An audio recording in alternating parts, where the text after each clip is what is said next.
Chapter 12-19. In his previous life, version 5.0 was the calamity of the supers. With the return of the Beyond grade as the conflict between the supers and ordinary people intensified, the appearance of the calamity grade players, and the supercluster civilization's unwillingness to lose the war, the explored universe, which had only stabilized for a few years, fell into turmoil once again. Under his influence, there were too many variables, and the specific changes in the next version were hard to predict. The only thing Han Xiao could be sure of was that the importance of the players would rise again and become the focus of more factions. Some factions would no longer be reserved and would introduce all kinds of benefits to recruit players. The army had greatly expanded the size of the players in version 4.0, which was both an opportunity and a problem. Not to mention the chaos that the players could bring, the other factions would definitely think of ways to poach the army. As long as they were willing to spend, there would naturally be an effect. Han Xiao would not be blindly confident, and he would not believe in the integrity of the players. Furthermore, it was rather popular among the players to be the head rather than the tail. This was especially so for the players who had reached the calamity grade. They would have a huge impact on the entire universe's super employment market. A proper calamity grade would have the qualifications to dominate an area, and most factions would not be able to afford them. However, even if the normal remuneration was reduced to 1/4 or 1/5, it would still be enough to fill the stomachs of the players. Although the strength of the calamity grade players was at the bottom, they were the cheapest calamity grade backing that some smaller factions could find. The only way to deal with the poaching of the other factions is to continue strengthening the faction's construction and increase the army's status and attractiveness during the version update. Even with my personal influence, this is still a process that needs to be followed step by step. However, if I take out a portion of the valuable civilian technology from the technological treasure trove, I can speed up the progress. In the eyes of others, this will only be something that I developed myself, Han Xiao pondered. The army's operations in the Shattered Star Ring and the Flickering World were already on the right track, and there was limited room for improvement. If he wanted to continue expanding, he would have to focus on the other starfields and develop more branches. With the help of the association, the army would not have to participate in the war between the three universal civilizations and the Supercluster Alliance. They would not be dragged down and could just sit on the mountain and watch the tigers fight. On the other hand, this would also be beneficial to the association's building of a community of interests. The final structure would definitely be a multipolar interest network. The strongest Beyond Grade A organizations would sell all kinds of resources and services, while the weaker Beyond Grade A organizations would obtain support and form a balanced relationship. With the size of the Black Star Corps, they naturally had the qualifications to become one of the poles. Every president's term was 50 years. Han Xiao had already decided.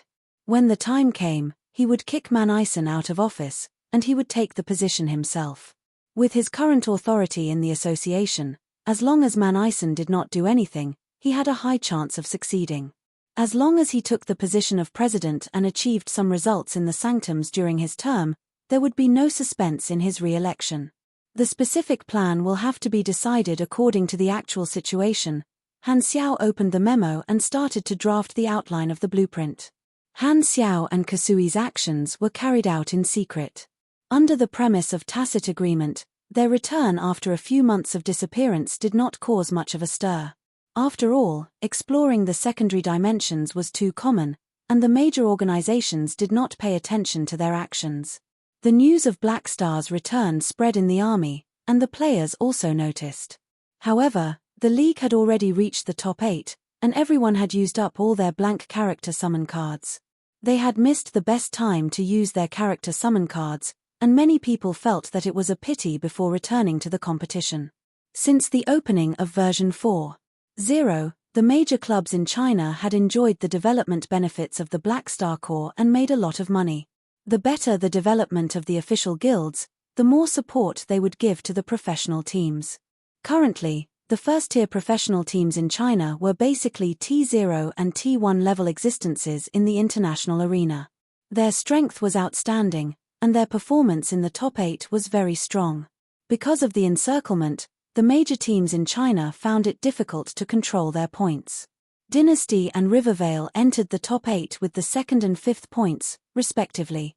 After a fierce battle of 3 wins out of 5, they defeated their opponents with a score of 3-0 and 3-1, respectively. They entered the semifinals and successfully occupied 2 spots, which meant that they could at least get 3rd place. However, after 3 versions, the Chinese players had set their sights high, and no one was satisfied with a mere 3rd place. The only goal of many players was to win 3 consecutive championships. Other than that, there was no other goal in this league. The semifinals were decided by drawing lots. Before the list was released, the Chinese players on the forums were divided into 2 factions. One side hoped that Dynasty and Rivervale would both draw other opponents, while the other side hoped that Dynasty and Rivervale would meet in the semifinals. The root of the problem was the collision of 2 mentalities. Would they meet in the finals or would they enter the finals? It would be ideal if Dynasty and Rivervale could defeat their opponents respectively. However, what if both teams were defeated? Although one of them would have to stop in the top 4 to enter the finals, they could still retain some of their strength. Dynasty was too important to win 3 consecutive championships, and many Chinese players could not help but support such a plan. Under the prayers of the 2 factions, the semifinals list was released. Both teams did not meet. Dynasty's opponent was the North American thunderous python, while Rivervale's opponent was the Korean Kim Kai. The Chinese players who supported the idea of meeting in the finals got what they wanted. However, just like the other faction, they were worried that both teams would be defeated. As the saying goes, you will only know what you want the moment you toss the coin. In the end, most of them realized that although they were talking about meeting in the finals, deep down in their hearts, they still wanted to enter the finals. However, after a few rounds of the competition, their worries turned into nervousness. Dynasty and Thunderous Python were both T0 teams, and the various guilds had given them their full support. Due to the existence of the version limit, both teams had reached their limits. The only thing that mattered now was their strategy, lineup, and improvisation. Under such circumstances, the outcome of the battle was uncertain, and no one could win for sure. Both sides gave it their all. Dynasty was 1 step behind and lost with a score of 2-3. They were unable to advance to the finals. Their plan of representing the finals fell through, and they were unable to replicate the situation from the previous season. On the other hand, Rivervale performed at a high level and qualified with a score of 3-1. They defeated Kim Kai and carried the hopes of the entire village. As the saying goes, every version is a god. The mechanic class would gradually become more powerful in the middle and late stages of the game. Furthermore, due to the restriction of the version limit, the ability to continuously increase their strength by burning money became more and more popular among the professional teams. Rivervale was a team with the mechanic class as their main force.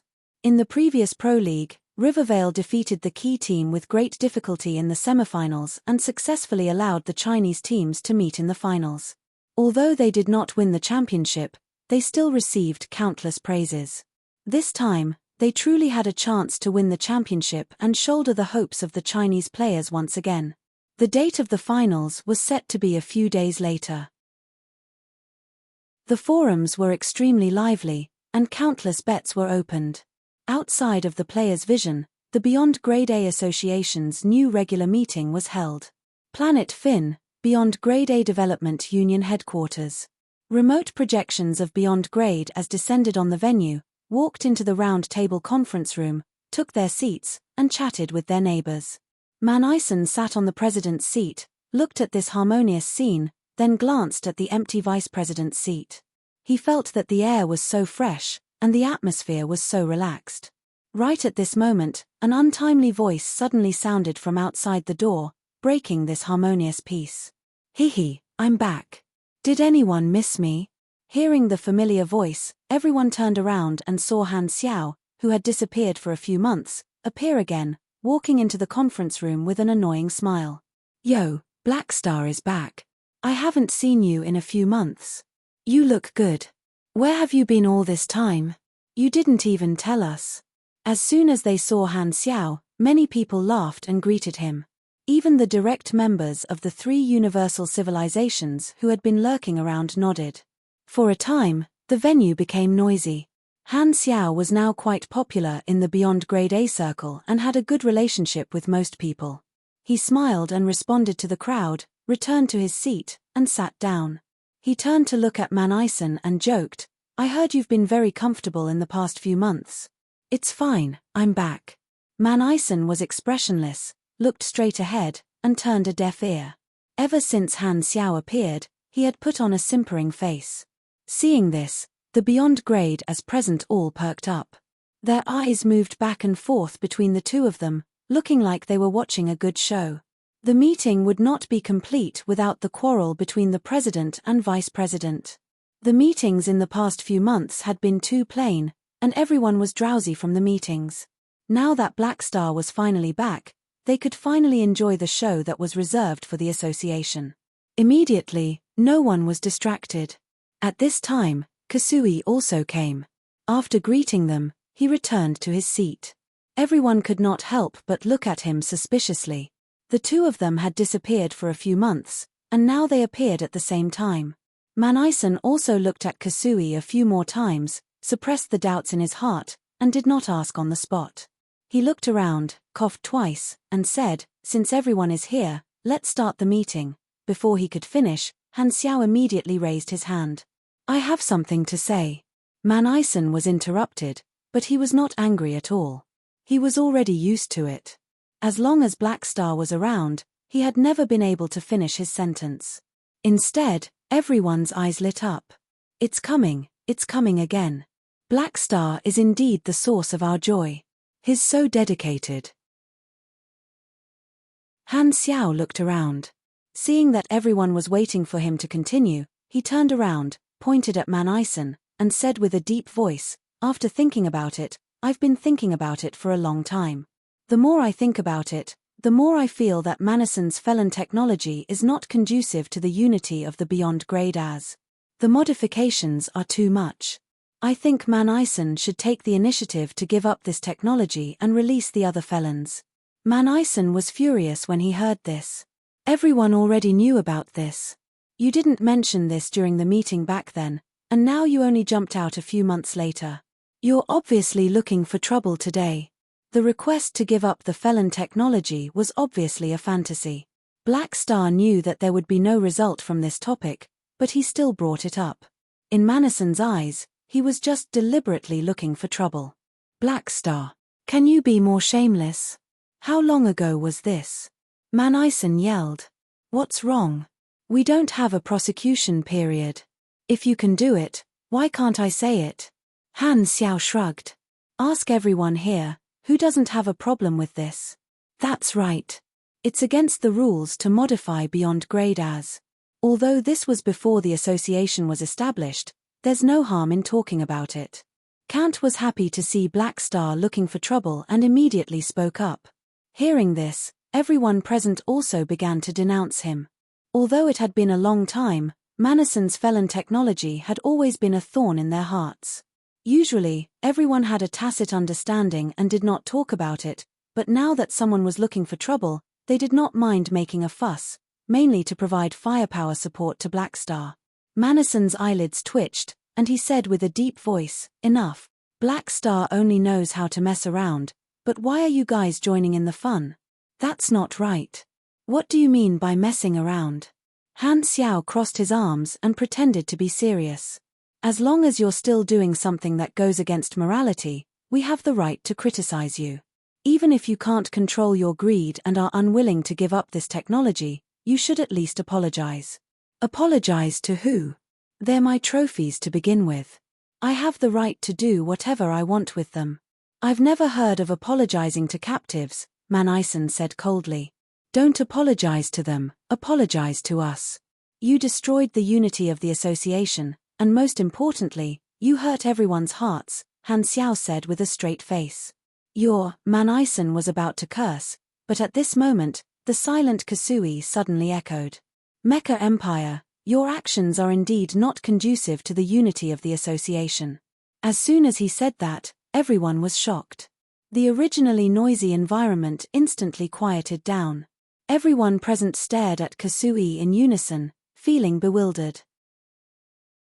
Kasui had always been neutral in the regular meetings and did not help either side. Furthermore, he had been friends with Manison for many years. Why would he suddenly hit him when he was down and help Blackstar? Manison was also stunned. Old Ku was actually helping Blackstar against me. When did they get so close? Are we no longer friends who play together? The two of them disappeared for a few months. What did they do together for their relationship to warm up so quickly? He stared at Kasui's calm face in disbelief. Chapter 12:20. What do you mean? Manison looked straight into Kasui's eyes and said in an unfriendly tone. Kasui sighed. Without avoiding Manison's gaze, he said softly, exactly what I said. I think Blackstar is right. As the president, you are the role model of the association. You should indeed give up on the felon technology. Although this is a historical issue before the establishment of the association, we are now advocating class unity. If we go overboard with the changes, everyone will feel uncomfortable. Manison narrowed his eyes. This seemed to be a premeditated action. If Blackstar and Kasui had secretly colluded, they would deliberately make things difficult today to show the other party's growing influence and at the same time attack his prestige. This would further make him a figurehead. Of course, there was also another possibility. Perhaps Kasui was only concerned about the matter and not the person, and simply had a problem with the felon technology. Manison had known this old friend for many years and knew that the other party did not like to offend people. There might be other reasons for his direct confrontation. Furthermore, Old Ku was not so easily bought over. Manison could not believe that Blackstar had only used a few months to form a deep friendship with Kasui. He was more willing to believe in the latter possibility. It's also possible that Blackstar has something on him. I'll ask him after the meeting. Manison quickly adjusted his state of mind, looked away, and said expressionlessly, what I choose to do is mine. There won't be any results if we continue discussing this topic. Let's not waste time. Let's have a proper meeting. The felons were his trump card. Everyone present knew that forcing him to abdicate would not make him compromise. Most of them were just adding fuel to the fire. No one really thought that it would work. However, this move undoubtedly played into Blackstar's plan. He believed that he would not give up on the felon technology and forced him to make such a statement. This way, it would at least intensify the majority of the members' dissatisfaction with him and indirectly reduce his prestige as the president. It could not be helped. After all, the felon technology itself was criticized. Blackstar's spacetime amber could only be considered a prison, and it was extremely safe. On the other hand, the felon technology was to conduct human experiments on prisoners, which was much worse. If he continued to argue, Manison would have nothing to say. It would only become more and more disadvantageous for him, so he directly put on a tough attitude and ended the topic. Although it was within everyone's expectations that he would not compromise, everyone was more or less unhappy. It was all because of the mentality of a fox grieving for the death of a rabbit. Seeing this, Han Xiao did not continue this topic. Since the other party had already made his stance clear, there would be no result no matter what. If this continued, it would be considered as interfering with a normal meeting. Furthermore, his goal had already been achieved. Other than damaging Old Manison's reputation, he was also digging a hole for him. Old Manison did not know the details of the sanctums, so he was taking advantage of the information gap. Han Xiao turned to look at Kasui, revealing a tacit smile. Kasui shook his head in resignation. He stabbed Manison in the back not only because he wanted to give Blackstar a better position, but also because he was thinking about the future. After learning a series of information about the Sanctum revival, his mentality changed, and his view of the association also changed. After thinking about it carefully, he understood. Jays had said that the Sanctum revival could only revive the dead, and its existence was unique. Then, were the beyond grade as who were transformed into felons considered dead or alive? They were most likely alive. Then, as long as the beyond grade as who were transformed into felons were not liberated, would they never be able to be revived by the Sanctum? If he changed to an even more terrifying scenario, would someone use the ability of the Sanctum Revival to set a trap, capture the newly revived Beyond Grade as, and make them into felons? Kasui shuddered. In the past, he could barely tolerate this technology, but the concept of the Sanctum Revival subverted his beliefs. If there was no hope, he would have nothing to fear. However, now that he knew that his life had the chance to be extended indefinitely within an iteration, it was difficult for him to tolerate the continued existence of this threat. This was only from his own perspective. From the perspective of the overall situation, the felon technology was not conducive to the association's ability to control and maintain the Sanctum Revival, and it was not conducive to the unity of the members. Kasui did not even need to think to guess several bad situations that could happen in the future. From the looks of it, Manason's path was definitely not going to work. It was foreseeable that once Black Star developed the Sanctum Revival ability, the Mecha Empire with the felon technology would definitely become the target of public criticism. Who would be willing to revive a Beyond Grade A with the felon technology? At that time, perhaps even death would become a luxury. If most of the Beyond Grade As went to the extreme, they might work together to send Manison into the spacetime amber to prevent him from being revived by the three universal civilizations and being squeezed out of the felon technology. Kasui and Manison still had some friendship, and he did not want to see Manison end up like this. It could be said that it was for Manison's own good. However, he knew the severity of the matter. Before Black Star's research results were out, the information of the Sanctums could not be revealed to unreliable people, so he could only persuade him. As for whether Manison listened to him or not, it was his business. In any case, Kasui felt that he was already loyal enough. Without Han Xiao fanning the flames, the regular meeting continued as normal. However, everyone present was absent-minded, their eyes constantly moving between Han Xiao and Kasui.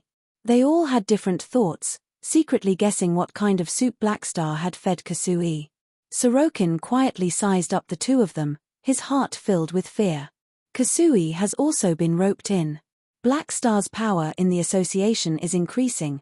He always remembered the threat of Black Star seeing through his identity. The thought of killing him to silence him often hovered in his mind, but he had always been afraid of breaking the vases and did not take action. Furthermore, Sorokin was also reluctant to give up his current identity. In Sorokin's plan, the best situation was naturally to use the other Beyond Grade As to kill Black Star while he stayed out of it. However, Black Star's social circle was constantly expanding, and he had more and more friends, which meant that there were fewer and fewer candidates for him to use. There were only so many peak Beyond Grade As in the universe. One more friend of Black Star meant one less potential helper for him. Am I going to be eaten by him just like that? If I can find a variable. Sorokin's eyes flashed. A few hours later, the regular meeting ended smoothly, and everyone left with their own thoughts. Kasui disconnected the projection link. At this time, his communicator rang. He took a look, and sure enough, it was a call from Manison. He sighed, picked up the call, and said calmly, "What's the matter?" "What's the matter? Kasui, what's going on between you and Black Star? Did he get something on you?" Manison went straight to the point and asked about what happened during the regular meeting. "Nothing." Manison frowned and said, "You disappeared for a few months because you went out with Black Star, right? What happened to you two? What does it have to do with you?" Kasui replied indifferently. Hearing this, Manison's expression changed. This was an admission, and from his tone, it was obvious that he was unwilling to reveal any information about Black Star. It seemed like he had guessed wrong. Kasui was supporting Black Star.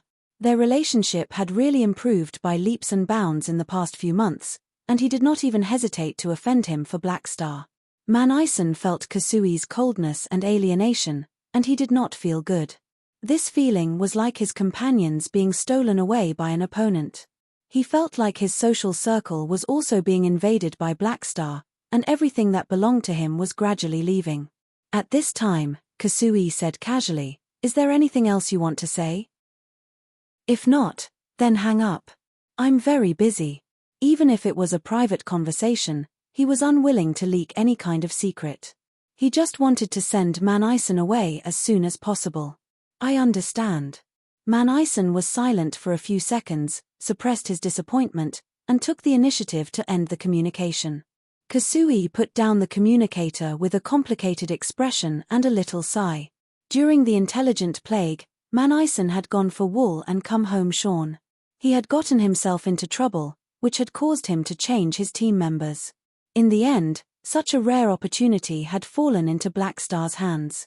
In Kasui's opinion, Man Ison had picked up sesame seeds and lost a watermelon. If Man Ison had not jumped out and the series of events that followed did not happen, Kasui felt that he would have still asked Man Ison to team up. In that case, Man Ison should also have a copy of the information in his hands and would not be kept in the dark. Unfortunately, there were no IFS. This is fate. If I had teamed up with you back then, you would be the one with the advantage of intelligence now. Kasui shook his head and felt sorry for Man Ison. The undercurrent of the Beyond Grade A Association did not affect the activities of the players. A few days later, the finals of the 4th Pro League finally began. The viewership ratings on the forums broke the historical record. If Rivervale carried the hopes of all the Chinese players, then Thunder Python carried the hopes of all the foreign clubs. Only they could stop China from building a dynasty of 3 consecutive championships. Under the eyes of thousands of people, the two sides were locked in the first round. Although Rivervale performed steadily, they fell for the secret tactic that Thunder Python had been hiding until now and suffered a loss in the team competition. In the end, they lost the first round with a small point difference and were led by Thunder Python 1 o'clock. This immediately made the blood pressure of the Chinese players rise. However, in the second and third round, the Rivervale team withstood the pressure and fought steadily under the leadership of Mad Blade. Although there were not many exaggerated moves, they relied on the endurance advantage of the mechanic class to forcefully play the game into a bladder game, grinding out the point difference and winning 2 rounds in a row, obtaining the match point. In the 4th round, the Thunder Python tried its best, hoping to win this round. It played very cautiously, but it was 1 step behind and was beaten up by Jiang Cheng, making it dizzy. In the end, Rivervale caught up with 3 opponents and won the championship. Ever since they entered the top 8, Rivervale's results were always 3-1. The glory of the mechanic class was displayed vividly by them. They were very strong in all aspects and had almost no shortcomings. Under the nervous, excited, and ecstatic gazes of countless spectators, the last player of the Thunder Python team fell on the stage. The sound of him falling was like a drum, ringing in the hearts of all the spectators. This was like a signal, announcing the birth of China's dynasty of 3 consecutive championships. Just a few seconds after everything was settled, the forum fell into a frenzy and turned into a sea of revelry. Chapter 1221. The moment Rivervale defeated the Thunder Python, the Chinese players could not wait to flood the forums, venting their joy and excitement. Congratulations, Rivervale. Congratulations, China. 3 in a row. Amazing. Ha ha ha ha. Continue to surround our teams. Even if they target us, we will still be able to break through. That's great. Those little tricks against us won't work anymore. You have to be strong enough to forge iron. Congratulations, North America, 1st place. Laughing emoji. Ever since the start of the group stage, the Chinese players had been suppressing their anger. They could only watch as the Chinese teams suffered unfair treatment and were constantly targeted. Now, they could finally hold their heads up high and vent out all the frustration in their hearts. Since the 2nd season of the Pro League, Long Sky, Dynasty, and Rivervale had each brought a championship trophy to China. As the saying went, nothing is done more than 3 times. Winning 3 consecutive championships had a special meaning in the eyes of the players. It meant that they were dominating and extremely honorable. The official members of the Rivervale Club quickly posted an announcement after their team won the championship. In just 3 minutes, the number of replies exceeded 1 million, and all of them congratulated them. With the popularity of winning the championship, it instantly rose to the top of the trending list. The Chinese players were not the only ones who came to congratulate them. Making history by winning 3 consecutive championships also attracted a large number of fans overseas. Among the players of various countries, there were also many spectators who had been supporting the Chinese teams. Achievements were not separated by nationality. Even the supporters of the other teams felt like they were witnessing history at this moment. Dynasty, Long Sky, and the other Chinese teams that had been eliminated early also posted congratulatory posts in the name of their clubs at the same time, celebrating China's historic achievement of winning 3 consecutive championships. They mentioned that this was the result of everyone's hard work. The efforts of the Chinese teams in the previous 2 seasons had laid the foundation for winning 3 consecutive championships, and many players approved of it. While the Chinese were celebrating, many of the foreign teams were feeling terrible. Their sniping had failed, and the teams that had participated in it were mocked and ridiculed. They were disappointed and helpless. We did everything we could, but we still couldn't stop China from winning the championship. What else can we do? We can only accept reality. 3 in a row. Impressive indeed. In the office, Han Xiao looked at the celebration on the forums and could not help but smile. In his previous life, no country had ever achieved 3 consecutive championships. Even the most dominant team, North America, had won 3 consecutive championships, but they were all separated. Now, under his influence, the Chinese teams that could not even win the championship in his previous life had achieved such a good result and become the dominant team. He also felt proud. As the main faction of the Chinese players, the benefits were obvious. He could foresee that the faction's attraction would increase again, which was extremely beneficial to his plan. In the next version, if the other factions came to poach him, the success rate would definitely further decrease. Han Xiao was secretly overjoyed, and he immediately recalled his thoughts during the country war. It's time to give them a reward. The Yang Huang Alliance had become the winner of the national war. Back then, Han Xiao had planned to buy Planet Milton and give it to the Yang Huang Alliance as a reward. Now was the best time. Although Planet Alliance, the Alliance, and Planet Alliance, alliances, star, and alliance, to find a way, but that did not. With the status of the army, no matter which force obtained Planet Milton in the end, they would not stop such a small transaction. This way, it was equivalent to reserving Planet Milton. As long as the war ended, they could pay and receive the ball. In the 10 days after the Rivervale team won the championship, the forums were still very popular. During this period of time, Galaxy Times sped up their production and finally produced a new episode. They invited the 3-time champion teams of Rivervale, Dynasty, and Long Sky as guests. It was an unprecedented event. Han Xiao was also watching, and the comments were all over the screen. On the screen, a male and female host sat on one side, and the players of the 3 teams led by Mad Blade, King Admiral, and Hao Tian sat down. The interview had already started for a while. Since the first Pro League, we have witnessed the rise of Rivervale step by step. The team has continued to mature, and after 4 versions, they finally obtained the highest honor and laid the foundation for being a powerhouse.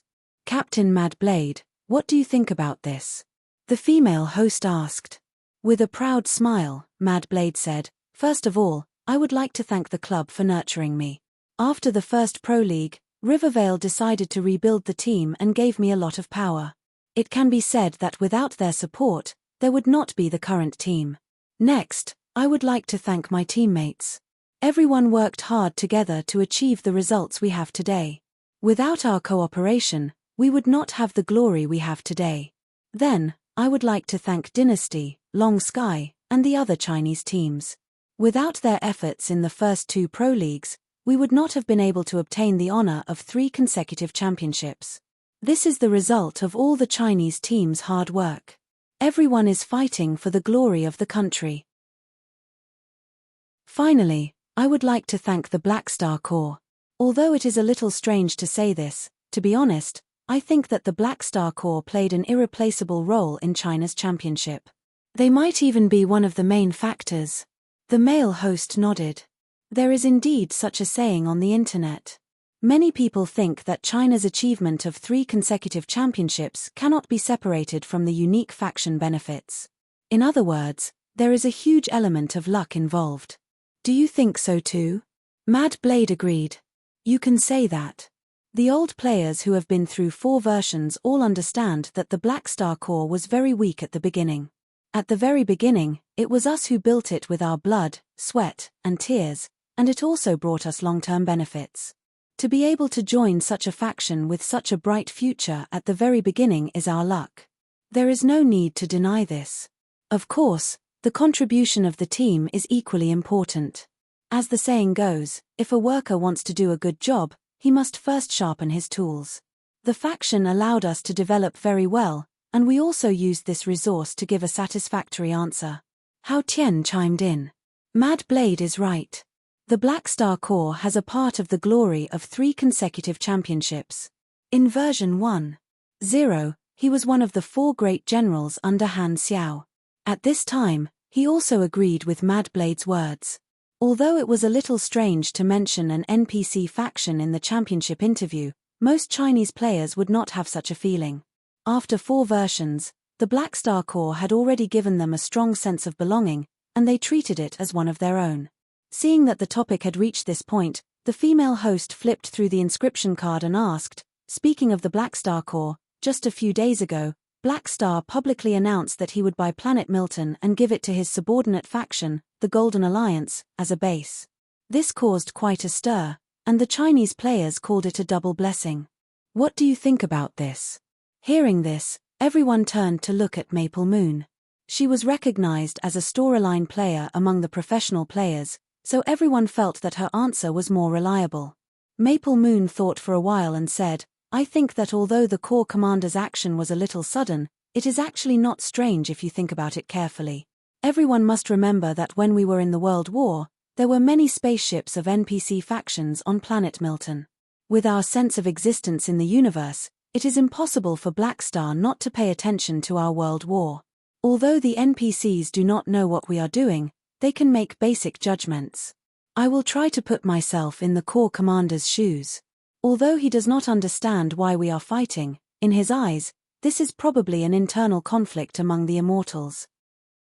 He did not want to get involved, but the Golden Alliance is a registered subordinate organization under him, and among the opponents are the immortals of the Supercluster Alliance faction, so he created an environment of faction conflict. Therefore, when he saw that the Corps subordinate organization defeated all the enemies, he probably felt satisfied and gratified. Then, when he saw that we stayed on the battlefield of planet Milton and built a main city, this scene may have made him think that we are reluctant to part with this planet, so he generously bought an entire planet and gave it to the Golden Alliance. The fundamental purpose of this move is actually to reward the subordinate organizations under him. After Maple Moon's analysis, many of the audience suddenly understood.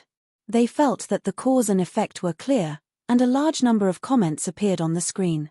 As expected of a professional player who is good at unearthing hidden plots. Her thinking is quite clear. I understand now. What's the point of all this nonsense? Just shout that the Corps commander is awesome. We are in a world war, and the faction actually gives us benefits. Only the Black Star Corps can receive such treatment. This is too comfortable. The World War was a spontaneous activity of the players.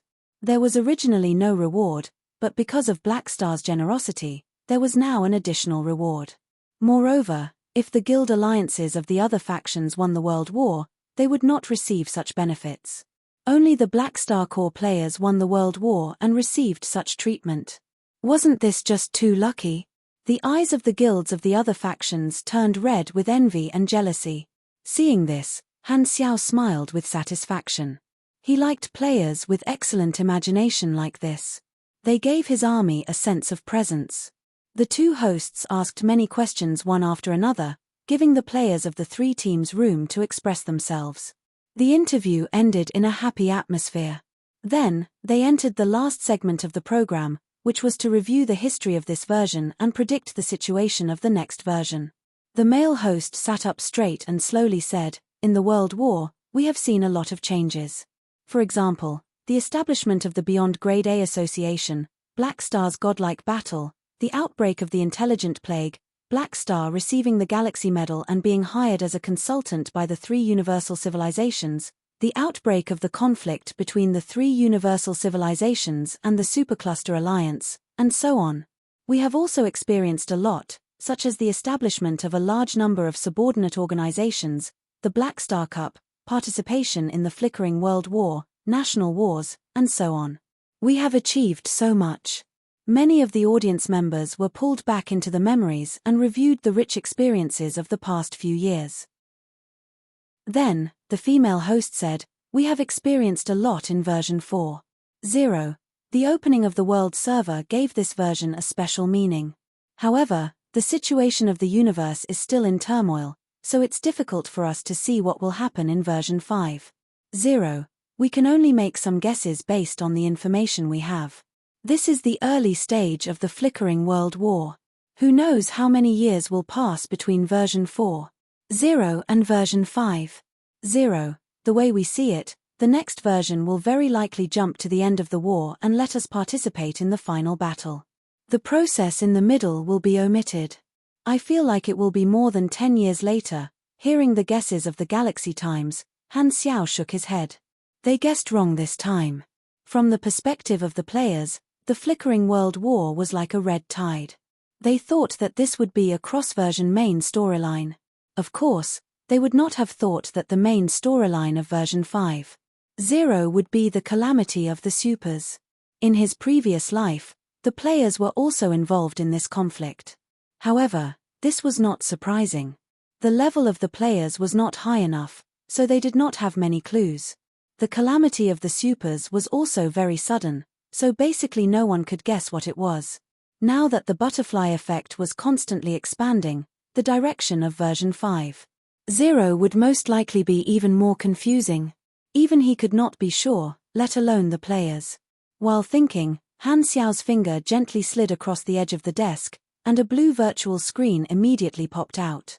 He looked at the date on the upper right corner and exhaled.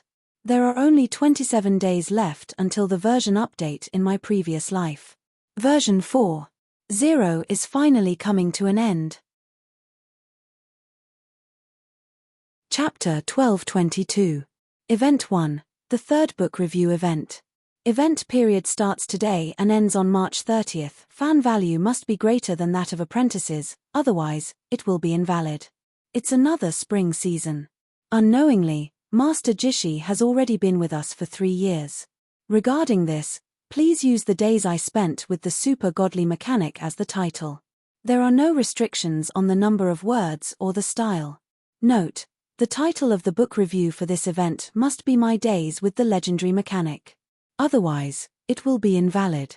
The event rewards are as follows: first place, 22,888, all units are in Chijian coins; second place, 12,000; third place, 10,000; fourth place, 8,000; fifth place, 5,006 to 10th place, 3,011th to 15th place, 2,003 consolation prizes, 1,000 most lame book award, 4,088 inches edition. There are 5 lucky readers who will receive exclusive titles. Event 2, the fourth book building event. Event period starts today and ends on March 30th. Fan value must be greater than that of apprentices, otherwise, it will be invalid.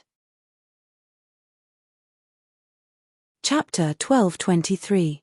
Almost a month later, in the outer ring base of Black Star Palace in the Garu star cluster of the Flickering World, today was the day of the update, and the hall was filled with a sea of people. Countless players had gathered in groups of 2s and 3s as they chatted. It was a hubbub of voices, and it was extremely lively as they waited to go offline.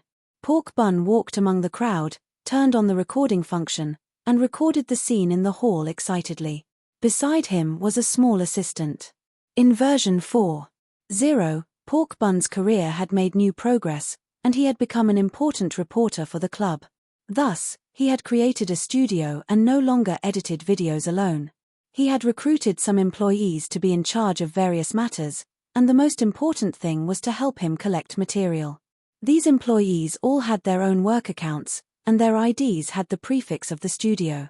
The small assistant beside him had the ID of Pork Bun's studio, Little Mai.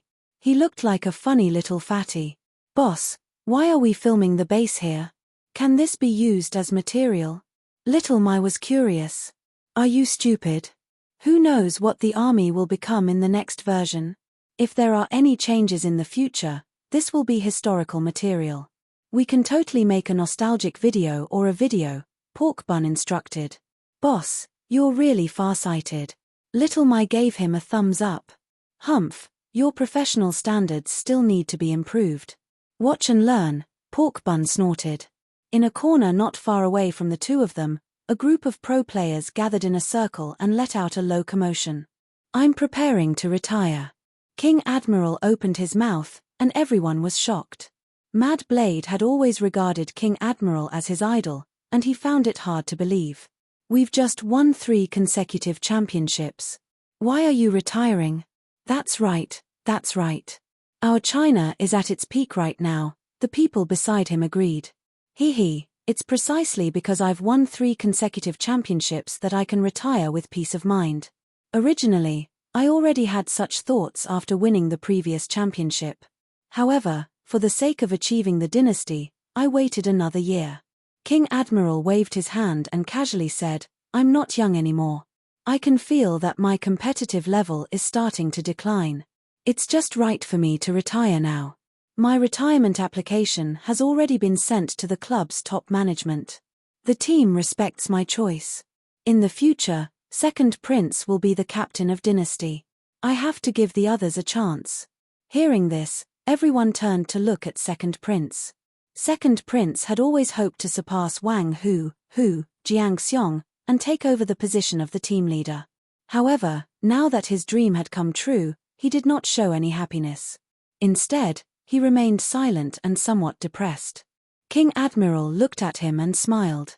Didn't you want the captain's position? Now that you've been promoted, why aren't you happy? Second Prince forced a smile and said, Nonsense. I'm obviously very happy that I finally managed to get rid of you. Haha. Everyone shook their heads. They could all see that Second Prince did not mean what he said.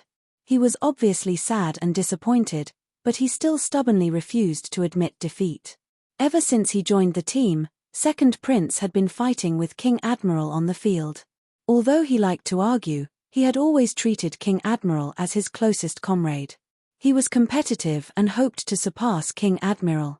He did not want to obtain the captain's position this way. Thinking that he would not be able to fight side by side with King Admiral in the future, Second Prince's heart felt empty and sad. Don't worry. Although I've retired, I'm still working in the club. I should be the coach of the team. King Admiral patted Second Prince's shoulder and smiled. So, this means that I'll still be above you. You don't have to miss me. Although he did not say it directly, there was a hidden meaning in his words. A younger brother will always be a younger brother.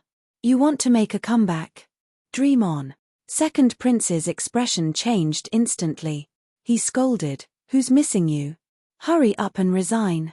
Just looking at you annoys me. Everyone immediately looked away. They could not stand this love-hate atmosphere. Speaking of retiring, I actually have the same idea. Long Sky's sleepy winter sighed. I should be the oldest veteran. I can't fight anymore. Now is the best time to retire. I feel that there will be a wave of retirements this year. It's time for the newcomers to take up the mantle. Rivervale is playing very well. He's a rising star. Not bad. By the way, we're the champions this year. It's our turn to treat. Mad Blade scratched his head embarrassedly. The group of pro players were discussing their careers. Li Ji was secretly happy. He could not wait for all his competitors to retire. It was as if he could see the rise of Temple of God. Time passed slowly. Not long after, it was finally time for the version update. White lights flashed, and the players went offline one after another. The bustling base hall suddenly became empty. Version 4.0 update activated, saving data. Saving complete. Player forums closed. Update time unknown. Please wait patiently. In his private machinery factory, Han Xiao looked away from the surveillance screen in the base hall. He opened the interface and looked at it. The players have gone offline. Han Xiao let out a sigh and quickly adjusted his state of mind. This time, it would take longer to restore farmland to forests. He had to fertilize the land properly. The 4th season of the Pro League had given him another wave of EXP at the end of the version, but he still did not have much left. The EXP required to level up was just too high. Even with the rewards from the Celestial Star Alliance missions, it was still not enough to level up quickly. During this version update, Han Xiao decided to focus on the God's trait transformation path. He would first level up the machinery branch before moving on to the void branch. There was a prerequisite mission for God's trait transformation to level 10. He had already tested the effectiveness of the mission completion card. Han Xiao planned to do more missions with random rewards during the version update to obtain more mission completion cards. This way, he could save a lot of God's trait transformation points. On the other hand, the main source of God's trait transformation points was the creation of gold-grade blueprints. There were quite a few gold-grade blueprints in the technological treasure trove that Jace had given him. This was a huge source of points. Han Xiao decided to study the technological information in this area first. With the technological treasure trove, he would not have to exchange blueprints from the 3 universal civilizations or do missions to exchange for contribution points. This would save him a lot of time and energy. It would also cause the 3 universal civilizations to misjudge his technological foundation and think that he did not have many gold-grade blueprints. In a few decades, another batch of new beyond grade as will appear. I wonder if any of my subordinates will be promoted. Han Xiao stroked his chin and calculated. In his eyes, only Aurora, Fu Ding, Hardaway, Jotina, Lethair, and Lagi had a chance of stepping into the beyond grade A realm in a few decades. Among them, Aurora did not have any bottlenecks, so her normal development was very slow. However, with the Holy Light Seed technique, her development process could be greatly accelerated. Fu Ding and Lethair were extremely talented and had a chance of breaking through. As for Hardaway, Jotina, and Lagi, they had a strong foundation and had a chance of breaking through. Evan's training life was still too short. A few decades was not enough for him to grow. The new S-God cultivation plan still needed time. As for Carrot, he was the type of person who matured late and was still far from his peak in his previous life. However, Han Xiao did not know if Carrot's growth curve would change with his influence this time. It's more reliable to focus on cultivating Aurora. Help the Germinal organization achieve 3 beyond grade as soon as possible and let the spirit of the Germinal organization reappear in us, Han Xiao chuckled. At the same time, in a certain base of the Holy Covenant organization, a secret hall was arranged into a large laboratory. In the center of the room was a circular mechanical base about 50 meters in diameter. It was covered with complicated patterns, energy transmission pipes, and magic circuits. At first glance, it looked like some kind of ritual venue. Around them, many members of the Holy Covenant organization in white lab coats were adjusting various instruments. Law and Faye were present to supervise. How long until the agreed date? 3 minutes left. We're about to enter the preset time range. The receiver has been warmed up and can be activated at any time. The information form stabilizer has been set up. All procedures are ready. Law looked at the time. His face was grave, and his palms were sweating. Today was the day of the agreement confirmed by Destiny's Child. According to the information passed down by the organization, the space-time flow of the sanctums was very special. It would temporarily overlap with the main universe at random times.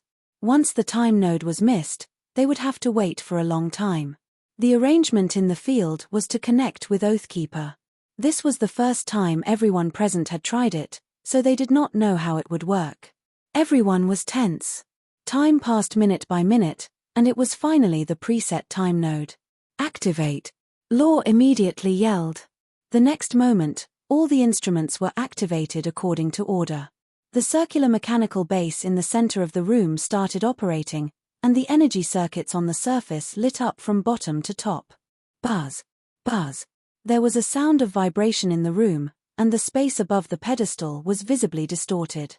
This lasted for more than 10 seconds before a light gate suddenly appeared in the sky and spat out a figure. It then disappeared without a trace in the blink of an eye. Everyone quickly looked up and was overjoyed.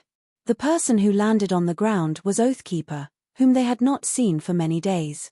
Law and Faye rushed forward and helped Oathkeeper up. They saw that he was in a daze, as if he had just woken up. "Leader, you're back. How do you feel?" Oathkeeper looked at the two of them in a daze.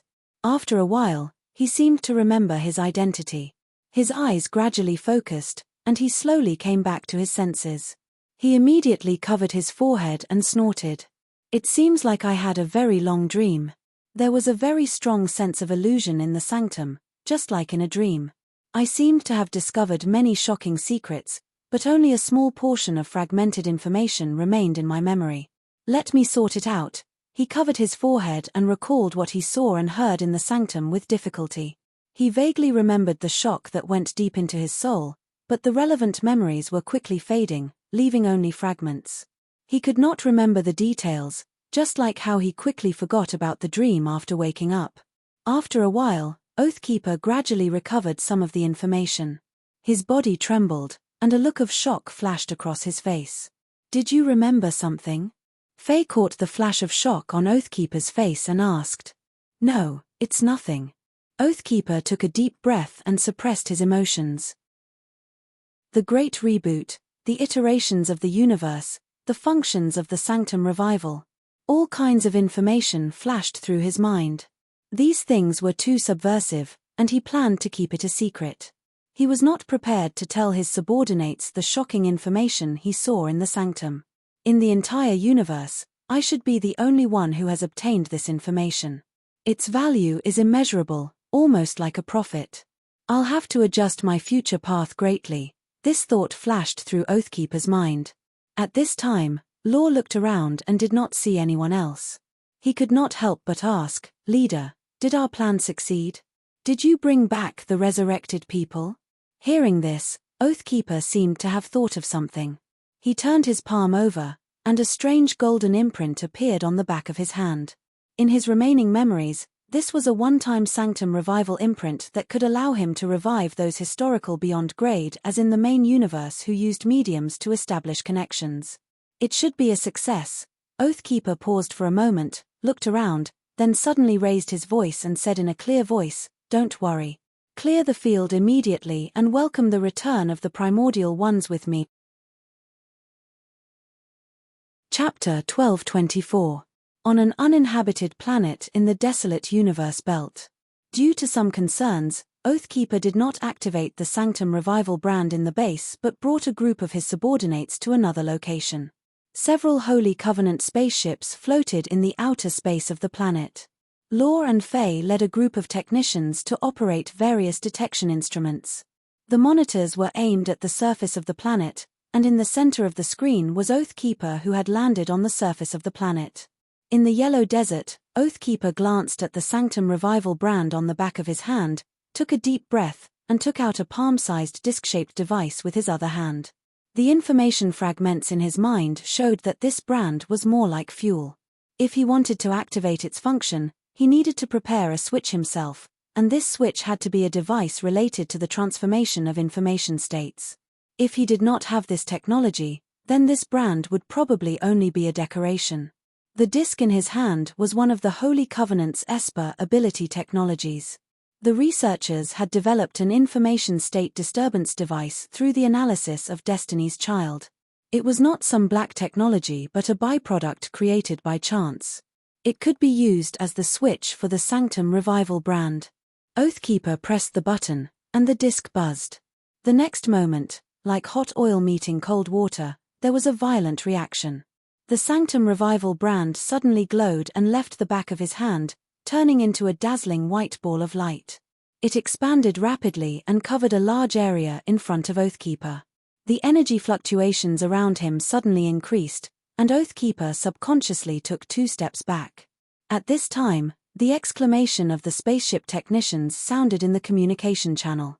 The amplitude reading of the information state disturbance has broken through the historical peak. Oh my God, it's still increasing. Abnormal phenomenon detected. Matching with database. Suspected to be information state projection or reality distortion. Reporting. The space-time stability coefficient in this area is rapidly declining, and cosmic energy is surging. However, there seems to be some kind of force restricting the fluctuations here and not spreading. Oathkeeper became vigilant and stared at the ball of light in front of him. His entire body tensed up, and he was ready to react quickly. After a while, the ball of light formed by the Sanctum Revival brand suddenly split, turning into luminous individuals of different shapes. At this time, the light quickly disappeared, and these luminous individuals turned from virtual to real, turning into biological entities of different shapes. There were quite a few of them. Seeing this scene, the previously noisy communication channel suddenly became deathly silent. All the Holy Covenant members present, including Oathkeeper, held their breaths, their eyes filled with disbelief and ecstasy. These people were the people they remembered in their minds. Every one of them was a famous primordial one in history. Success. Law and Faye were overjoyed, and the technicians in the spaceship all cheered and hugged each other. Many of them were descendants of the primordial ones. This scene was equivalent to reviving their ancestors. How could they not be happy? At this moment, the revived primordial ones seemed to have just come back to their senses. They looked around in confusion. Where is this? Why am I here? Aren't I at war? Hey, didn't you die? Did I scatter your ashes and you come back to life? Seeing the people around them clearly, some of them were even opponents they had fought on the battlefield before. The primordial ones hurriedly distanced themselves, alert and confused. The beyond grade as revived in the sanctum retained their memories when they were alive. The memories of these primordial ones stopped at the moment of death. In their senses, it was as if they had suddenly woken up from a deep sleep. They almost did not feel the passage of time. It was as if they had just sacrificed themselves in a bloody battle a second ago, and the next second, they were here. At this moment, Oathkeeper walked over, attracting everyone's attention. The primordial ones were too shocked to notice that there was another person present. Oathkeeper slowly took off his hood, revealing his face. His tone was filled with complex emotions as he slowly opened his mouth. I have completed the oath back then. Congratulations on being reborn. Seeing his face clearly, the primordial ones present were stunned. They all knew Oathkeeper. It's you. Did our plan come true? In other words, we've been revived. Everyone was stunned, their bodies trembling. Ecstasy, shock, disbelief, and various other emotions appeared on their faces. The target of the Sanctum Revival required a corresponding medium. The ones Oathkeeper chose were the founders of the Holy Covenant organization. The partners who had made the oath with him back then were only a part of the primordial ones. These people served different civilizations during the exploration era. They had to kill each other because of their factions, but they formed a secret association in private and fought for a common goal. However, as the exploration era war progressed, the primordial ones died one after another, and the members of the organization dwindled. In the memories of those who died later, the Holy Covenant organization was almost dead by the end of the exploration era. They basically did not have any hope. However, to their surprise, the path they had imagined back then finally came true. What have you done? Everyone was extremely curious and hurriedly surrounded him. Back then. Oathkeeper exhaled and did not take credit. He only briefly described his experiences over the years. Back then, when the Holy Accord was wiped out, he was the only one left. He survived the exploration era war and kept a low profile. He no longer participated in any events and only focused on developing the organization. Gradually, the Holy Accord recovered its vitality and grew to its current size step by step. He had always treated the original oath as the purpose of the organization and had never deviated from the path. Although Oathkeeper said it casually, everyone could understand how difficult it was. This operation could be said to have saved all of them. This kind of spirit of keeping one's word moved everyone. For a moment, most of the people present were touched. They patted Oathkeeper's shoulder heavily with gratitude. Thank you for your hard work. It's nothing. I just kept my oath. Oathkeeper waved his hand and put on his hood again. How did you revive us? Is it really the Sanctum's credit? Not entirely. Luck accounted for most of it. Plus, this method may only work once. Oathkeeper narrowed his eyes and evaded the question, not immediately revealing the true mechanism of the Sanctum revival. Everyone had some doubts about this statement, but the degree of suspicion was not high. After all, They now had a very good impression of Oathkeeper. Most importantly, there was no way to verify it. Oathkeeper was the only one who had been to the sanctum. Now, whatever he said was the truth, and no one could refute it. After this, the emotions of the primordial ones gradually calmed down, and all kinds of questions surfaced in their minds. What era is it now? What was the final result of the Exploration Era War? Someone asked the question that was on their mind. Oathkeeper sighed. The Exploration Era War ended long ago. The Radiant Federation, the Red Empire, and the Arcane Church became the overlords of the universe. You guys have been out of touch with the times for too long. There's still a lot of information you need to cram. Hearing this, everyone nodded. Their hearts were itching, and they could not wait to understand the structure of the modern universe. At this moment, a tall figure who had been silent at the edge of the crowd suddenly spoke. Does my civilization still exist? Everyone turned to look, and their expressions changed slightly. They all recognized this person. It was the King of War, Pangan Phil, a famous war fanatic. As this question was thrown out, everyone also realized some sharp problems. The excited atmosphere froze, and the atmosphere gradually became subtle. Their primary goal back then was to revive in the future, but everyone's goal of revival was different. Some wanted to avoid war, some wanted to realize their ambitions, and some wanted to live forever. Some people's civilizations were wiped out in the exploration era. Did they want to take revenge? Some people's civilizations were now advanced civilizations. Did they want to return? These were all problems left behind by history. When the common goal of revival was achieved, they lost the foundation of unity. The result was that they were destined to part ways and pursue their own futures. After understanding this, everyone's stance quietly changed. They were vaguely divided into several factions and guarded against each other. Oathkeeper was not surprised at all. He had expected this and had no intention of forcing it. He said calmly, "As for the situation of each civilization, you can look up the information yourself. In short, I'm just keeping my promise and reviving you. As for what you're going to do, I don't care, and I don't intend to force you to return the favor. As long as you don't betray the Holy Covenant. It's just that you lack understanding of the current era, so I suggest you stay with me first and figure out the situation." Sure. Pangan nodded slowly. Seeing this, no one had any objections.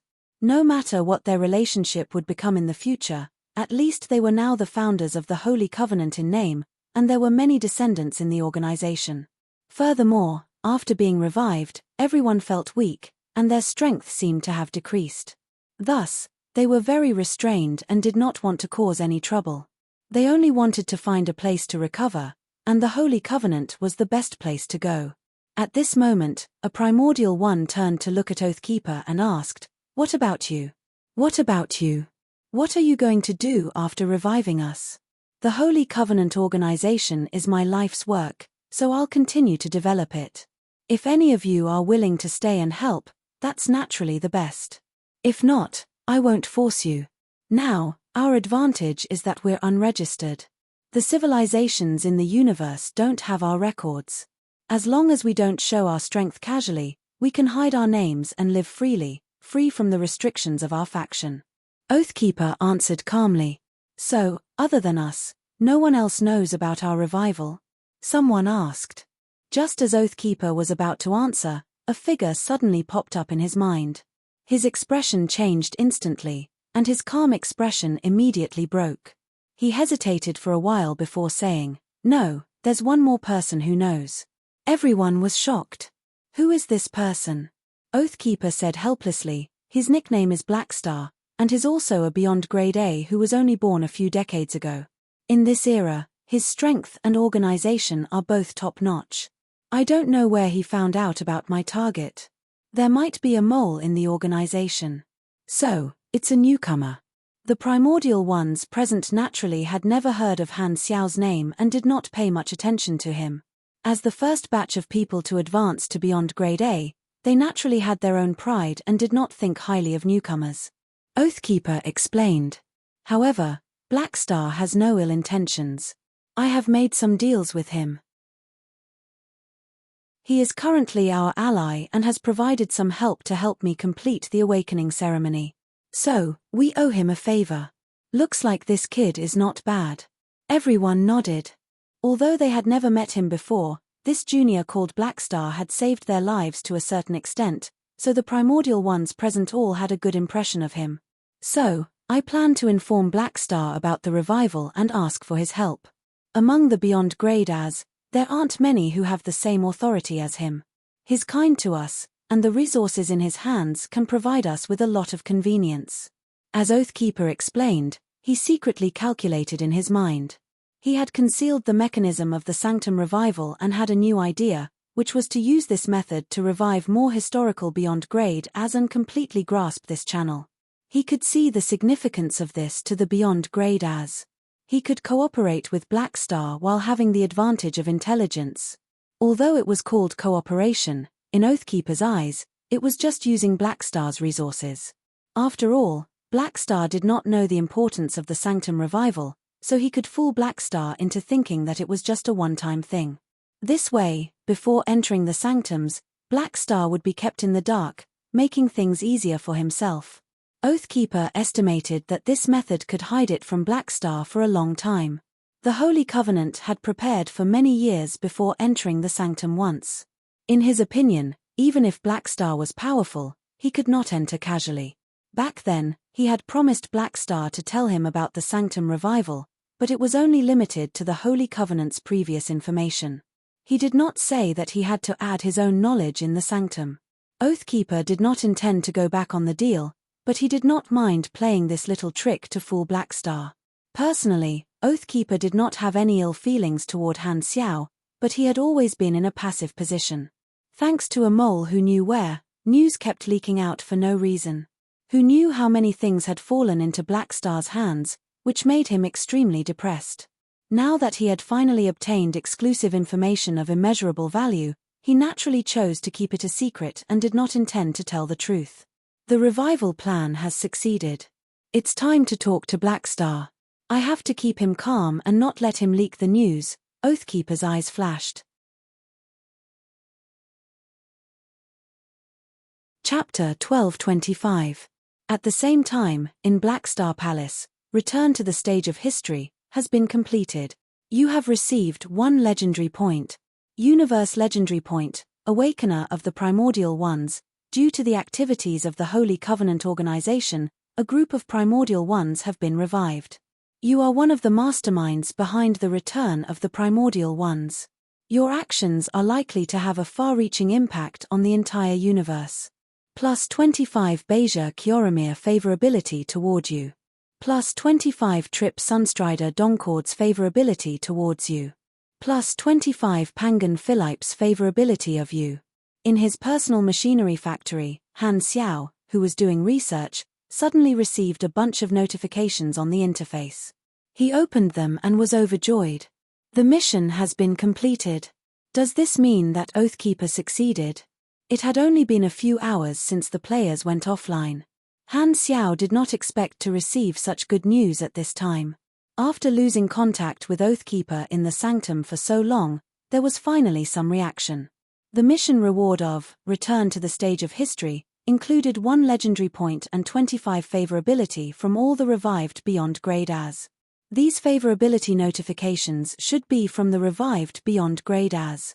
Han Xiao browsed through them carefully, his eyes sparkled. The names of these people were very well known. He only needed to search for their names online to find out their life stories in the exploration era.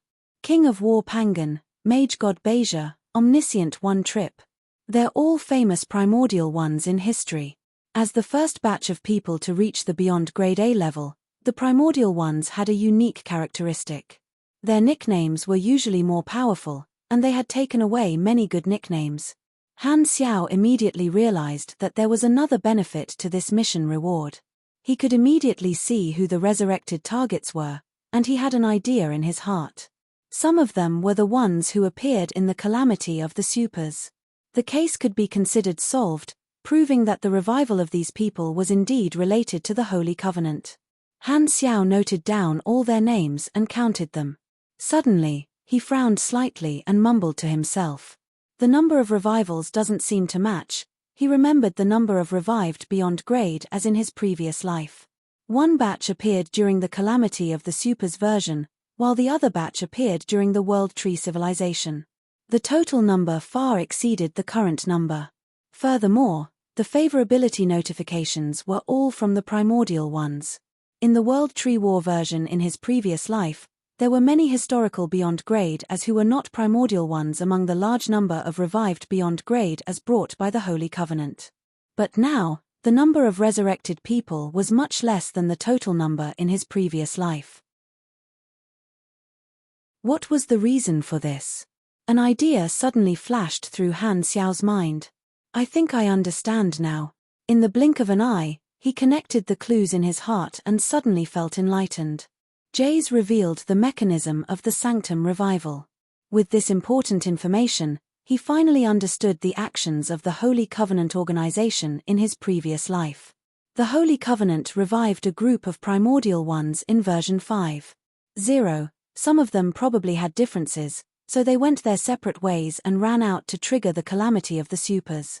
However, they probably did not reveal the secrets of the Holy Covenant. The remaining primordial ones continued to hide under the leadership of Oathkeeper. The reason for this was most likely that Oathkeeper discovered the secret of revivals in the Sanctums, so he wanted to control the lifeline of this beyond grade A, so he had been secretly developing. During this period, the Holy Covenant must have obtained new results and revived more beyond grade As. They must have used some method to convince the subsequent beyond grade As to participate in this plan. That was why the total number of revived people did not match the number in his previous life. Just like that, the Holy Covenant organization continued to hide until the World Tree War version. Only then did they have to expose themselves and participate in the war, shocking the explored universe. This makes sense. From the looks of it, the nature of the Holy Covenant organization in his previous life was similar to the current Beyond Grade A association. Their goals were very similar, planning for the future of the Beyond Grade As. This is probably the reason behind this storyline in my previous life.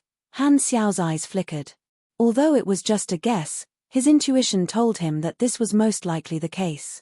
In that case, Oathkeeper already knew the true mechanism of the Sanctums, and he and Kasui were no longer the only two who knew about it. In that case, the plan he had set might have to change. Perhaps he should reach a deeper level of cooperation with the Holy Covenant. Oathkeeper's attitude was very important. Han Xiao had limited understanding of him, so he did not know what the other party was thinking. At this time, black flames suddenly appeared in Han Xiao's vision, condensing into a familiar figure. Speak of the devil. I was still wondering when Oathkeeper would come looking for me. I didn't expect him to be here so soon. Han Xiao's eyes sparkled. Very soon, Oathkeeper's mental projection was formed, and he nodded at Han Xiao. We meet again, Black Star. I've returned from the Sanctums. Looks like you're planning to fulfill the deal today? Han Xiao's eyes flickered, and he deliberately asked, did your awakening plan succeed? At this time, he still did not know how much information Oathkeeper had, so he did not want to reveal his cards immediately. He planned to use words to test Oathkeeper's bottom line and see how much information he had. It succeeded, and it went quite smoothly. Oathkeeper nodded. Yo, I didn't expect this method to really work. How many people have been revived? Han Xiao pretended to be energized and put on a very interested expression. A few dozen, Oathkeeper answered ambiguously, making it clear that he did not want to reveal this information to Han Xiao. Quite a lot. Han Xiao naturally knew the exact number. Seeing that Oathkeeper did not want to say it, he was not surprised and did not dwell on it. He changed the topic and asked, what's the situation in the Sanctums? Oathkeeper thought for a while, his tone uncertain. It feels like I'm in a dream. My consciousness is fluctuating, and I seem to have experienced many things, but it also seems like only an instant has passed. The only clear impression I have is that I'm in a boundless space, and there are countless white light clusters floating within my sight. Most of them will avoid me, as if there's some repulsive force on me. I seem to see different images in every light cluster. Hearing this, Han Xiao stroked his chin thoughtfully. Combined with Jay's explanation, Those light clusters could be information form existences with different contents. A light cluster could represent a civilization, a beyond grade A, or even a period of history. These were all uncertain. Is there danger in there? I don't think so. Oathkeeper hesitated. Han Xiao pondered for a few seconds, smiled, and said, "Let's talk about the method to revive beyond grade as in the sanctums first. We agreed that you would tell me the relevant information after completing the awakening plan. You won't go back on your word now, right?" "Of course not. Our understanding of the sanctums is like this." Oathkeeper's eyes flickered. The opportunity had come. According to the plan, he told Han Xiao the relevant information that the Holy Covenant organization had accumulated in the past but did not correct the wrong guesses. At the same time, he concealed the repeatability of the sanctum revival and deliberately said that it was a one-time method. His explanation was also very simple. Because the revival method was related to information form projection, he deliberately distorted the concept and described the revival process as cutting out the target's information from the sanctums. This meant that the corresponding information in the sanctums would disappear, so he logically characterized it as a one-time function. On the other hand, Oathkeeper did not reveal the origin and use of the sanctums. He did not mention any information about the universe iterations or the Great Reboot, intending to make Han Xiao mistakenly think that the sanctums only had the function of reviving. Oathkeeper spouted nonsense, and the content was very different from what Jace had said. Han Xiao felt that something was wrong halfway through the conversation. The two versions were different, so one of them had to be wrong. According to the situation of the Celestial Star Alliance and Jay's motives, Jay's version was more credible. Then, did Oathkeeper make a mistake, or is he deliberately lying to me? Considering the behavior of the Holy Covenant organization in my previous life, this B** is definitely trying to trick me. Han Xiao's eyes suddenly narrowed, and a playful emotion flashed through his eyes. He did not refute immediately. After Oathkeeper finished speaking, he suddenly sighed and changed the topic. "I'm very curious. You just said that the existence of the sanctums is closely related to the information form, and the revival is done through information form projection. Does that mean that the sanctums have recorded the information of all beyond grade as?" That should be the case. Oathkeeper replied cautiously. "Then I find it strange. Why would the sanctums store the information of beyond grade as? Don't you find it strange?" I am indeed very confused." Oathkeeper tried to control his tone. Han Xiao pretended to think and frowned. "I feel that the sanctums don't seem to be a natural phenomenon. It's very likely to be the product of someone or a civilization, and its function should be more than just reviving beyond grade as. What do you think?" "I'm not sure either. In my opinion, it shouldn't be made by a civilization. The three universal civilizations don't have the technology to do so, and the previous civilizations were even more so. I feel that the sanctums might be some kind of space wonder." Oathkeeper had no choice but to go along with the topic and secretly guide him. He did not dare directly refute, fearing that he would be seen through. Hearing this, Han Xiao stroked his chin, pretending to analyze seriously, and slowly said, "Okay, fine. Let's assume that the sanctums are space wonders in the information form and have the function of recording information of beyond grade as. Then, do you think those revived beyond grade as will refresh the information of the sanctums? In that case, although the original records in the sanctums are cut, new records will appear in the sanctums. Then, the next time they enter the sanctums, won't they be able to cut the same object again?" This Oathkeeper was speechless. This analysis was reasonable and had evidence, so he did not know how to explain it. If he objected, he had only been to the sanctums once, so how could he be so sure of the situation the next time? He should not know so much information. Black Star was a cunning old fox, so he would definitely suspect this. However, if he did not object, it would make Black Star feel that the sanctum revival could be repeated many times, which would go against his intention. This B** is too hard to fool. After thinking for a while, Oathkeeper could not think of a suitable explanation and could only gloomily say, "I didn't think of that." Han Xiao narrowed his eyes and said playfully, "So, You admit that you were lying to me just now? It seems like I'll have to re-evaluate our agreement. Cough, cough, cough. I just didn't think of this possibility. How can it be considered lying? Oathkeeper hurriedly quibbled. Hee. Han Xiao laughed expressionlessly, walked around Oathkeeper with his hands behind his back, and said calmly, if I'm not mistaken, those primordial revivals have been weakened. If I'm not wrong, the strength of those revived primordial ones has decreased. Everyone has more or less lost some of their abilities, right? Yes, they. Wait. How did you know? Oathkeeper's eyes widened. Only this group of Beyond Grade as had talked about this in private, and it was impossible for those primordial revivals to have any contact with Blackstar, and he did not leak the news. It had only been a few minutes, so how did Blackstar know about this? I know a lot more than you can imagine, he said. I wonder if you're familiar with the terms great reboot and iteration? Han Xiao paced around unhurriedly and said slowly, are you familiar with the terms great reboot and iteration? Oathkeeper's face turned pale, and he took 2 steps back. He stared at Han Xiao in disbelief, shocked beyond words. How do you know about these things? He was completely dumbfounded, and his mentality instantly exploded.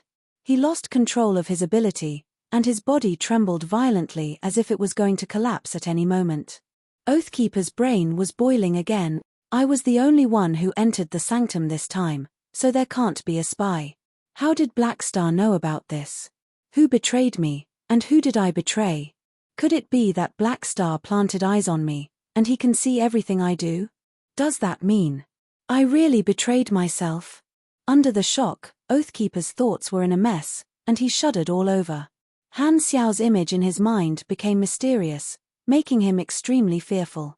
How much does this guy know?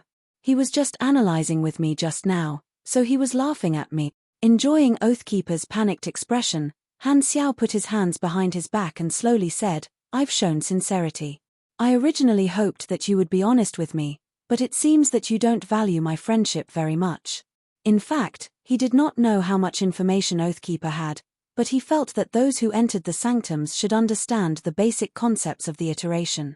This was just a bluff, and he was not 100% confident. However, he had reaped a miraculous effect. He had tricked Oathkeeper into revealing all his secrets, scaring him out of his wits. That's good. In this way, the initiative is completely in my hands. Han Xiao maintained an unfathomable posture, looked down at Oathkeeper, and said with a playful tone, What do you think? Do you think I don't know what you're thinking? Are you trying to monopolize exclusive information and trick me into investing resources for you to help you control the channels of the Sanctum Revival? Oathkeeper's heart trembled. All his plans were seen through by Blackstar. At this moment, he felt as if he was naked in front of Blackstar, with no secrets to speak of. There was only shock and panic left in his heart. He had guessed the possibility of failing to fool Blackstar, but he did not expect Blackstar to expose him in such a way, directly exposing all his secrets and tearing apart all his lies. At this moment, Oathkeeper stood rooted to the ground, dumbfounded. His expression was uncertain, and he only wanted to find a hole to hide in.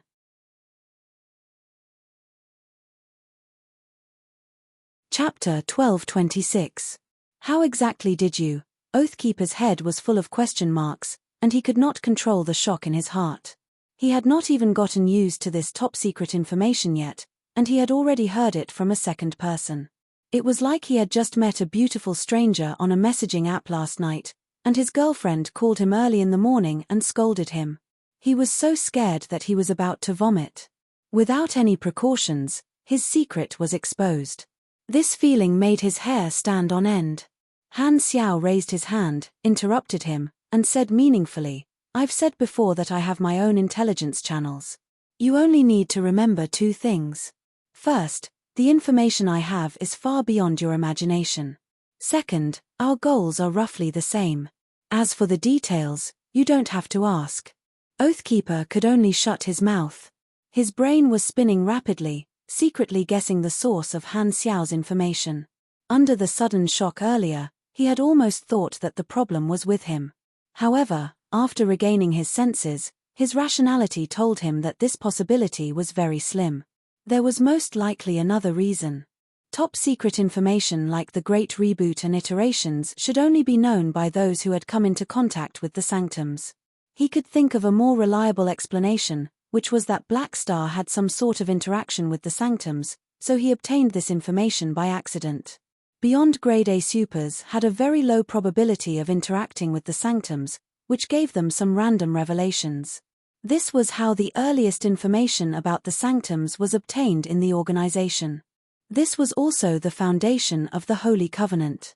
However, when Oathkeeper thought of his previous interactions with Han Xiao, he felt that things were not so simple. Black Star definitely had some means that outsiders did not know about. He could not think of an explanation that could convince himself, and he felt that Han Xiao was giving off a mysterious aura. This time, Han Xiao clapped his hands, pretending to be profound, and said, "You can't hide your little thoughts from me. I don't like people tricking me. I hope this is the last time.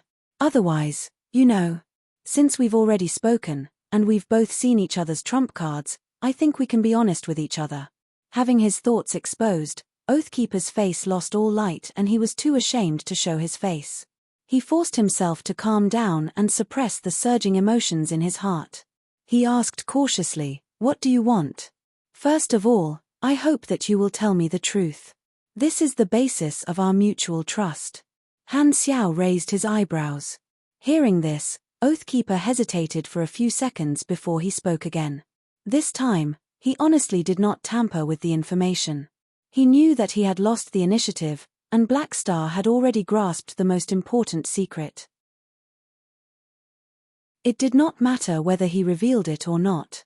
It was very likely that this was still a test, so he did not dare to play any more tricks. Han Xiao listened patiently for a while before a smile appeared on his face again.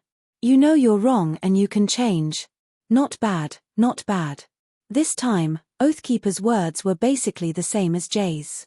He obediently revealed the true mechanism of the Sanctum revival and was intimidated by him. After Oathkeeper finished speaking, he paused for a moment before cautiously saying, "I've already told you what I know. Since you know the true situation of the Sanctum revival and also know what it means to a Beyond Grade A, you won't try to monopolize it, right?" Han Xiao did not answer directly. Instead, he changed the topic and asked, "Do you think that the Sanctums will be monopolized by anyone?" "What do you mean?" Oathkeeper did not understand what Han Xiao meant. Han Xiao paced around, stopped smiling, and slowly said, "Let's put it this way. The existence of the Sanctums is independent and should not be controlled by anyone, just like a public library. Since we can borrow the functions of the Sanctums, others will have the same opportunity. Have you thought about what will happen when the advanced civilizations, including the 3 universal civilizations, stabilize the method of Sanctum revival?" Oathkeeper tilted his head and thought for a while before saying with uncertainty, "They will continue to revive their direct descendants, maintain the scale of their high-level combatants, and use this as a bargaining chip to recruit allies?" "That's right, that's exactly the case. In the long run, this is something that will inevitably happen. Once the advanced civilizations master the method to enter the Sanctum, they will usher in a period of rapid development, further widening the strength gap between civilizations and free Beyond Grade As. At that time, the Beyond Grade As will come to a fork in fate." Han Xiao looked at Oathkeeper, who was deep in thought, and slowly said, "Think about it. If there is no Beyond Grade A association, no Holy Covenant, and no Beyond Grade A alliance that can stabilize the Sanctum revival, then the Beyond Grade As will be controlled by the civilizations. Those who yearn for freedom will not be revived by the civilizations, and those who are disobedient will be eradicated. In this way, only the obedient Beyond Grade As will be left in the universe. Obedient Beyond Grade As will be obedient dogs for the advanced civilizations, forever trapped in faction disputes, having no choice but to kill each other. There is basically no other choice." He explained the situation of the Celestial Star Alliance in a hypothetical way. The more Oathkeeper listened, the more shocked he became. The more he thought about it, the more he felt that what Han Xiao said was very likely to happen. "You're right. We have to guard against this possibility. I didn't expect you to be able to see so far ahead. As expected of you, you have foresight." Oathkeeper had a look of amazement. Of course, you think I'm a prediction, but I'm actually a spoiler. Han Xiao secretly smiled, but he put on a serious expression and said with a deep voice, to avoid such a future, we have to let the Beyond Grade A front have a way to stabilize the revival. That's why I said we have a common goal.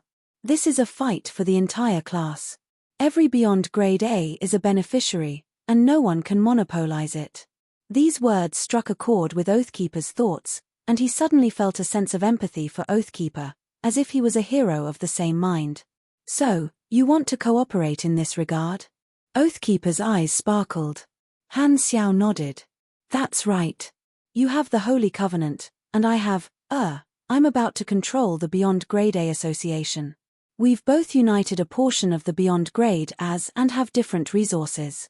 As long as we become strategic partners and work together, we can complete this important task earlier, so the Beyond Grade as won't have any worries and can completely unite to change their fate. Oathkeeper shook his head helplessly. Actually, I don't have a choice. You're the second person who knows about this. Only cooperation is the most beneficial for both of us. But who will control the revival channel? The Holy Covenant, the Beyond Grade A Association, or both of us? Hearing this, Han Xiao smiled and said, of course, both of us will control each other. One in the light, one in the dark, and one in the light, watching over each other. The Beyond Grade A Association will be the main force on the surface, fighting for the recognition of the advanced civilizations. The Holy Covenant will take in those beyond grade as who want to hide their identities and act as insurance in the dark. After all, the advanced civilizations won't accept the fact that the beyond grade as are continuously reviving so easily. They're very likely to do something to the association. It's best to let a portion of the beyond grade as hide under the surface and not let the advanced civilizations see our full strength. This way, they'll hesitate to take action.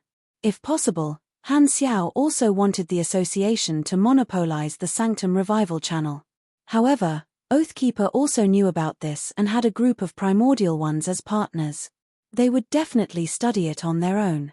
Instead of splitting up and causing trouble, it was better to become strategic partners.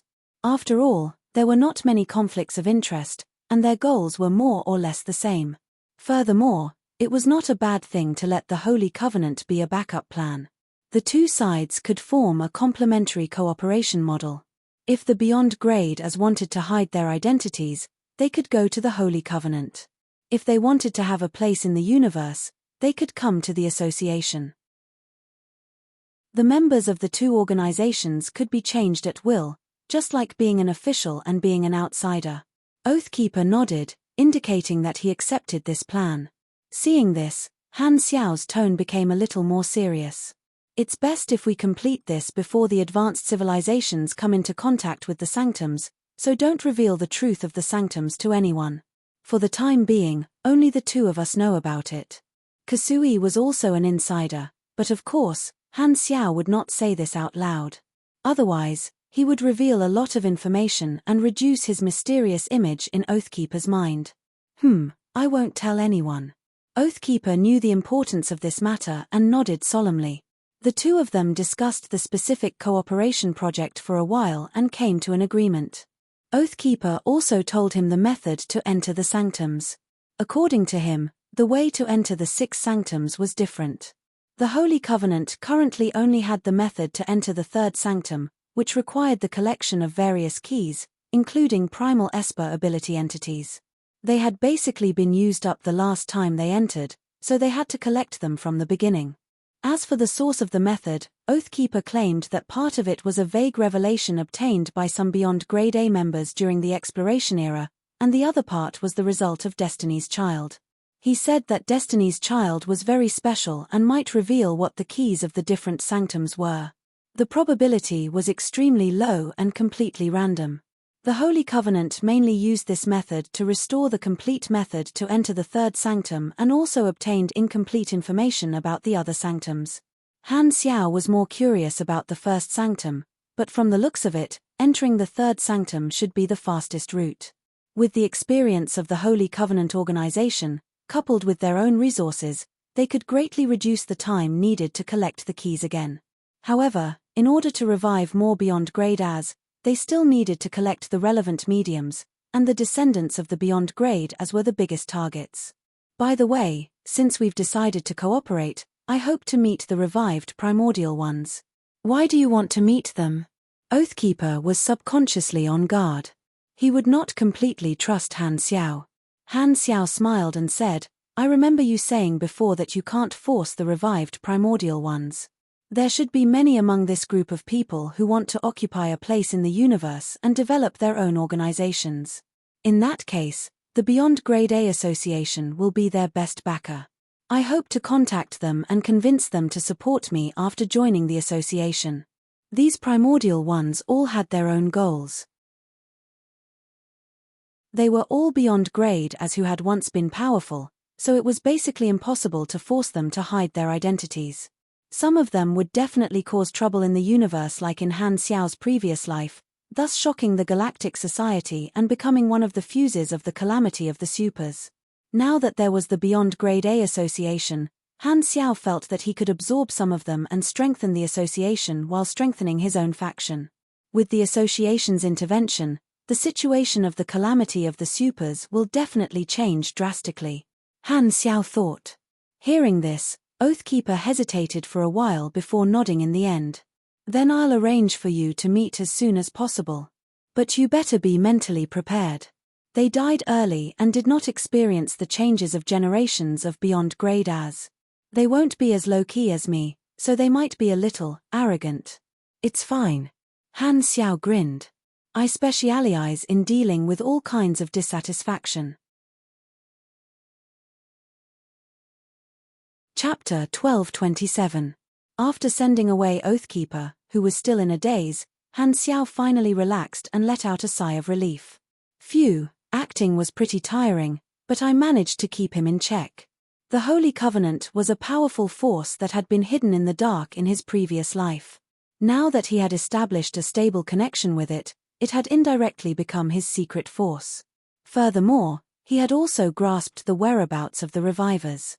This was an important chess piece that completed the key plan. This way, he would be able to interfere with the calamity of the supers and become the chess player in this matter, unlike in his previous life where he could only passively wait for an emergency.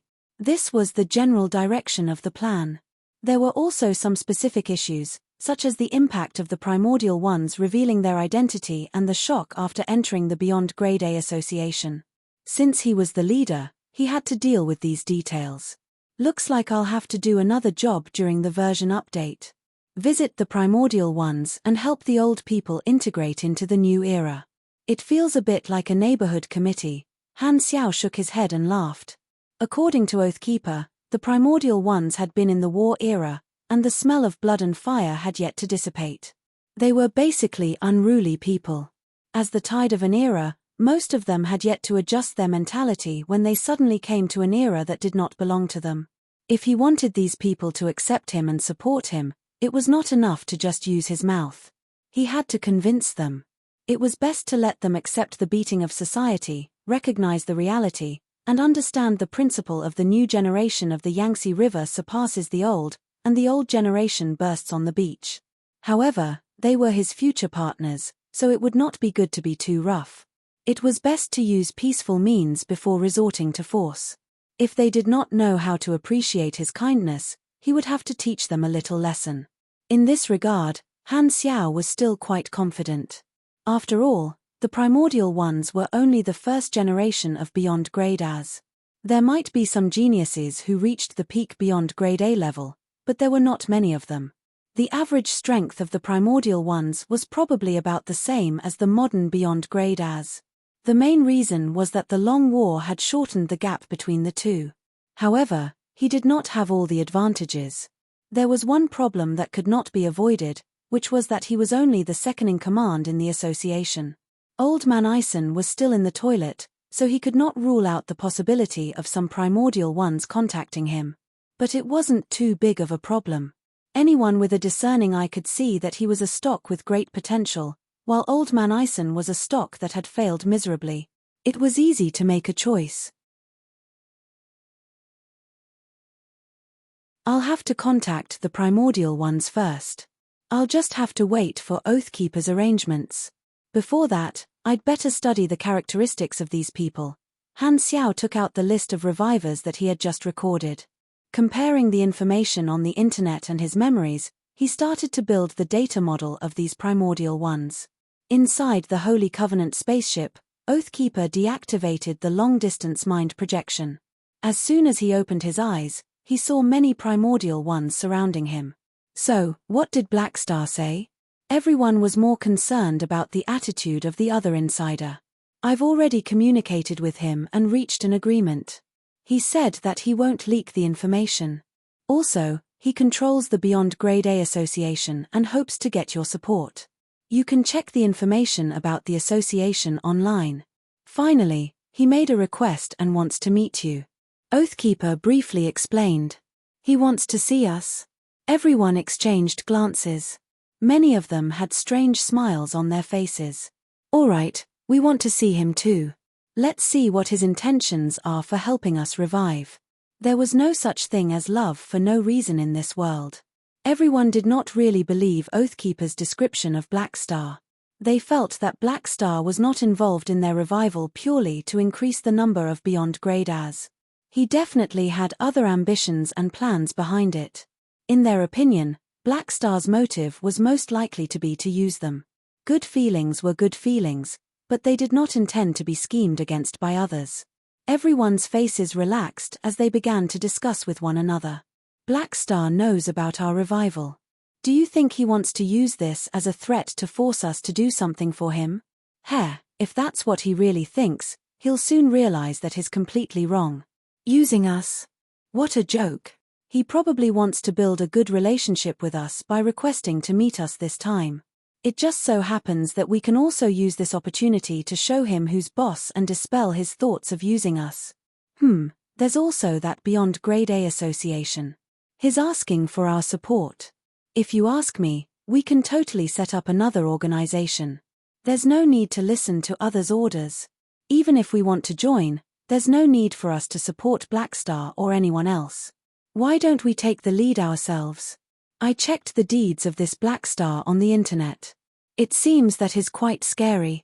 He broke the record of being the fastest to advance to Beyond Grade A and even repelled the joint attack of more than a dozen Beyond Grade As. Oh! The strength of the Beyond Grade As in this era has regressed so much. More than a dozen of them can't even take down a newcomer who just advanced a few decades ago. If it was in our era, they would have been beaten to death. TSK. Looks like they're getting worse with each generation. Don't look down on others too much. If they didn't have some ability, they wouldn't have dared to have ideas about us. Oathkeeper listened to their conversation silently and did not have any intention of correcting their views. It was too common for predecessors to look down on newcomers, especially when these primordial ones were not ordinary predecessors but founders of the Beyond Grade A realm. Their status was equivalent to founders, and they had a sense of pride that said, the achievements of the later generations are all because I opened up the path for them. The way he saw it, if these fellows did not learn a lesson, they would not be able to adjust their mentality quickly. I'm doing this for your own good. Oathkeeper shook his head and sighed. Half a month later, on a certain planet in the desolate universe belt of the ancient star desert, 6 figures stood on the pale earth. They were Oathkeeper and the 5 revived primordial ones. Because they did not want Blackstar to know the total number of revived primordial ones, they elected 5 people as representatives. They were the strongest among them. The other revived primordial ones were not present. They all stayed in a fleet 2 days away, remotely monitoring the situation of the meeting. He should be here soon. Let's listen to what he has to say first. Don't scare him the moment you go up, Beja said. Just follow the plan we discussed earlier. No matter what, we have to let him see our strength and dispel any unnecessary thoughts, Pangan said coldly. Oathkeeper closed his eyes and pretended not to hear anything. Not long after, a meteor suddenly flashed through the dark outer space and fell rapidly. It was Han Xiao, who had crossed the galaxy physically. I'm not late, am I? Han Xiao landed in front of everyone, glanced at the 6 people present, and immediately knew what was going on. Oathkeeper said, No, these 5 are the representatives elected by everyone. Let me introduce them to you. However, Han Xiao waved his hand and interrupted him. Using his well-practiced method, he smiled and said, "You're all primordial ones whose names have been left in history. How can I not know you? There's no need for introductions." These words were quite pleasing to the ears. As the saying went, do not slap a smiling face. Although they had agreed to show off their fists today, Black Star was still considered half their savior after all, and they still had to be polite to him. The 5 of them also greeted him and showed their friendliness. Han Xiao responded while secretly calculating in his mind. King of War Pangan, Mage God Beja, Purple Emperor My G. These 5 are all experts among this batch of primordial ones, and their attitudes were different in my previous life. They're most likely representatives chosen by the primordial ones with different goals. Pangan represents the Avengers, My G represents the Liberals, and Beja represents the ambitious people who pursue power. Looks like the differences between the revived have already become obvious. After everyone finished greeting each other, Pangan suddenly spoke. "You're actually here with your main body? It's our first meeting, so I have to show some sincerity. Using my lord's avatar would be disrespectful." Han Xiao smiled. "I admire your courage. Not bad." Pangan's tone was calm. Oathkeeper coughed, took over, and said, "Let's get down to business first. Black Star is now our partner." He requested this meeting and said that he's willing to provide the relevant resources to help everyone integrate into this era quickly. Hearing that, Han Xiao nodded with a smile and said, "You've just revived, so your thoughts are still stuck in the exploration era. I'm afraid you're not used to the current era. I'll help you, but before that, I want to know the goal of your revival. Only then will it be easier to make arrangements. Let me ask you something. If someone among us has a goal that doesn't match your interests, what do you plan to do?" Beja asked with interest. "That depends on the situation, but don't worry, the possibility of a fight is not high. The Beyond Grade A association I'm in specializes in this kind of problem. I basically won't stop anyone from pursuing their own goals, unless this goal is disadvantageous to everyone," Han Xiao said. "Is that so?" Pangan said coldly. "The Radiant Federation destroyed my home, so I'm going to take revenge on them. What do you think of this goal? It's natural to have national enmity and family enmity, but the premise is that you don't bring any negative effects to us. Otherwise, the association won't sit back and watch. However, I'll be frank. I don't advocate such suicidal behavior." Han Xiao shrugged. "I just want to be free forever and not be restrained by anyone. The Beyond Grade A association you mentioned seems to have quite a few rules." My G raised her brows. "The rules are to protect everyone's interests. Fundamentally speaking, the association is just a neutral group that helps each other. We settle everything through negotiation. As long as you don't deviate from the group's interests, you can enjoy the greatest degree of freedom. No one will force you to do anything. Plus, with the changes in the universe, it's inevitable that the Beyond Grade as will band together. Only protection can bring freedom, so I think you're very suitable to join the association." As Han Xiao answered, he sized my G up. This female Beyond Grade A had a delicate appearance, gorgeous makeup, purple lipstick, purple eyeshadow, and purple lipstick. Her hair was tied up high, and she had an inviolable noble aura. Among the women Han Xiao had seen, her temperament was the most similar to Uranril. One look and he could tell that she was a superior who meant what she said. The few of them asked the questions they were concerned about, and Han Xiao answered them one by one, implying that the association was an excellent place to go. However, he did not receive any response. The 5 of them did not think much of this suggestion. In comparison, they were more inclined to start something else. During the conversation, Han Xiao could feel that the 5 of them were sizing him up as if they wanted to see through him. Suddenly, Pangan interrupted the others and said, "I've always been curious. What's your motive for helping us revive?" Hearing this, the others all turned and stared at Han Xiao's face. Han Xiao's expression did not change. "I've told Oathkeeper that the Beyond Grade as need more people to have a chance to fight for complete independence." Pangan shook his head. "That won't convince me. You have the information about our revival and the Holy Covenant. You can leak it at any time. Have you never had any intention of blackmailing us? There's no need for that. We're mutually beneficial. Han Xiao borrowed his signature fake smile from Sorokin. I hope there really isn't. I advise you to get rid of your unrealistic thoughts as soon as possible, or you'll regret it, Pangan warned. You're thinking too much. Han Xiao laughed. This time, Beija also spoke. We heard from Oathkeeper that you hope to receive our support. Let me make it clear in advance. We're grateful to you, but personally, I will only respect the strong. Oh, can I take it that you're inviting me to spar? Han Xiao raised his brows. If you want me to support you, you'd better show me some ability to convince me. If you don't mind, I do want to see how capable you are. Beija narrowed his eyes. Han Xiao glanced at the others. Do you all have the same intention? Beyond grade as speak with their fists, Pangan said calmly. The others nodded and stared at Han Xiao without blinking. They looked like they were waiting to watch a good show. After the interaction earlier, they realized that Han Xiao was very polite and easy to talk to. He did not have the arrogance of an expert, so they could not help but doubt or underestimate Han Xiao's strength. They could not help but adopt the attitude of testing him. I have no objections, but which one of you wants to fight me? Han Xiao smiled. You can pick any one of the 5 of us. It doesn't matter who it is. You helped us after all, so we won't be too heavy-handed. Beija did not mind. He was very confident in the strength of these people. Hearing this, Han Xiao turned around and glanced at Oathkeeper, who was looking down, and immediately understood. He shook his head and smiled. Facing everyone's scrutinizing gazes, he slowly opened his mouth. The content of his words instantly made everyone's expression freeze. This isn't good. No matter who I choose, others will think that I picked a soft persimmon and offend people. Why don't you all come together? Otherwise, people will say that I'm bullying old people. As soon as he said that, the place suddenly became so silent that one could hear a pin drop.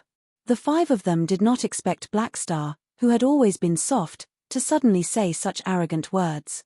Their eyes slowly widened, and disbelief, shock, anger, and other emotions appeared in their eyes. Are you looking down on me? Pangan's face darkened, and a dangerous light appeared in his eyes. No, no, no. You misunderstood. I'm not targeting you. Han Xiao stopped smiling, looked around, and slowly said, I'm talking about you. What I'm saying is that all of you here are weaklings. Why are you pretending to be a wolf in sheep's clothing? Wake up, your glory is long gone. Times have changed,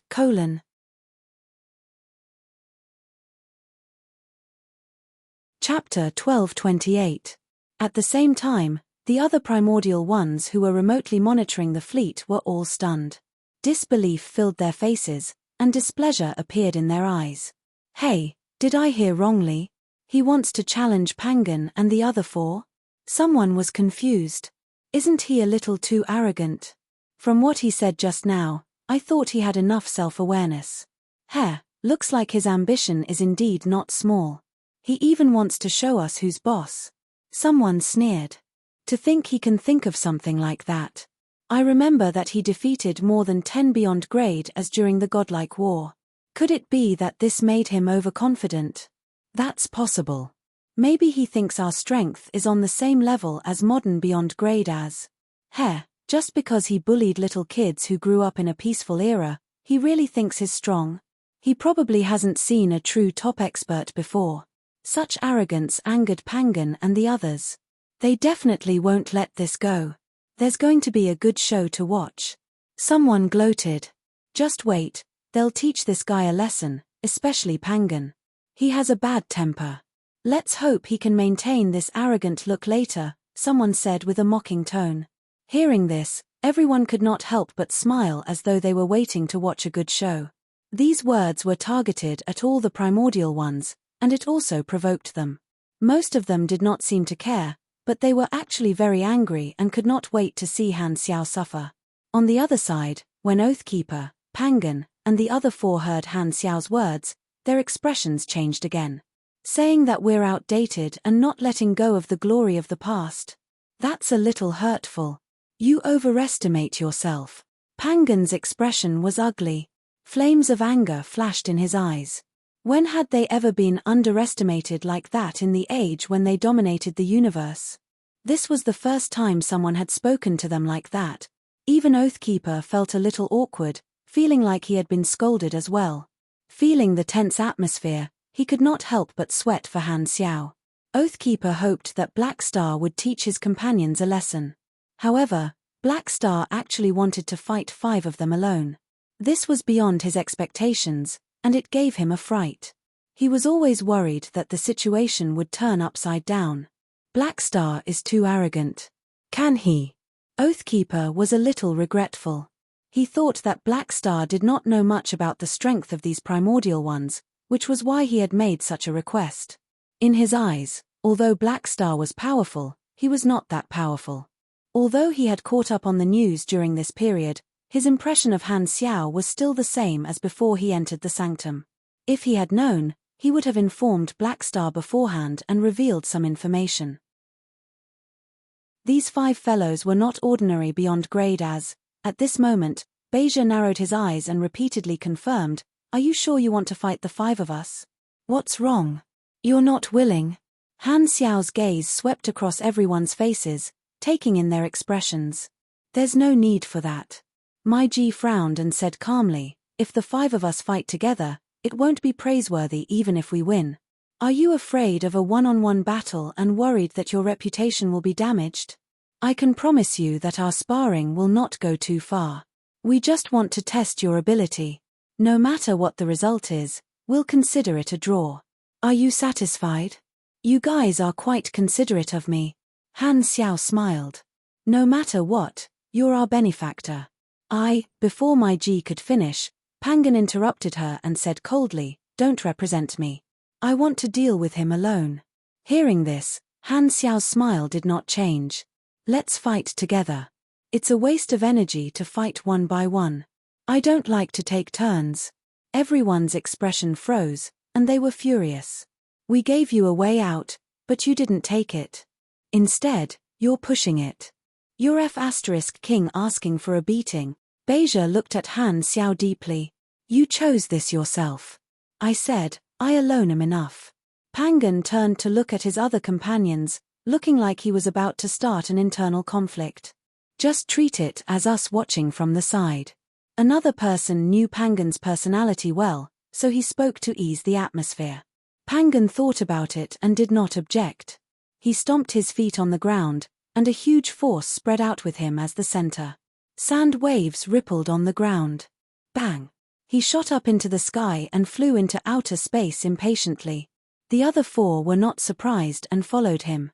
Pugilists were all stubborn and not very smart. They were already used to Pangan's style and could not be bothered with his attitude. "You have triggered the hidden mission. Fist is the last word. Mission introduction. The awakened primordial ones thank you for your help, but they are not convinced. You have decided to show your strength and gain the respect of the primordial ones. Mission requirements. Use actions to gain the respect of the primordial ones. Reward. Based on your actions and results, the higher the rating, the better the reward." Yo, it's out. This should be the same series of missions as Return to the Historical Stage. Han Xiaoxin's heart skipped a beat. He browsed through the missions while flying into outer space. He immediately saw that the 4 of them had already gotten into formation. The 4 of them were very far away from each other, standing in different directions and defining the battlefield. Meanwhile, Pangan remained in the field, facing each other. "Can you make a move now?" Pangan sounded anxious. "I can at any time." Before Han Xiao could finish his sentence, Pangan had already lost his patience. Golden red flames burst out of his body, turning into a meteor and charging toward him. Normally, when pugilists and mechanics were sparring, they would take the initiative to open up some distance and let the mechanic release a portion of his army first. However, Pangan had experienced countless large-scale galactic wars and had long formed a habit. As long as he had a slight advantage, he would expand it infinitely. Even if it was a sparring session, he would not give in at all. Han Xiao narrowed his eyes.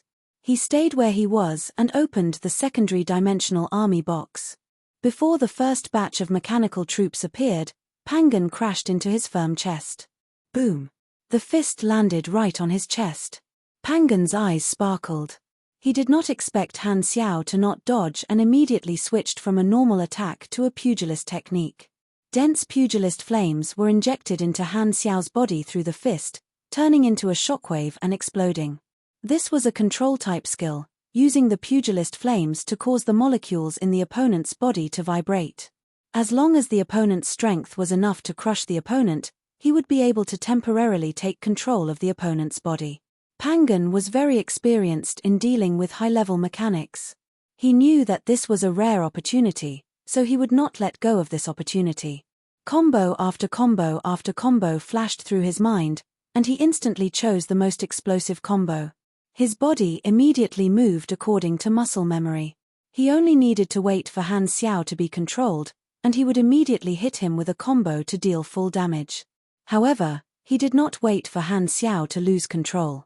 Just as he was about to use the starting martial arts of his combo, a huge slap suddenly came flying towards his face.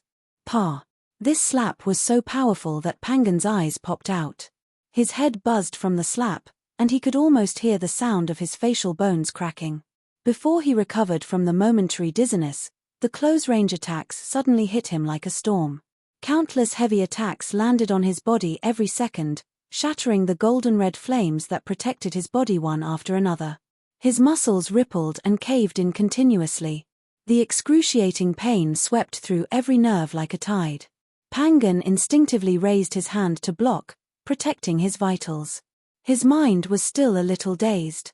Wait a minute, a mechanic was closed in by a pugilist like me, but not only did he not retreat, he even took the initiative to fight back. It's fine if he fought back, but what's with this strength? It's ridiculously strong. After being chased and beaten up by Han Xiao for a few seconds, Pangan finally found an opening. He twisted Han Xiao's arm and pulled him into his arms. He then wrapped his arms around Han Xiao and formed a lock. Don't even think about running. Pangan spat out a mouthful of bloody saliva. The pugilist flames stimulated his body, and his muscles suddenly bulged. His body expanded, and his strength increased exponentially. He was ready to wrestle and planned to stop Han Xiao from breaking free from his lock. As long as he could lock Han Xiao for 2 seconds, he would be able to prepare a powerful skill and unleash an even more violent combo. Every part of a high-level pugilist's body was a weapon. Although Pangan was a little dazed by Han Xiao's counterattack, as long as he reacted, with his countless pugilist skills and talents, he would have an incomparable advantage in close combat. However, the next moment, his expression froze, and shock flashed through his eyes. Not only did he not feel Han Xiao struggle, but he even realized that Han Xiao had wrapped his arm around his waist and formed a lock. What kind of fighting style is this? Even though Pangan was very knowledgeable, he was still a little dumbfounded. You want to learn? Unfortunately, you won't be able to learn it even if I teach you. Han Xiao chuckled. At this moment, the first batch of mechanical troops that had just flown out of the secondary dimension opened fire at the 2 people hugging each other without hesitation. In their preset program, the highest priority tactic was that as long as their master caught a target, they would unconditionally open fire at their master. There was no need to actively control them. Seeing this scene, Pangan's expression changed. Isn't this a mutual destruction tactic? Damn it, this person is even fiercer than me. As the saying goes, the unreasonable are afraid of the reckless, and the reckless are afraid of the reckless. Although his physique was tough, he did not want to take a psionic bath with his enemy. A layer of his flesh would be washed off. Pangan hurriedly let go of his hand and wanted to retreat. However, his waist was tightly held by Han Xiao's arm. Han Xiao's strength was so great that he could not break free for a while. Don't waste your energy. I'm really curious. You knew that I was coming to visit half a month ago, but you didn't go online to check my information. If you had carefully studied my battle video, you wouldn't have stupidly rushed to my face. Do you have to be so arrogant? Or did Oathkeeper cut you off from the internet? Han Xiao was a little speechless. He really did not plan to use this move because he felt that as long as the primordial ones studied his information online, this traditional skill would not work. At the very least, after seeing the nickname Indestructible Body, they would be more or less on guard. However, he did not expect an iron-headed girl to come and find him right from the start. Even he did not underestimate his enemy and constructed a data model of his opponent in advance. This only proved that these primordial ones did not take him seriously at all. Then don't blame me. You're the one who delivered yourself to me. Eat my old and fresh hands, all of you. Go. Yellow. Spring. Boom. Boom. Boom. The light of the psionic cannon's explosions instantly drowned the two of them. The bombardment lasted for 2 to 3 seconds. A golden-red meteor hurriedly escaped from the explosion area and rolled for a long distance in space before stopping. Pangan's clothes were ragged, and he was in a sorry state. Large patches of his body were charred, and some parts of his body were emitting high heat, showing signs of carbonization. At this time, Han Xiao also flew out of the explosion area. He sized Pangan up and sighed regretfully. The army had not been assembled for long, and the first batch of mechanical soldiers was too little. The damage was far from enough. After the damage of the focus fire was reduced by various shields and resistances, Pangan was only slightly injured at most. Han Xiao had already seen Pangan's interface from the combat information. Pangan's energy rank was around 71,000, and his attributes were about the same as Han Xiao's when he was level 300. Before his promotion, it might have taken him some effort to deal with Pangan, but now, he could totally beat him up in all sorts of ways. However, he also understood that these primordial ones were not at their peak. The weakness period and the loss of part of their abilities were only one of the reasons. Another important reason was that although these people had awakened, their equipment would not appear together with them. For example, half of Pangan's nickname came from the equipment set he wore when he fought in the galaxy. It was also called King of War, and it was made by the civilization he was in. There were a total of 3 universal treasures in it: a shield, a spear, and an armor. Without this equipment, his strength would decrease by about 20 to 30%. This was especially true for the awakened mechanics. Without all their assets, they would have to start from scratch. Not everyone had the terrifying production capabilities of the Mecha Empire like him. Seeing this scene, the 4 people at the side were shocked. They put away their careless attitude and their expressions became serious. Did you see that? The strength that guy just displayed. A mechanic who should be physically weak actually has such high strength and dexterity. Either his energy rank is much higher than Pangan's, resulting in his foundation being so strong, or the path of modern mechanics is so wild that they chose to train their physique instead of learning mechanic. I think the possibility of the latter is quite high. While the few of them were communicating in the communication channel, the situation in the field changed again. Pangan had suffered a small loss and was afraid to attack. Before he figured out the situation, he did not dare to continue attacking.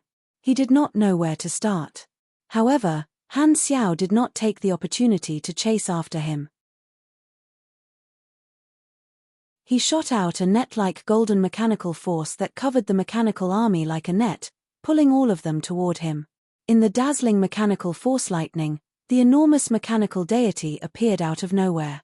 The next moment, the mechanical deity dragged the celestial punishment edge, circled around, and threw out a silver-blue psionic blade wave. Swoosh! The blade light spread out rapidly, and even the 4 people on the edge of the battlefield became the targets of the attack. Light flashed, and magic formations, Esper abilities, psychic abilities, and other means appeared at the same time. Beja, Mai Ji, and the others used their abilities to block the powerful blade wave.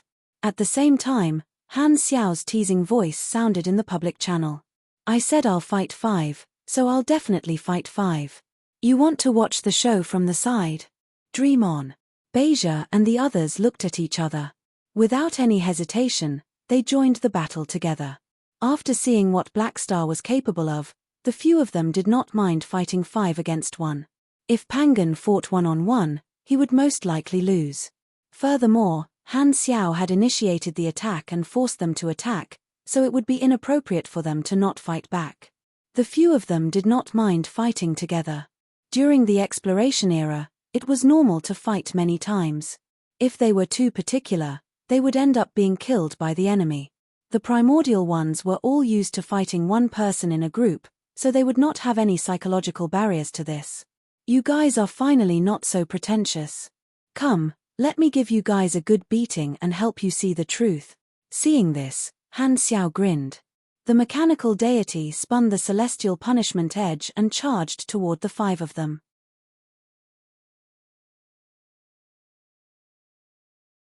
Chapter 1229. Boom. Boom. Boom. The light of psionic explosions flashed in space, and the mech legion charged out of the army camp and onto the battlefield. 5 figures wrapped in energy of different colors were drowned by the sea of machines. They shuttled back and forth among the machines like meteors, and the light of various abilities lit up in the gaps between the machines from time to time. There were 4 classes among the 5 of them, and only the mechanic was missing. The mechanic, who had lost all his assets, was not chosen as a representative by the revived primordial ones. Psionic Prime led dozens of apostle weapons to fight the 5 of them. With the enhancement of mechanical force, the coordinated apostle weapons made the 5 of them flustered and in danger. The mechanical deity was like a crane in a flock of chickens on the battlefield. The celestial punishment edge chased after a few people and slashed continuously. The weapon was huge, but it was as fast as lightning, slashing out streaks of sharp psionic blade waves. The heavy normal attacks were mixed with the explosive moves of the Getter Hadouken, pouring out explosive lethality. Pangan, in particular, received special attention. Han Xiao loved to persecute, educate arrogant kids the most. However, the opponent this time was not Old Man Ison, and he still needed to maintain his cool. Therefore, Han Xiao was more reserved and did not bombard the other party with chat streams. The few of them fought fiercely for quite a while. Han Xiao was fighting 1 against 5 and did not show any signs of weakness for the time being. He was not at a disadvantage and even had a slight advantage. The mechanical army charged back and forth like a flock of crows, like a black rag trying to wipe away 5 stubborn stains. Pangan, Beja, and the other 4 were far from their peak strength, but they were not fodder either. Although they were in a passive position, they could still hold on for a while with their cooperation. However, the 5 of them felt extremely troubled. This was their first time dealing with a mechanic of this style, so they did not know where to start. From what they knew, the best way to deal with a mechanic was to attack them head-on. When they first saw Black Star's main body, they were quite surprised and felt that he was too careless. However, they now realized that they were ridiculously wrong. Black Star was the complete opposite of their impression of a mechanic. One was as fragile as paper, while the other's mental strength, which should have been his weakness, was extremely tough. He was F*King indestructible. The head-on attack tactic was mostly useless. If they turned to attack the enemy's army, the enemy's foundation was too strong, and the secondary dimensional army box was still sending out soldiers continuously. They did not know when it would end. Thinking about it, it seemed like they could only use a protracted battle to exhaust the enemy's energy. However, the enemy's apostle weapons, mechanical army, and mechanical deity were too powerful, so their margin of error was very low. Furthermore, their energy consumption was also very high. If this went on, the 5 of them were not sure if they would be heavily injured first or if Black Star would run out of energy. Does this person to time to attack to death? I never thought that such a terrifying character would appear in this era, Meiji exclaimed. If only my weapon was still here. Pangan clenched his teeth as another dozen of his bones were shattered by the save it. A pugilist was beaten up by a mechanic at close range, and you still have the face to talk. Another person could not help but say, all right, stop arguing and think of a way to deal with him. If we still get killed in a 5-on-1 battle, that will be extremely embarrassing, Bagon said with a deep voice. The 5 of them dodged or blocked the focused attacks of the mech army like they were walking on a tightrope, trying to find Han Xiao's weakness. However, they could not find a way to break through the situation and were getting more and more passive. With the support of Fearless Heart and legendary battle technique, The focused attacks of the mech army were extremely powerful. Among the 5 of them, only Pangan had true damage reduction. The other 4 would not be able to survive many rounds of attacks. If not for a psychic and Bagon continuously giving them shields, some of them might have already been heavily injured. Most importantly, they were shocked to find that Han Xiao was becoming more and more courageous as he fought, and his strength was still increasing as he fought. Beja maintained the state of phase illusion and avoided the attacks of a few apostle weapons. He said decisively, the battle has already been dragged into the opponent's rhythm. If this continues, the situation will only get worse. Let's try again. The 5 of us will attack his main body together. I don't believe that his physique has no limit. Other than that, there are no other effective methods. What do you plan to do? His main body is now hidden in the mechanical deity and is being protected. Have you forgotten the forbidden space spell I have? I can temporarily pull the target out of the mechanical deity and create an opportunity. The few of them quickly reached a consensus. Bagon did not delay and formed a hand sign. An exquisite enchantment circuit lit up on his neck, and a spatial repulsive force burst out with him as the center. The mechanical soldiers around him were all pushed far away, squeezing into a cluster. Then, he raised his hand and cast a group blink spell, teleporting the other 4 to his side and gathering them together. He did not stop chanting and instantly constructed a new magic circuit. The space not far away suddenly rippled. Han Xiao, who was supposed to be inside the mechanical deity, appeared out of thin air at the location Bagon had pointed out. Han Xiao only felt his vision blur, and his position changed. He looked up and saw the concentrated fire of the 5 people charging toward him. The light was dazzling, and the momentum was fierce. Yo, what a small combo. Han Xiao even had the time to tease him. He then opened a new gate beside him. With a tug of his hand, rows of spacetime amber balls were pulled out and stacked into a transparent wall in front of him. Splash! The next moment, the long-range attacks of the 5 of them hit the spacetime amber barrier. Like water pillars landing on a lotus leaf, they immediately slid in all directions. Han Xiao, who was behind the barrier, was unharmed. What is that? Seeing this, the pupils of the 5 of them constricted. At this time, Han Xiao's laughter sounded in the public channel. This space displacement spell is not bad. I have a similar ability too. Do you guys want to try it? As soon as he said that, Han Xiao's figure flashed, and he returned to the mechanical deity with void hyperdrive. Before the few of them could take any further measures, he immediately used void displacement and switched locations with one of his targets. Whoosh! Pangan's vision blurred, and he was shocked to find himself inside the mechanical deity. Before he could react, the space around him suddenly disintegrated, turning into a mech legion that surrounded him and focused fire on him immediately. Ironhead Doll was being beaten up far away, and Han Xiao's figure switched to the other 4. Facing the shocked gazes of the 4 of them, he smiled, shook his body, and suddenly activated the void prison. The next moment, the movements of the 4 of them became extremely stagnant, and they were all trapped in this domain. Only Han Xiao could move freely. He activated apostolization with all his strength, and countless mechanical troops fed back a huge amount of attributes to him. His right arm bent like a bow, and energy circuits lit up on the surface of the mechanical suit. Psionic energy rippled out like water.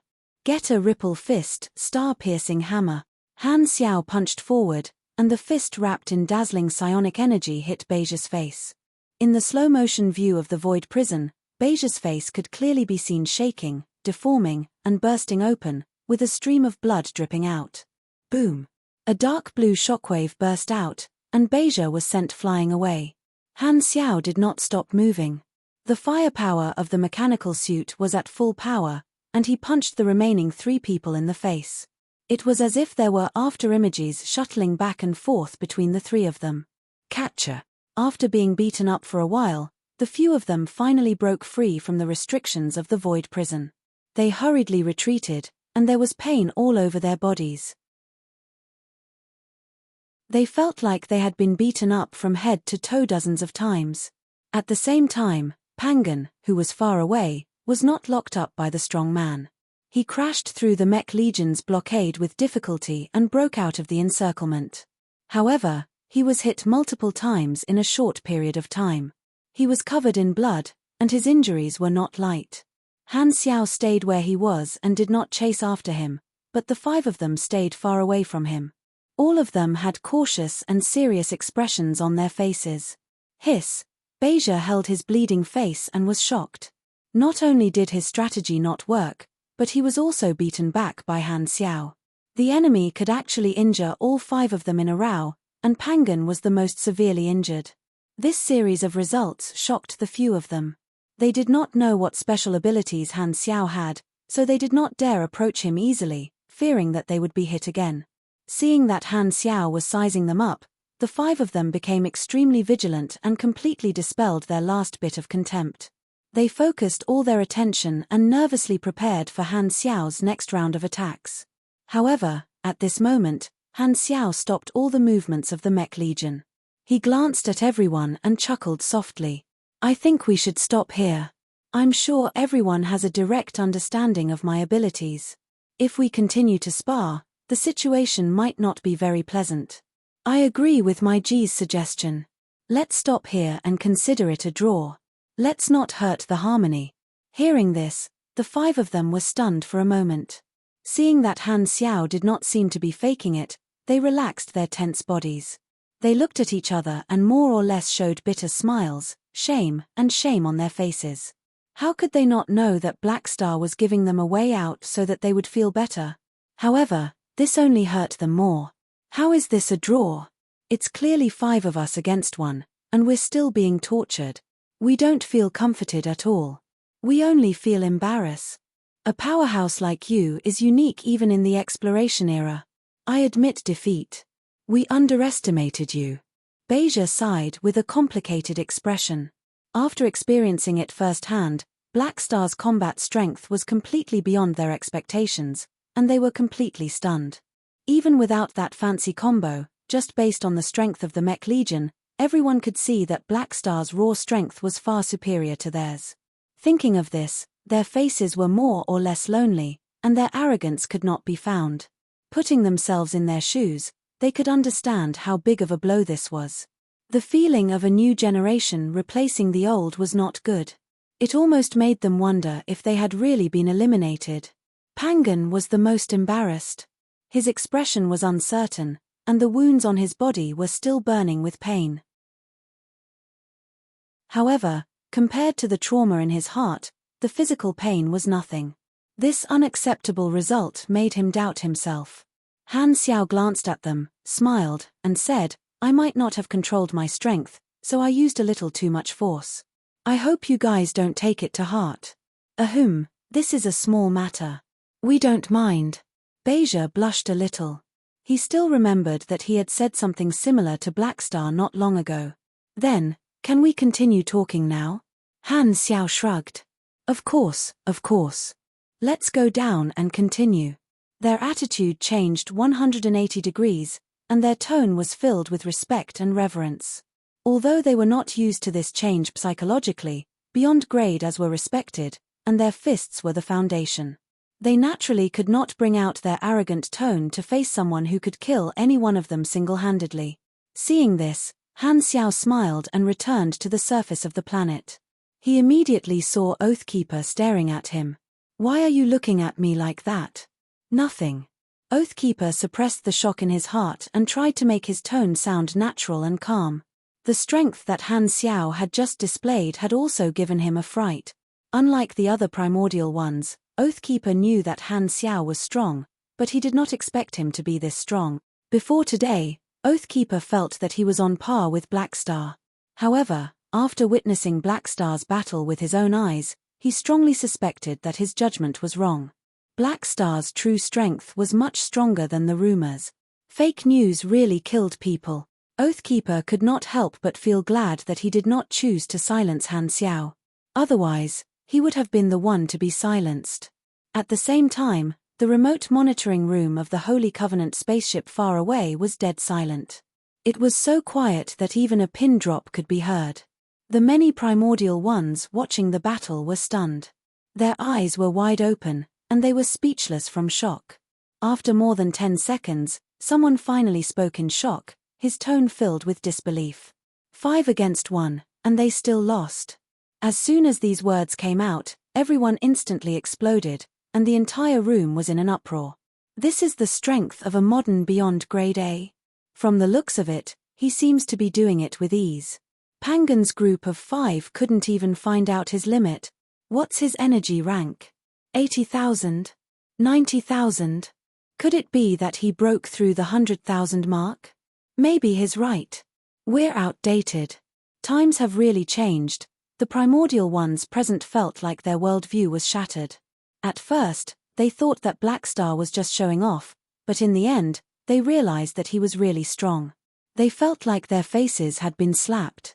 Luckily, they were only watching the battle behind the scenes and did not have to care about their faces. In their eyes, a loss was a loss, and a loss was a loss. Naturally, they did not take the result of a draw seriously. Thinking back to what Blackstar said before the battle, they felt like eggplants that had been hit by frost. Their confidence took a huge hit, and their sense of superiority as primordial ones was completely destroyed. It seemed like he really was not boasting. He taught them a lesson and helped them recognize reality. The people present had no choice but to accept this reality. The arrogance, and other mentality they had when they first revived quickly disappeared, turning into caution, modesty, and caution. The only problem was that the effect was too good. Many people's mentality had fallen to the other extreme. Blackstar is only the vice president of the Beyond Grade A Association. The internet says that there are many beyond grade as in the same echelon as him, so they should have similar strength. TSK, the modern era is too scary.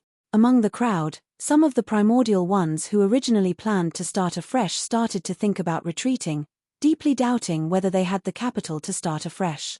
Originally, the goal of some people's revival was to avoid the exploration-era war and come to the peaceful era to develop a new organization with their own strength and obtain great power. However, Han Xiao's performance today gave them the wrong impression that there were experts like him everywhere. This spar had not only destroyed their self-confidence, but it had also scared some of them into temporarily burying their ambitions. With our strength, we'll be courting death if we rush to start something. It's better to train in seclusion for a few decades first. We won't come out until we catch up with the times.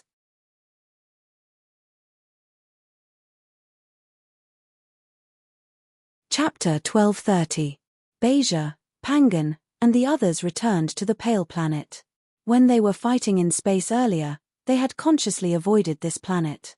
Some of the shockwaves were neutralized by Oathkeeper, so the planet was spared. Han Xiao picked up the topic from earlier and continued to talk with the others. This time, he could clearly feel that the atmosphere was much better. Beja and the others listened to his opinions seriously. As the old saying went, as long as your fist was big enough, you could make the other party listen to you calmly. Lu Shuren was not lying. Your current situation is definitely not suitable for you to come out. After all, your combat strength has declined after your revival, and you're already behind the times. It's best to find a way to make up for this gap. If you ask me, you should spend more time in seclusion to train and learn new technology and knowledge. Han Xiao said. This would not have been very convincing before the sparring, but now, everyone agreed. They thought that they could only revive once. Now that they had the chance to make up for their regrets, fulfill their ambitions, and climb to the top, they naturally cherished it and wanted to make sure nothing went wrong. This was a rare opportunity. These primordial ones were all patient. There was nothing they could not wait for. Blackstar, you've really broadened the horizons of us old antiques today. Even in the exploration era, not many people were your match. Beja sighed. In the sparring earlier, they had lost all face, but they did not hold any grudges. At this level, they were not people who did not know what was good for them. They were not enemies. Although Han Xiao's words were harsh, they were the truth. A powerful benefactor naturally had a special place in their hearts. I've always suggested that you join the Beyond Grade A Association. Although the modern era is more peaceful than the exploration era, there are still undercurrents. Beyond grade as are not safe. You can check the tragedy of the pinnacles online. That was a purge by the advanced civilizations. They've always wanted to control our numbers, so it's necessary for us to stick together. Han Xiao began to promote the association again. This time, other than Pangan, who chose to abandon this life for the sake of seeking revenge, the other 4 people swept away their previous disapproving attitude and began to take Han Xiao's opinion seriously. They lowered their heads and seriously considered this route. Seeing this, Han Xiao continued, "There are more benefits to joining the association. You've just revived and are all alone. You don't have any organizations under you, so even if you want to develop from scratch, it'll take a lot of time. Furthermore, the cake of the various starfields has already been divided up by the various large organizations. Even if you have the strength, you'll still encounter many obstacles. On the contrary, if you become a member of the Beyond Grade A Association, you'll immediately be able to borrow the intelligence, resources, military, and other resources of the other members. If you want to build an organization, we'll also help you and provide you with all kinds of help, helping you become a member of our collective interests." Hearing this, everyone couldn't help but nod, and they were more or less tempted. The universe was too big. Without money and manpower, it was inconvenient to do anything. During the exploration era, they had been supported by various civilizations, and they were used to the taste of power. Now that they had to start from scratch, they were not used to it. Meiji pondered for a while before saying, "We're willing to support you, but you're only the vice president, so you can't make all the decisions. Furthermore, with your strength, the president definitely won't be too weak." That makes sense. "We're grateful for your kindness, but we also have to think for ourselves. In comparison, wouldn't it be better to support the leader?" Beja asked. Han Xiao smiled. "You guys don't know this. I have a problem with the president, and our paths are different. He's too ambitious and radical. He wants to bind the association to him and walk the same path as him to the end, which has already angered many people. There's no chance for him to be re-elected. Furthermore, he's old, and he might pass away one day, so there's no future in supporting him. However, I have a lot of friends, and the position of the next president is basically set. Furthermore, the chances of me being re-elected are very high. Investing in me is the best choice. I'm not boasting about this information. You guys can read it online. By the way, he was defeated by me.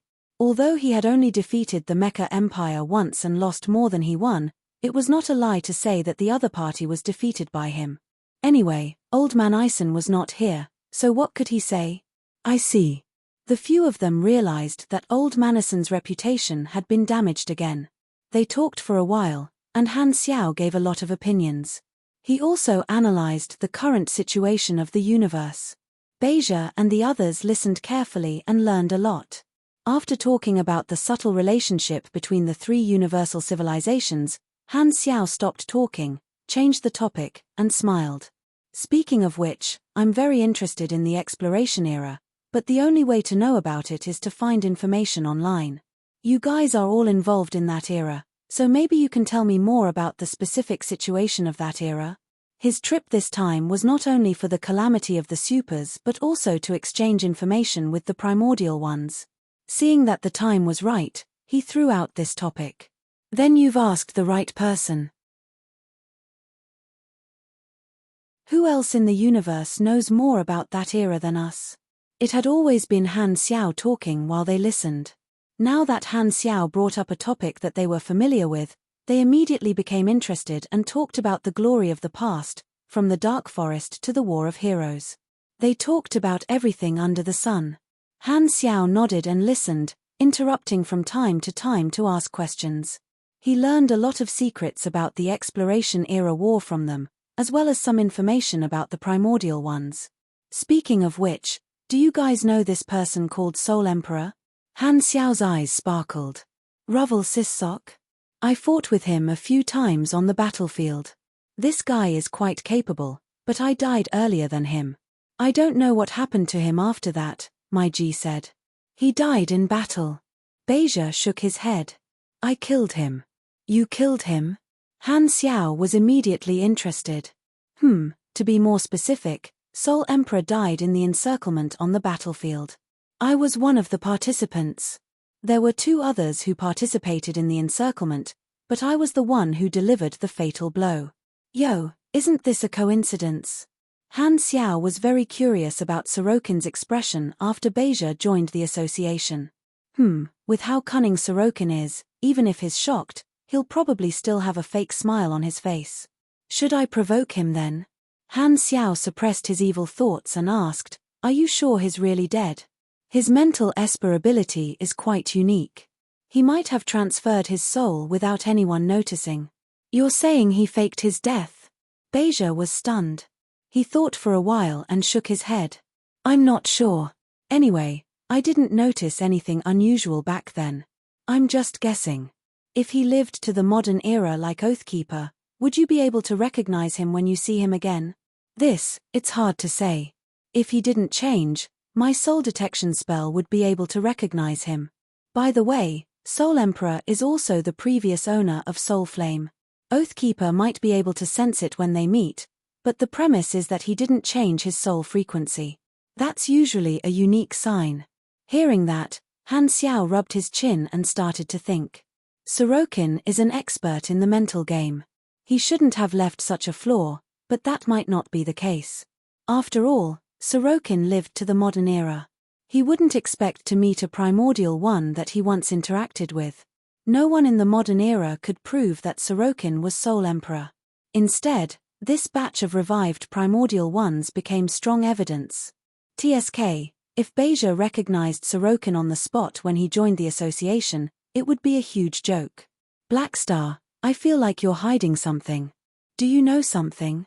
Is Soul Emperor really still alive? Beija could not help but ask. Who knows? Han Xiao shrugged. He had not decided if he should expose Sorokin's identity. Now was not the time to maximize his benefits.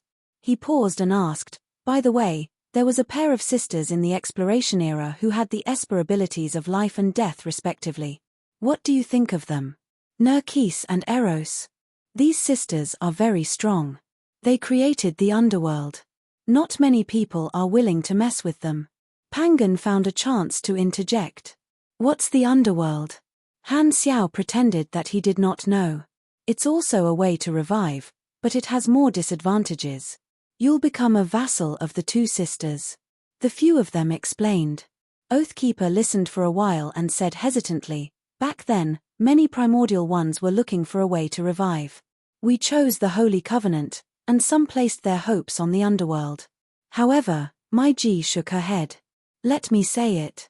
Those 2 sisters studied the concept of life and death until they became obsessed. They're very unreliable. We once invited them to join the Holy Covenant, but they rejected us and then cut off contact. I don't know what happened to them. They should be dead. Not just dead. You wouldn't believe it even if I told you. They actually committed suicide, Han Xiaoshan complained in his mind. Suddenly, his body paused as he realized something.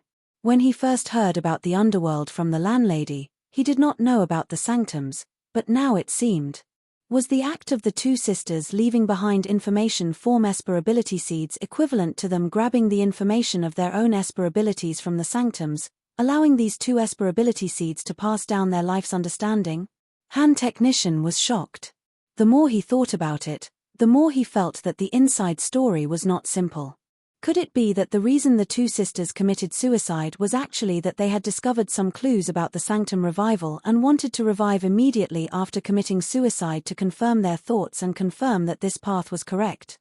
Perhaps they failed in the end and only left behind the information of their esper abilities, unable to revive themselves.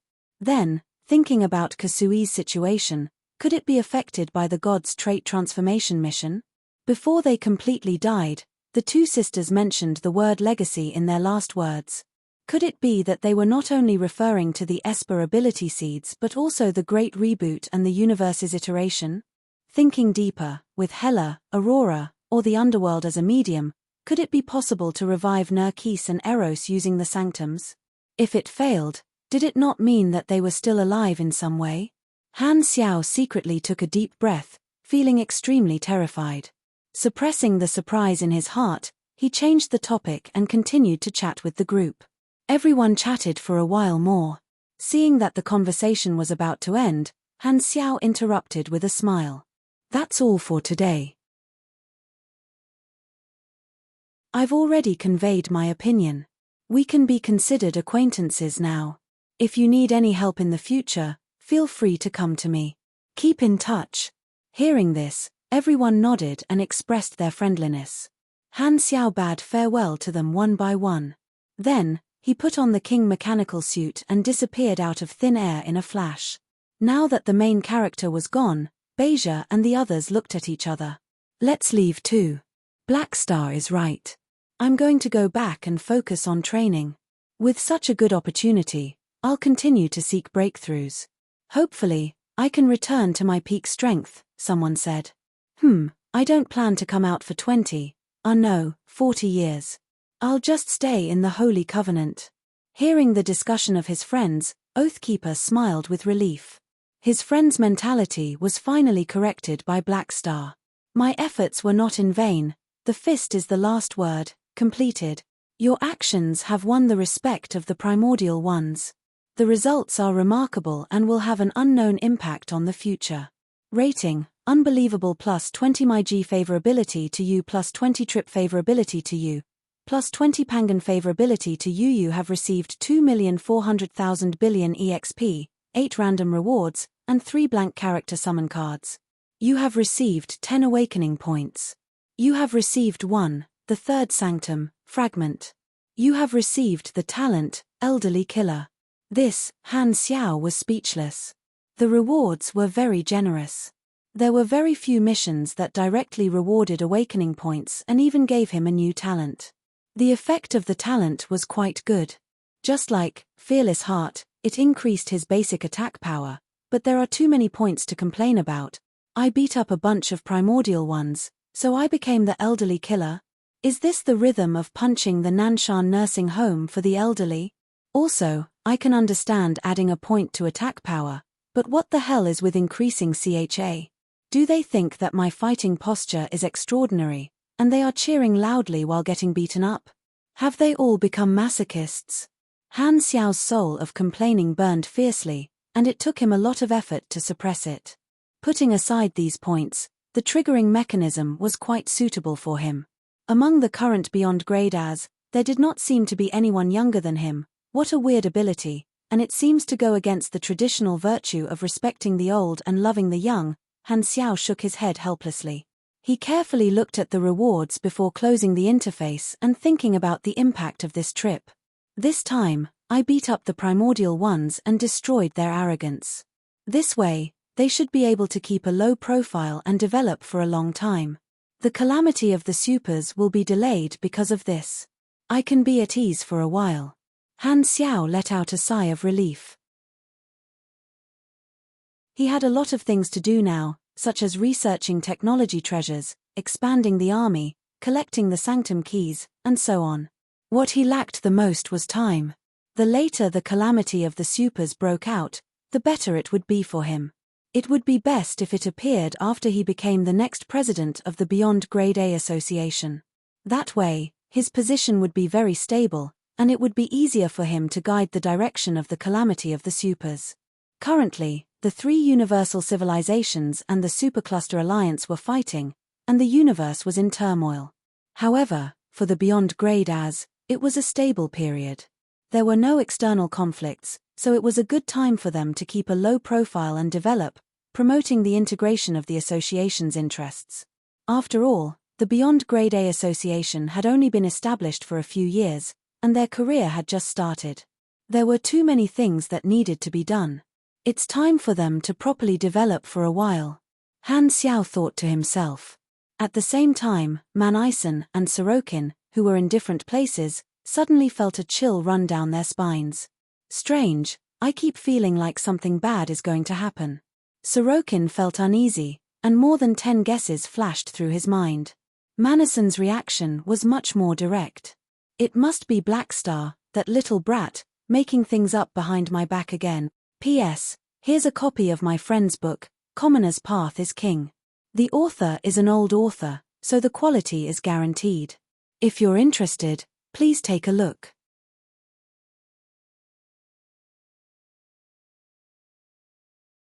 Chapter 1231. Time had no emotions. No matter how the scenery changed, it still did not look back and walked forward with the world in its arms. The galactic society in the war-torn era was filled with countless upheavals, changing the lives of billions of people in different ways. Some took the initiative to join the tide of the era, some were involuntarily dragged into the vortex, and some were determined to wait for death, hiding in small buildings, not caring about spring, summer, autumn, or winter. Demonstrations, independence, rebellions, political strife. Endless chain reactions spread across the various starfields.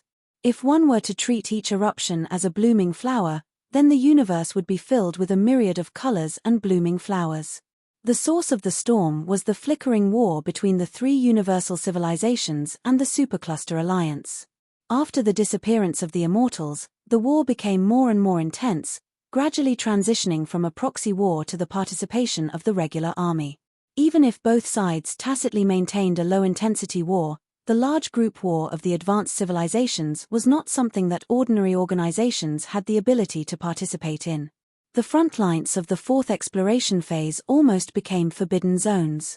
When the war machines of the advanced civilizations were activated, it was a vast power that was completely different from the strength of an individual. It was as if they had conquered the universe. Facing the attacks of the regular army of the three universal civilizations, the Supercluster Alliance gradually lost ground due to the limited supply line. Their territory was taken away time and time again, and their front line was constantly shrinking.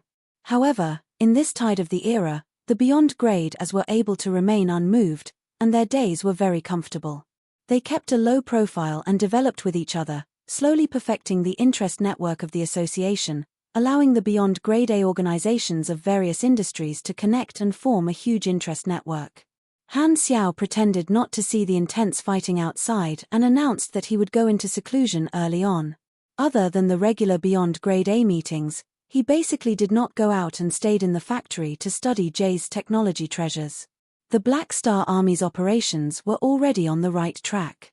The various departments were operating on their own and did not require his attention. The army used its own resources and cooperation with many parties to silently expand the various starfields and grow stronger. The rich profits became the expenses for the great mechanic Han's research. It was almost inexhaustible, and his ability to earn money was getting stronger and stronger. With his current position, no one dared to provoke him. Only those who did not know the immensity of heaven and earth or those who were opportunistic could be dealt with by the army. There was no need to trouble Han Xiao. The primordial ones of the Holy Covenant organization were all in seclusion. Man Ison, Sorokin, and the others with grudges were also busy with their own matters. No one disturbed him. In this harmonious environment, the Han technician was finally able to settle down and research the technology that he had been researching behind closed doors for several years. During the research period, he even won the Stewart Peace Prize once and gained 1 legend point, maintaining the popularity of public opinion for a period of time. High-level life forms had a different sense of time. They could extend 1 second subjectively by many times, and they could also pass 10 days to half a month in the blink of an eye. Therefore, Han Xiao never felt bored as he wandered in the sea of knowledge. He was becoming more and more patient. The situation in the universe was constantly changing, and the days passed in the flames of war. In the blink of an eye, it was Galaxy Calendar 738. In the Central Galaxy, in the territory of the Red Empire, in a secret military training base. All the classes were stopped today. All the students and instructors gathered in the largest square, looking up at the large virtual screen that covered the sky. The screen was divided into dozens of small windows, each showing a different image. Most of them were monitoring a glowing figure from different distances and angles. One of the most macroscopic images showed a spherical mechanical satellite with energy circuits all over it, extending out densely packed chimney-like devices.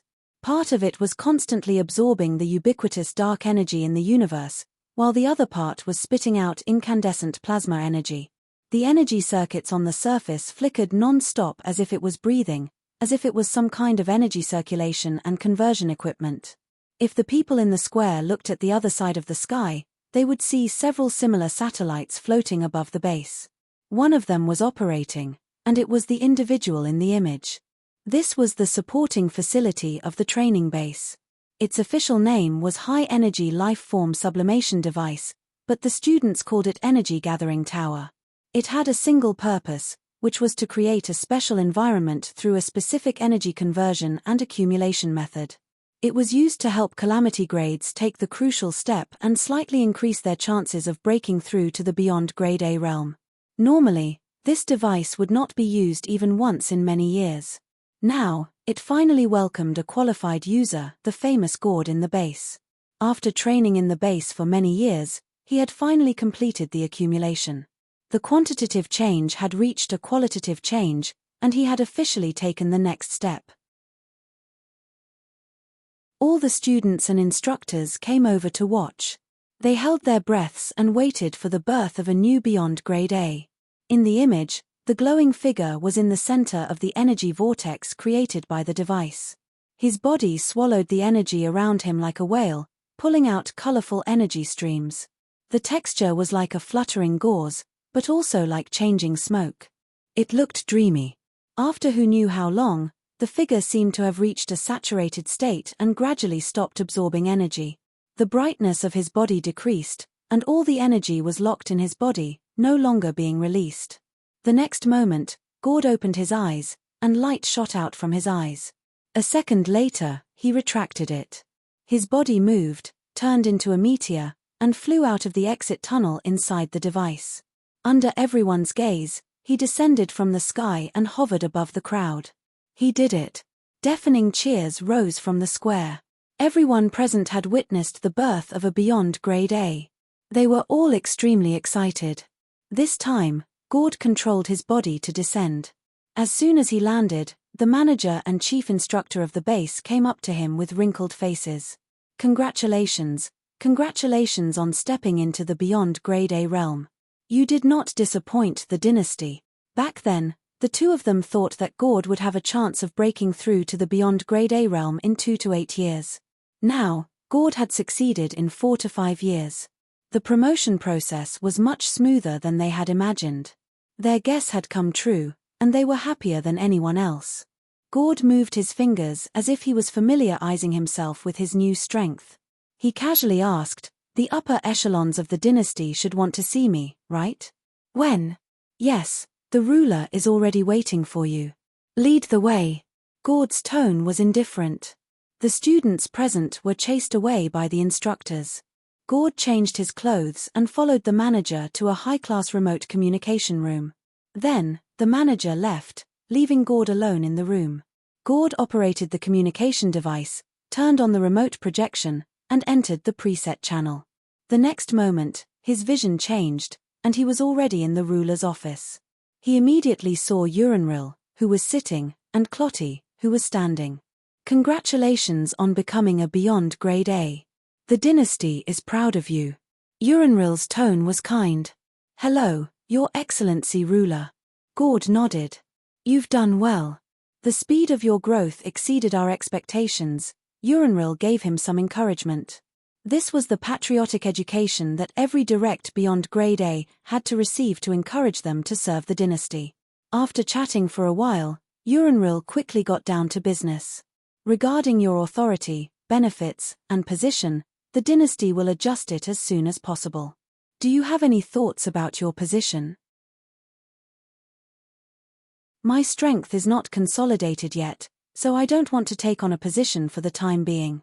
In the future, I feel that my ability is very suitable for scientific research.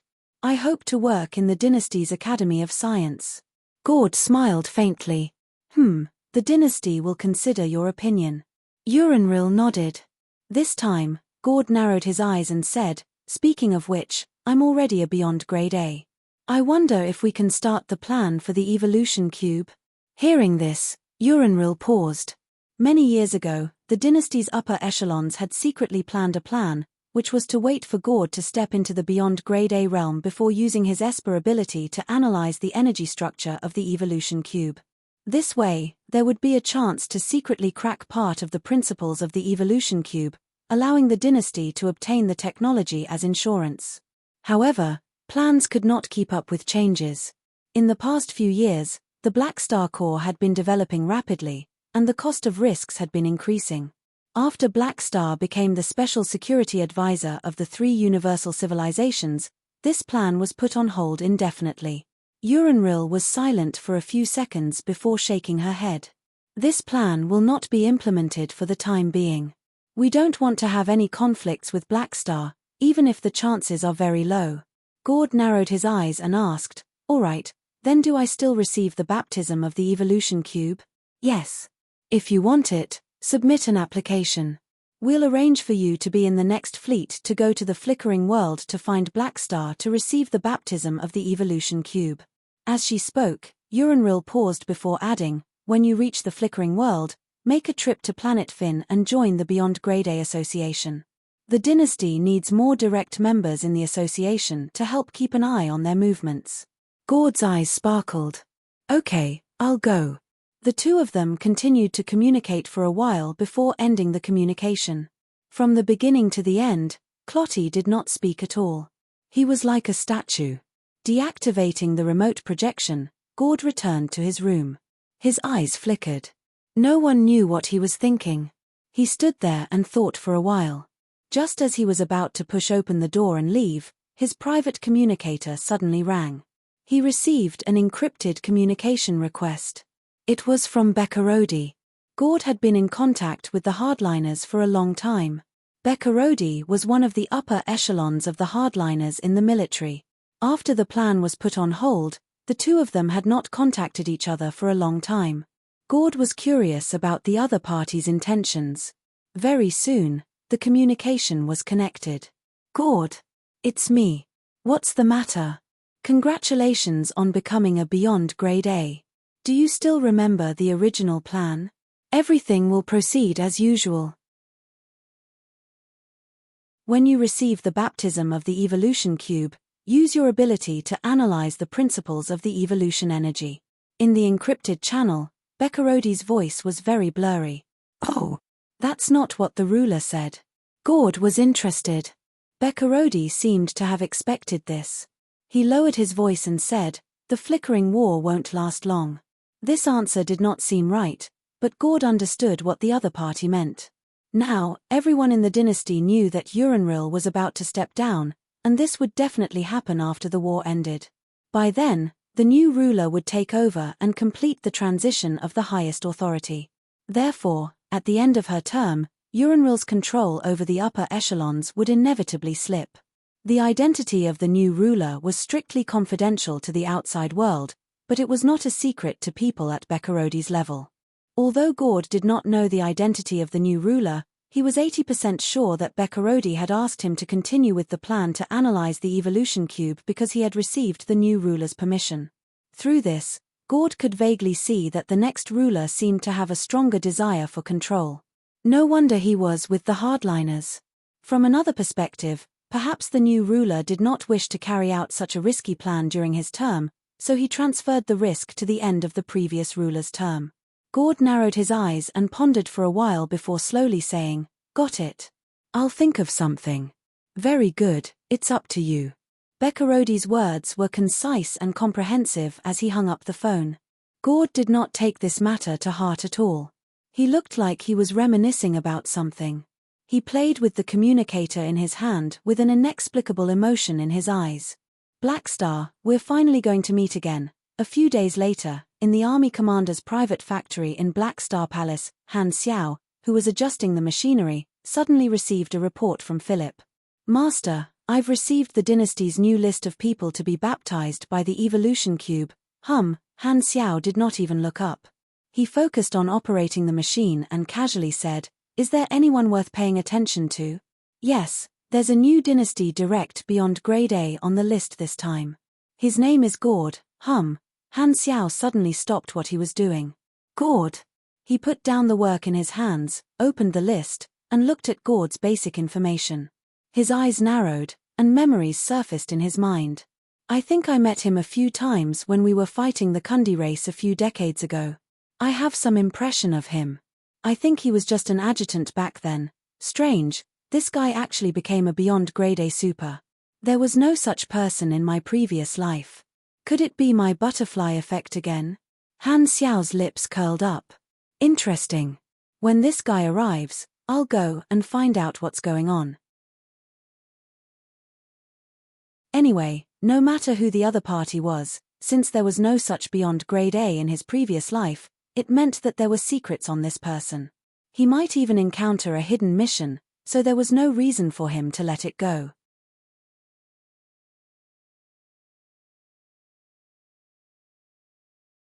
Chapter 1232. Philip's report interrupted the work at hand. Han Xiao pondered for a while and decided to take a break. He left the experiment area, entered his personal lounge, found a chair, and sat down. He waved his hand to get the mechanical assistant to bring him snacks and drinks. He then opened the quantum network and browsed the latest news. During the version update period, the player forums were frozen. Han Xiao did not have a great pastime. Other than teleporting to Floating Dragon Island to accompany Ames, he could only go online and read the news. Looking at the situation of the flickering war, Han Xiaoshin had a thought. Yo, it's already at this stage. The Supercluster Alliance can't hold on for much longer. Looks like they still can't change their fate. The end of the war is just around the corner. Because of the butterfly effect, Han Xiao could not accurately predict when the flickering war would end. However, judging from the current situation, it would probably end in 2 to 3 years. The Supercluster Alliance would not be able to hold on for much longer. The flickering war started in Galaxy Calendar year 732, and it had been 6 years since then. This was more or less as he had predicted. The war would last at least 3 to 5 years.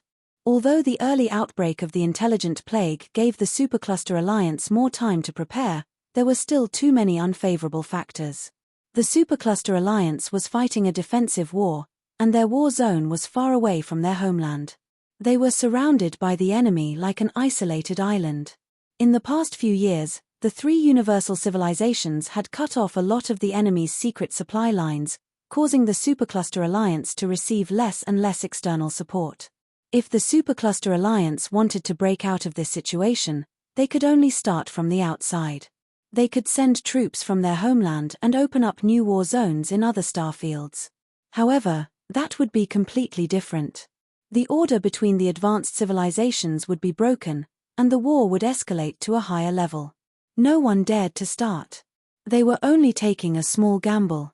No one could bear the consequences of flipping the table. Han Xiao stroked his chin and pondered. When the war is over, the Red Empire and the Radiant Federation will be changing. Uranril will retire, and the new ruler, TSK, what a troublesome guy. He did not know if his butterfly effect would change the choice of the dynasty's next ruler, but the chances were not high. With what he had seen in his previous life, he naturally knew the identity of the new ruler. To be fair, although he had some conflicts with Uranril, they had generally worked well together. However, the new ruler was a hardliner, and his style was different from Uranril's. In the previous life, the calamity of the Supers and the Silver Revolutionary Army were both scandals that happened during the reign of the first Prime Minister of the new Republic. The new ruler's attitude toward Supers was not to be ignored, and that was one of the reasons for the calamity of the Supers. Furthermore, the next president of the Federation of Light was not a good person either. He was a troublemaker. When the new ruler takes office, he'll definitely contact all the beyond grade A allies. Hopefully, the status quo can be maintained. Han Xiao shook his head. Throughout history, every time the old and the new were replaced, it was always an eventful period. He put this thought aside and opened the interface. Currently, God's trait transformation machinery had been upgraded to the 12th level. He had used the mission completion card to complete all the prerequisites, spending a total of 7 God's trait transformation points. The cost to upgrade to the 13th level was now 8 points, with 3 prerequisites. This meant that he would have to spend at least 5 God's trait transformation points. There were gold blueprints in Jay's technology treasure, which was a mountain of gold that needed to be slowly digested. Han Xiao had only studied a part of it in the past few years, but he already felt that his foundation had become much richer. If he accumulated contribution points to exchange for gold blueprints from the 3 universal civilizations, who knew when he would be able to accumulate so much wealth? Han Xiao currently treated these technologies as his trump cards and had not used them yet. He believed that once he used them, the various civilizations and the other beyond grade as would not be able to sit still, and trouble would follow. It was better to develop steadily for now. More than 2 months later, a dynasty fleet arrived at Black Star Palace, carrying the new batch of dynasty elites who were going to be baptized by the evolution cube. Spaceships followed the tracks and entered the dock of the outer ring base of Black Star Palace. The hatch opened, and the elites of the various departments of the dynasty swarmed out and gathered on the platform. As the only beyond grade A in the team, Gord was naturally recognized as the leader. As soon as he stepped onto the dock, a few army receptionists greeted him. Elites of the dynasty, welcome to the Black Star Corps. The army commander has been waiting for a long time. Please follow me. Then, the army receptionists led the way, and the crowd followed obediently. They soon came to a fork in the road. This time, the receptionist stopped, turned to Gord, and said, Your Excellency wants to talk to you. Your Excellency Gord, the army commander would like to have a chat with you. Please follow me to see the army commander. As for the others, my companions will bring you to the hall to receive the baptism. This was the army's territory, and both sides had worked together for many years. The dynasty elites naturally had no objections. Furthermore, Black Star's reputation for having connections was known throughout the universe, so they were not surprised. Lead the way, then. Gord nodded with a calm expression. The crowd split into 2 and walked further and further away. Gord followed the receptionists, and the orderly footsteps of the crowd quickly disappeared from his ears. The 2 of them came to a private guest room. Gord opened the door and walked in. He immediately saw Han Xiao standing in front of the window with his back facing him. The starry sky outside the window was bright, and the figure in front of the window had broad shoulders and a muscular body. He gave off a masculine aura and looked like a pugilist. Hearing the door open, Han Xiao turned around with a friendly smile on his face. He reached out and led Gord to his seat. You must be Gord. Another direct beyond grade A has been born in the dynasty. Congratulations. Please take a seat. We meet again. I wonder if you still remember me? Gord sat down. He looked very natural and casual. Of course. During the war with the Kundi race, we met once, Wang Chong said with a smile. Han Xiao sat opposite him and sized him up. He was even more certain that he had never seen this person in his previous life and did not know where this person came from. Gord nodded and said with a smile that did not look like a smile, That's right. Then you must remember what I said back then. I said that we would become colleagues sooner or later. It's true now. I admire your confidence. I like to make friends with people with potential the most. Han Xiao nodded in agreement, but he was secretly calculating in his mind. From the looks of it, this guy was a new star with a lot of confidence. Even in front of him, he acted very casually and did not use any honorifics. This was very common among new beyond grade As. He looked a little arrogant, but other than that, there was nothing strange. In the dynasty's database, the biographical information of the direct beyond grade As were all confidential. With Han Xiao's authority as an ally, he could only look at some basic information. However, Gord's information was very clean. No matter how he looked at it, he was a legitimate member of the dynasty. Han Xiao was curious because there was no such person in his previous life. However, his suspicions were limited to Gord's background. He did not have any other doubts for now. Gord was a direct member of the dynasty, so he had no right to interrogate him. With Han Xiao's personality, he naturally would not make an enemy out of a colleague just to satisfy his curiosity. Following that, the pace of the conversation entered the normal mode of socializing. The 2 of them went back and forth, chatting happily. After a while, Han Xiao felt that it was about time. He smiled and asked, I'm a little curious about what your ability is. Are you willing to tell me? My ability will be known by the world sooner or later, but before that, let me keep it a secret for a while. This is also the dynasty's request." Gord chuckled and declined. Seeing this, Han Xiao did not force him, but he did not give up. He secretly made up his mind to poke Gord. After chatting for a while, Gord took the initiative to stop talking. He chuckled and said, "Black Star, let's stop here for today. The others are still waiting. I want to be baptized as soon as possible. After that, I still have to go to Planet Finn and apply to join the Beyond Grade A Association." "Oh, that's easy. I'm the vice president after all. I'll help you with the procedures." Han Xiao stood up. "Since you're in a hurry, I won't delay you. Let's keep in touch in the future." Then, the two of them walked out of the room side by side and came to the hall where the dynasty's elites were gathered. Everyone had been waiting for a long time. Han Xiao said a few words to encourage everyone. He then raised his hand, and the evolution cube floated up and spun. He entered the secret order to activate it, and the pitch-black evolution energy suddenly flowed out like a tide, sweeping through everyone in front of him. Crack, crack, crack. The energy materialized, and black cocoons appeared in the hall. Gord was among them. The hall immediately quieted down. Only Han Xiao could move freely. "Hey, little guy, you can't move anymore, right? You're still at my mercy now." Han Xiao chuckled and put away the evolution cube. He then controlled the nanoparticles to turn them into thin needles and stabbed them into the black cocoon that Gord was in. He understood the feeling of evolution very well.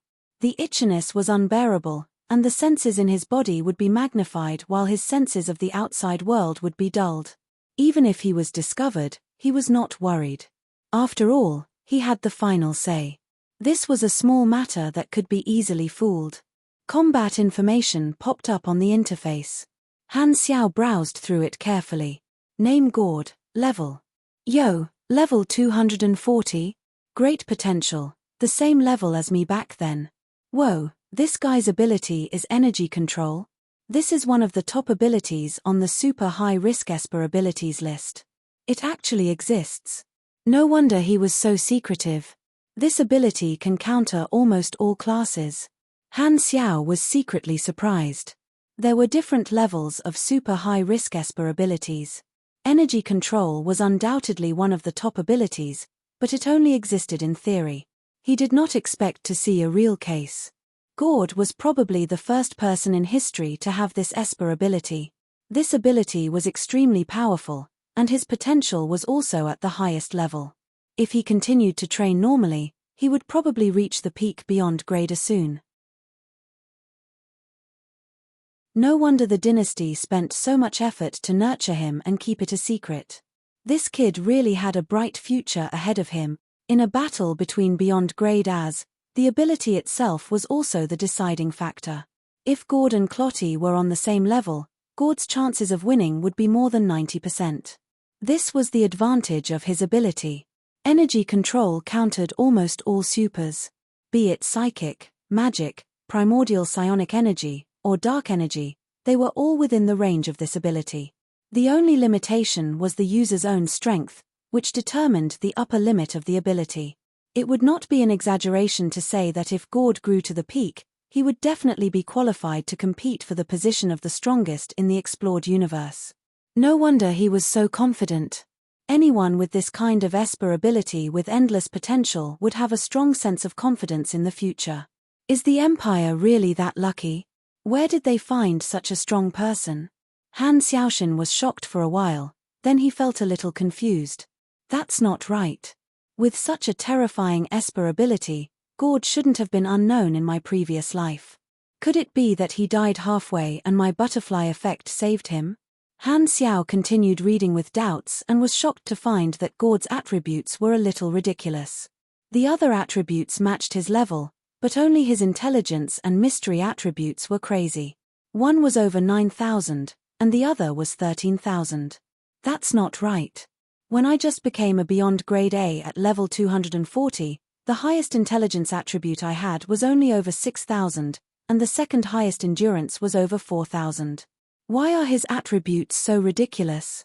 This is probably the standard of a normal beyond grade A around level 320. Han Xiao originally only wanted to look at Gord's Esper ability, but he found more suspicious and became more and more confused. He browsed through the information for a while, then his eyes suddenly locked onto one of Gord's passive talents. Han Xiao's eyes widened. He could think of many things just from the name of this talent. There's indeed something fishy. This kid is probably not a new beyond grade A super. The secrets on him seem to be more shocking than I thought.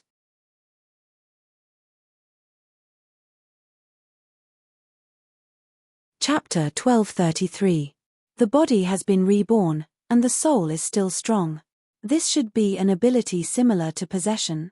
Looking at Gord's black cocoon, Han Xiaoshan was surprised, and his brain started working quickly. According to the introduction of Esper ability Rebirth, its effect was similar to a psychic's mind host, and it was also similar to Sorokin's ability to change identities. Judging from the various abnormalities in Gord's interface, this was most likely a big shot who had changed his identity. The specific mechanism of this ability was still unclear. It should be a change of body, and the soul would be inherited. Then, based on the strength of the other party's intelligence and mystery attributes, Han Xiaoshan could determine that the other party should have been a beyond grade A before he was reborn. Then, here came the problem. Esper ability Rebirth did not seem to have any combat strength, its uses were limited, and its growth rate was low. It should not be able to reach beyond grade A. Either the other party did not have this ability and received the help of another super who had Esper ability Rebirth to complete the rebirth, or the other party had become a beyond grade A with Esper ability Rebirth. The former was impossible to speculate, but if it was the latter, among the people Han Xiao knew, there seemed to be only one person who had this ability, Escod. Could it be this B*****? His body was locked in the space-time amber, but his soul escaped. Han Xiao's eyes sparkled. As a researcher, he was used to making bold assumptions. First of all, the probability of Escod breaking out of the space-time amber was not high, so he should have left a backup plan before he was captured. The possibility of this was not low. Escod was so reckless, and there were enemies everywhere. He would most likely have left a backup plan in advance. Furthermore, he had devoured so many strange Esper abilities, so the probability of him having a soul reincarnation ability was not low. Maybe this was why he was so confident, changing his identity after losing his main identity. However, the method of reincarnation for Esper ability Rebirth was different. Using Sorokin as an example, no matter how the smirking boy changed his identity, his ability would not change. The foundation was his soul. The foundation of the ability to absorb Esper ability was the genetic chain of the physical body. Escod's body was trapped in the space-time amber. If Gord was really Escod, then he would have changed his body, and his ability would also change accordingly. The ability to absorb Esper ability would be gone, and it would become a single ability, energy control. Could it be that Gord is a container that Escod secretly prepared for himself? I remember that Escod has been working hard on synthesizing super high-risk Esper abilities and controlling energy. Maybe this is the result of his many years of hard work. This B**** might have really succeeded, fusing a bunch of Esper abilities and creating a crazy ability. Through some unknown means, he implanted it into Gord's body. Han Xiao pondered. Gord did not appear out of thin air. He had a complete life history. Since the dynasty was willing to nurture him, they must have confirmed his family background. If this was Escod's doing, then he must have started planning a long time ago. He did not know what method he used to create a clean alias. Following this hypothesis, Escod joining the 3 universal civilizations after reincarnating was probably not something as flashy as joining just because he couldn't beat them, but a long-term plan. The real situation might be like this: for the sake of his primitive accumulation, Escod committed countless sins and became enemies with the world. In the end, he synthesized a super high-risk Esper ability with unlimited potential. However, the alias Escod was already notorious. Even if he obtained the ability, he would never be at peace.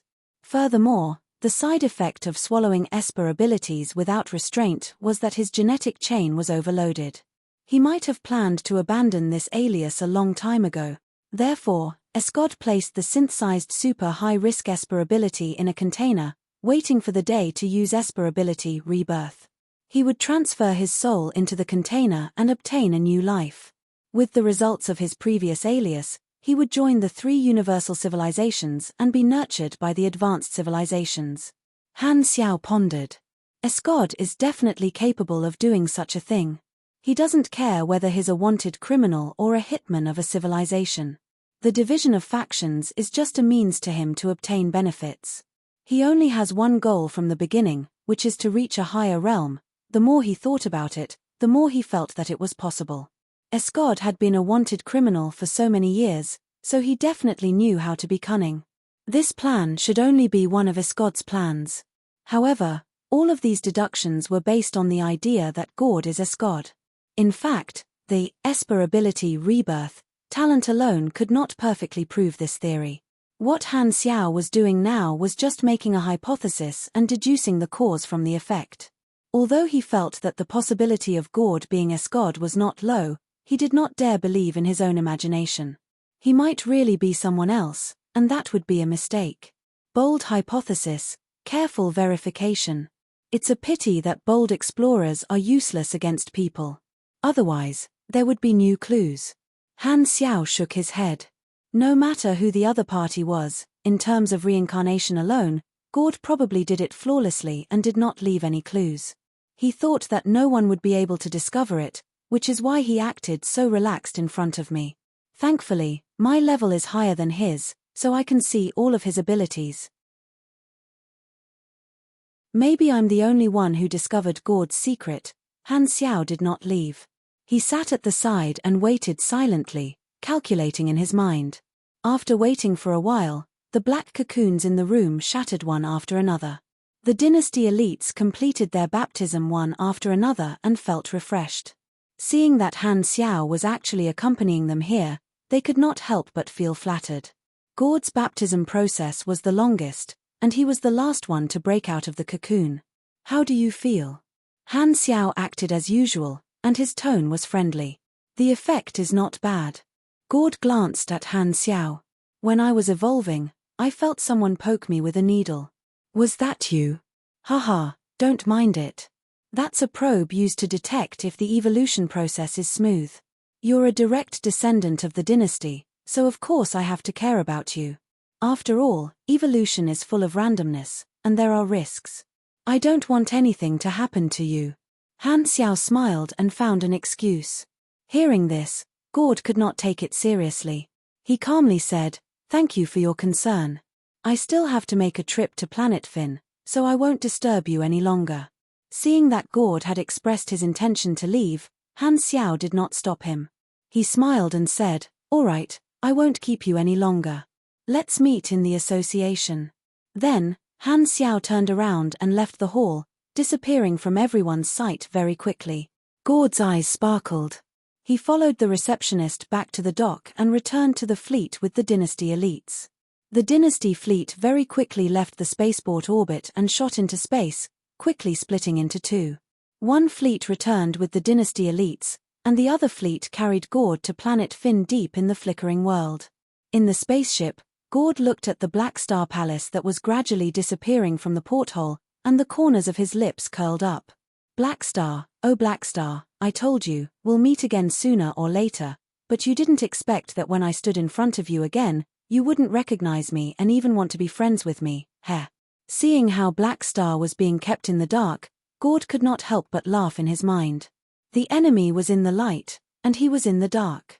It was a different kind of thrill to be in front of Black Star. When he was evolving earlier, he used his ability to try to analyze the evolution energy. With the advantage of his ability, he already had some ideas. As expected of a terrifying ability in theory. As long as I have time, there's a 60% chance that I'll be able to analyze the theory. Then, I'll be able to report back to the dynasty, and my status in the dynasty will rise. When the upper echelons see how useful I am in this aspect, there's a higher chance that they'll agree to my request to be transferred to the dynasty's Academy of Science. This way, I'll be able to get close to the dynasty's research results on that data. Gord outlined his plan in his mind, and a playful smile appeared on his face. On the other side, Han Xiao looked at the dynasty fleet from his office with sparkling eyes. I didn't alert him. Gord probably doesn't know that I've seen through his secret. The most important mission now is to confirm this guy's background. He's a hidden danger. Han Xiao frowned. The current situation was not good for him. Gord was a direct member of the dynasty, and this identity was his protective talisman. He could not act recklessly. The most important thing now was to obtain evidence to prove that there was something fishy about Gord. Only then would he have a good reason to attack. Otherwise, if he directly attacked and killed the new direct beyond grade A that the dynasty had high hopes for, the dynasty's reaction would be obvious. The dynasty had to give an explanation to all direct members, so they would not tolerate or compromise. If he did not give in, the worst-case scenario would be falling out with the dynasty instantly, which would destroy all his plans so far. Even if he was very useful to the dynasty now, there was no room for negotiation when it came to matters of this nature.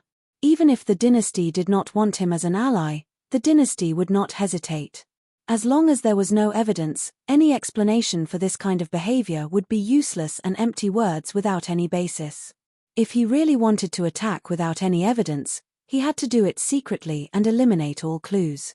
There could not be any witnesses, no news could be leaked, and no suspects could be left behind. He could not fail. This is too risky. If there's even the slightest mistake, there'll be endless trouble. Han Xiao shook his head. Giving up the interests and connections that he had built for so long for Gord was undoubtedly a huge loss. Unless he had no other choice, he would definitely not do this. There was a better route now, and Han Xiao did not want to take this risk. If Escod is really Gord, then there's definitely something wrong with the body he left in the spacetime amber. Looks like I have to apply to the dynasty and visit Escod. Han Xiao narrowed his eyes. Gord still had to stay in the flickering world for a while, so it would be best if he discovered the problem before he returned. Otherwise, it would be difficult to do anything when Gord returned to the dynasty. Ding! While he was deep in thought, there was a sudden movement on the interface. You have triggered the hidden mission, Gord's secret. Mission introduction. Gord is a new direct beyond grade A of the Red Empire. During your contact with him, you coincidentally discovered his abnormality. Maybe there's some shocking secret behind this. Mission requirements: uncover Gord's secret reward, X1 character summon card. Randomly draw one of his abilities. Han Xiao regained his senses and looked at the interface. Triggered a hidden mission. Is it because I saw his abilities? The trigger condition is a little high.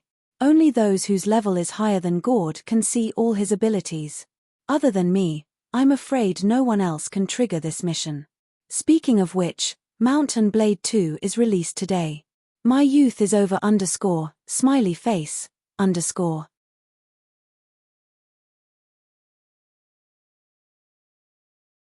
Chapter 1234. Han Xiao closed the interface, wrote an application, and sent a request to the dynasty to visit Escod. Not long after, he received a reply. How dare you send my documents back? Han Xiao looked at the virtual screen in front of him with surprise. It showed the application document approved by the dynasty. There was a red stamp at the bottom right corner of the document, and the words not approved were written in the dynasty's language, which meant that the application was rejected. The dynasty won't let me visit Escod. What is the meaning of this? Han Xiao frowned and took out his communicator. After thinking for a while, he did not call Uranril's private line but called the ruler's office. The communicator rang for a while and was picked up very quickly. When the contact person saw that the caller was Blackstar, he transferred the line to the secretary of the ruler's office. Your Excellency Blackstar, how can I help you? The secretary had a good relationship with Han Xiao and asked.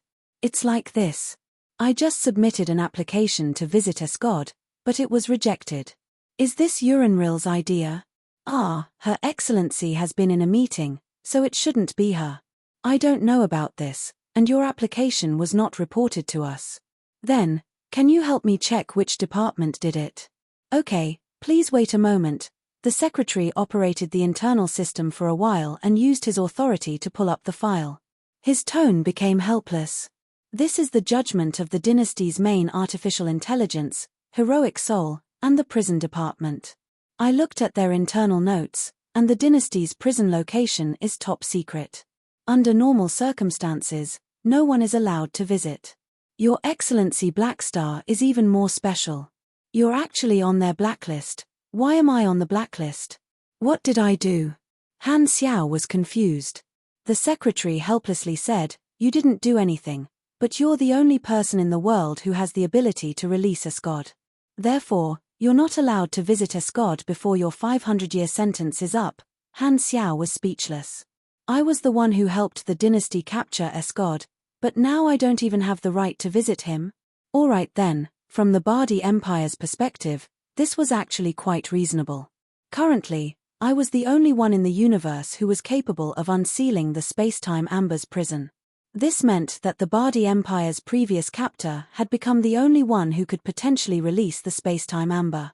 In that case, it would be quite normal for the Bardi Empire to refuse my visit. This was to avoid the greatest risk. However, even though the Empire's actions were not wrong, Han Xiao couldn't help but feel a little disappointed emotionally. He thought that the application would pass smoothly, but he didn't expect to be stuck at this stage. "Can't you make an exception?" Han Xiao frowned. Escod's prison management authority is very high. If you really want to visit, you can only ask the ruler for help. She has the power to forcefully pass your request, but there has to be a reasonable reason. Otherwise, the Secretary General said tactfully. Hearing this, Han Xiao nodded.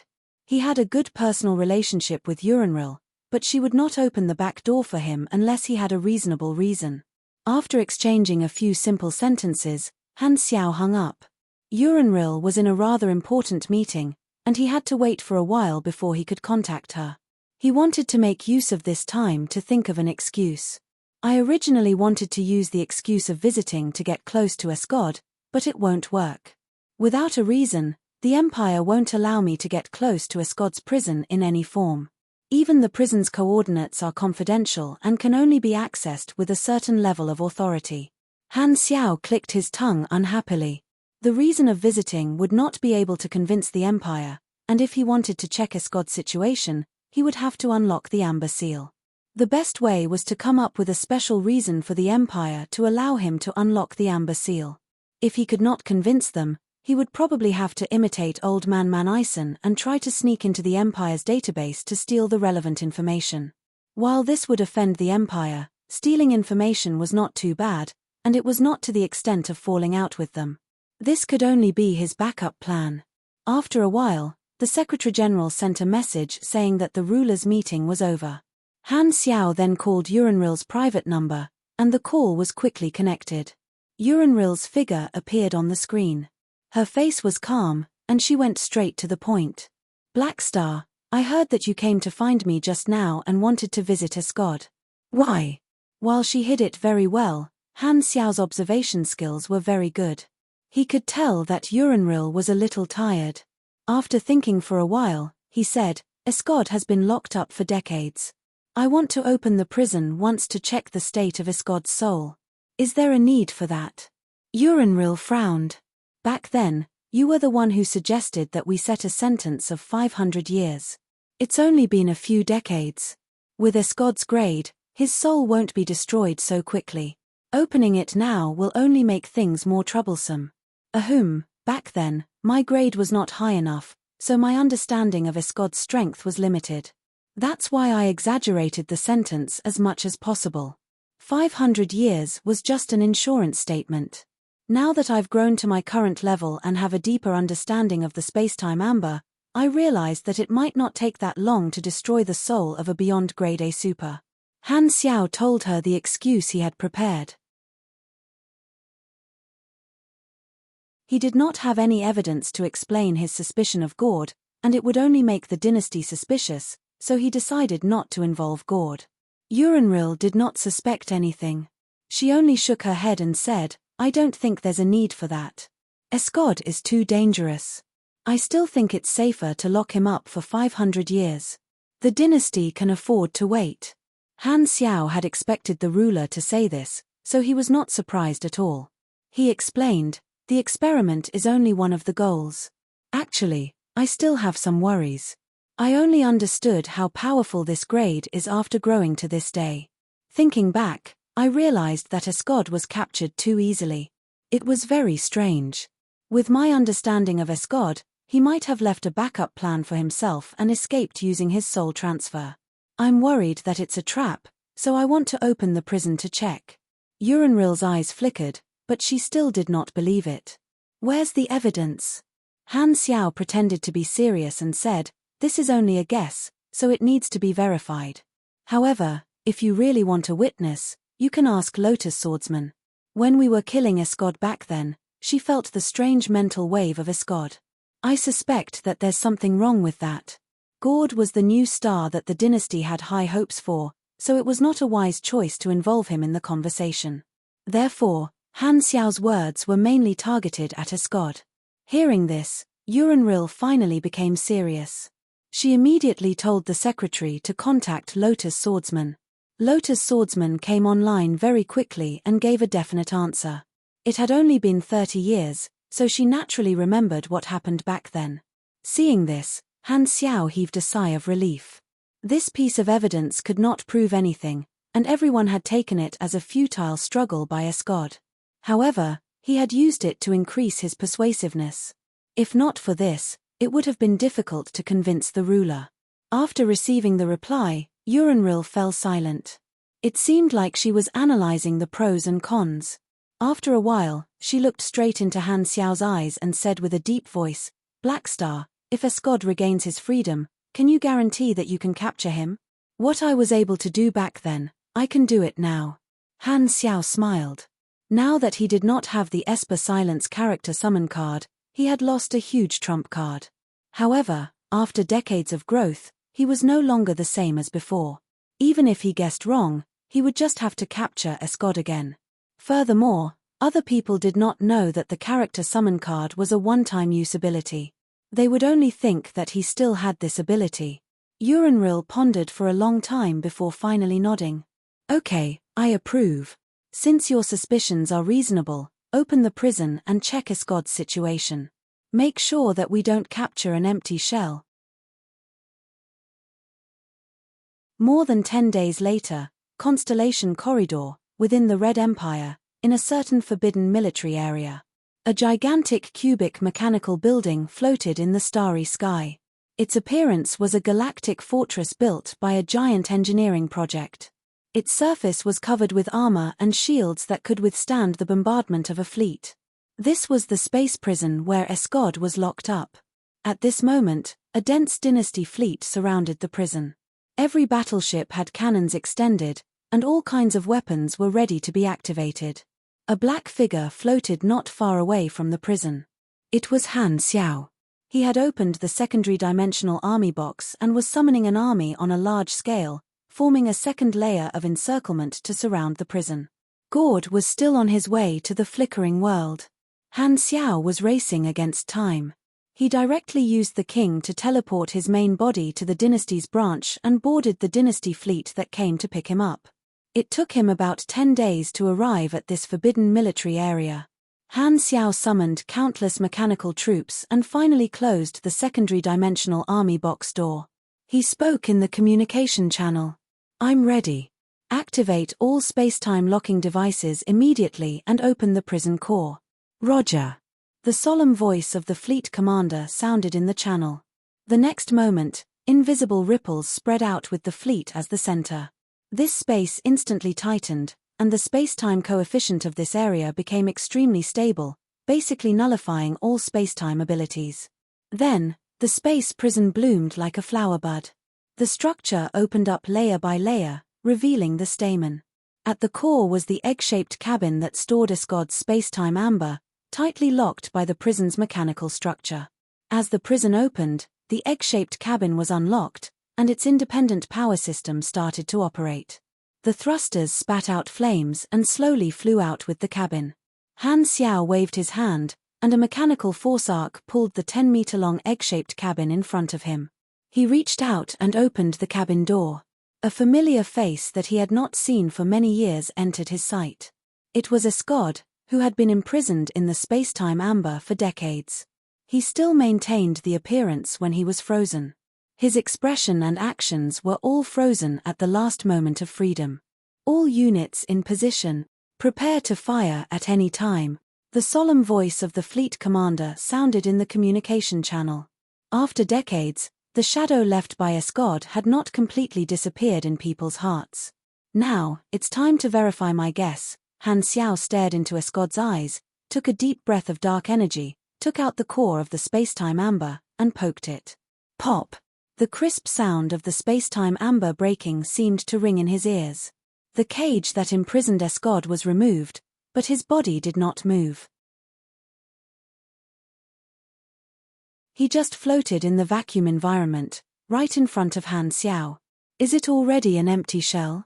Han Xiao took out a suction cup-shaped device and stuck it to Escod. This was a device used to detect the state of a soul. Although mechanics were not good at the mental domain, at his level, it was not a problem to create a device that was purely used to detect if the target had a soul. The suction cup was about to touch Escod's body, but the next moment, Han Xiao felt his wrist tighten as if someone had grabbed it and stopped in midair. Han Xiao looked up and met Escod's eyes that had regained its spirit. At the same time, a meaningful mental message entered Han Xiao's mind. I said that we would meet again sooner or later.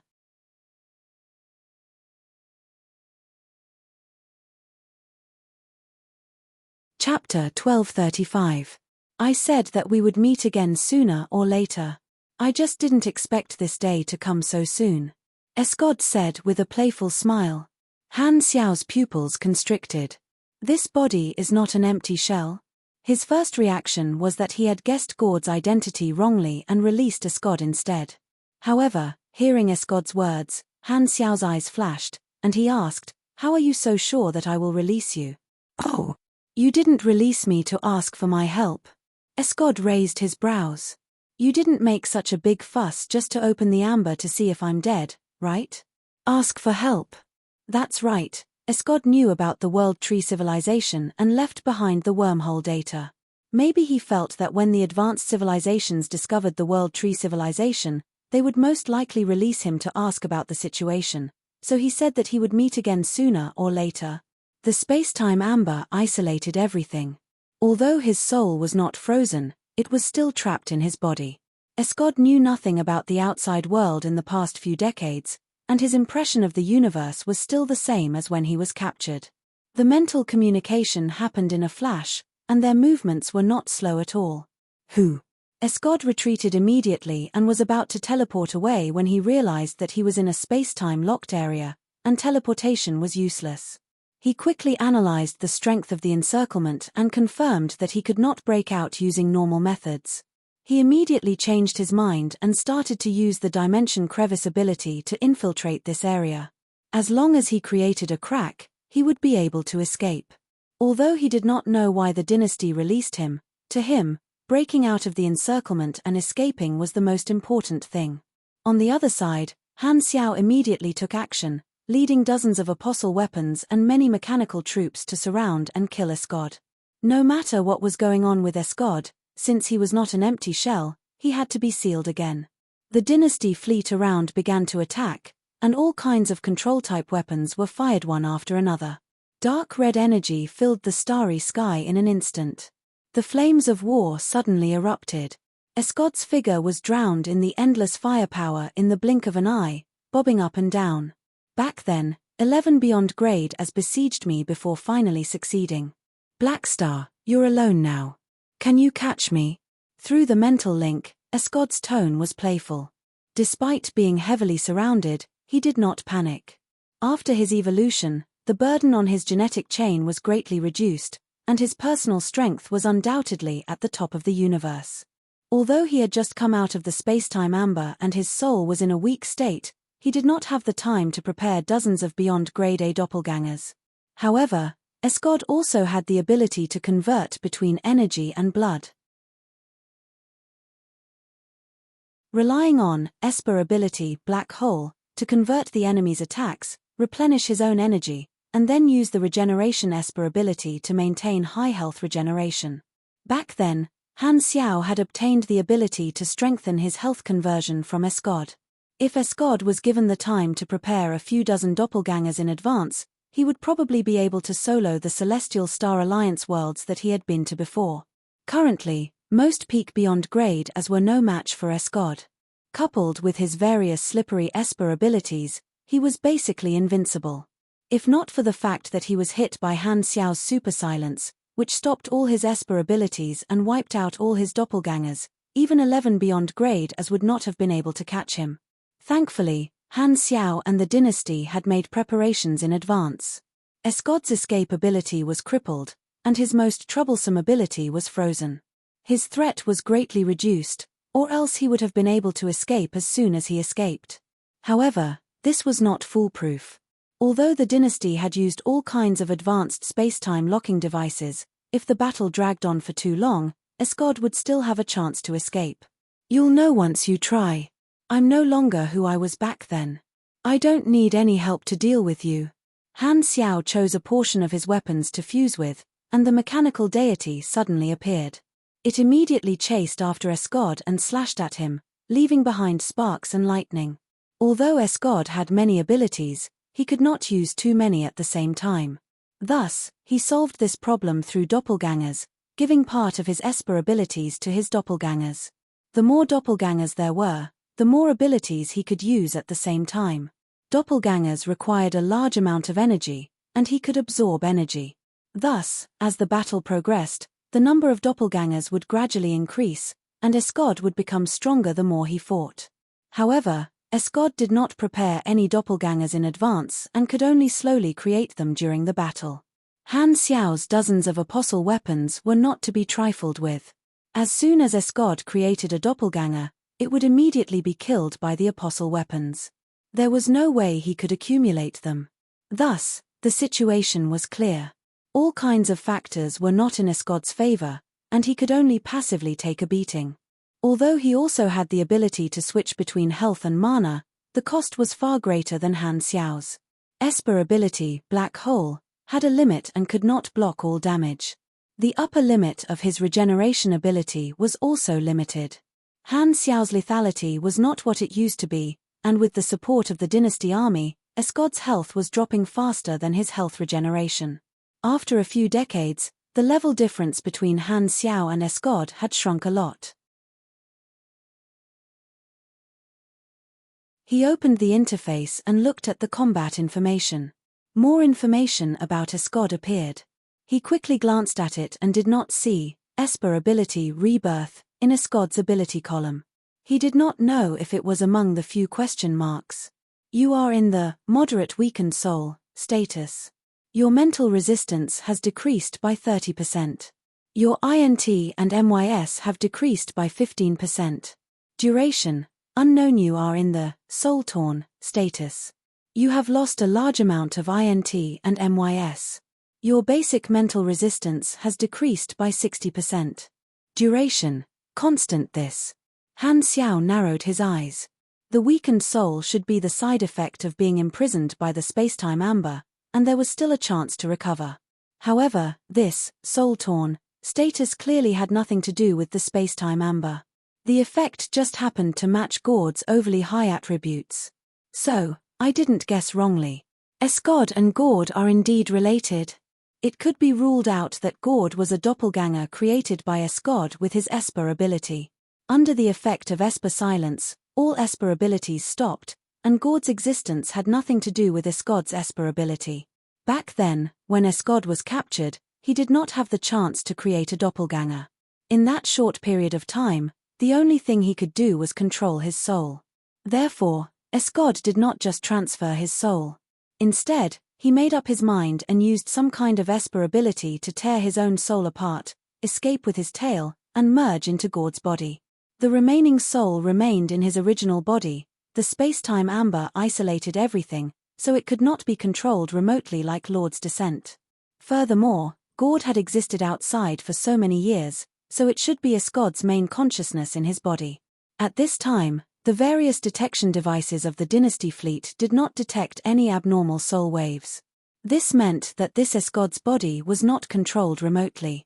Therefore, the two souls were now completely separated and became two independent entities.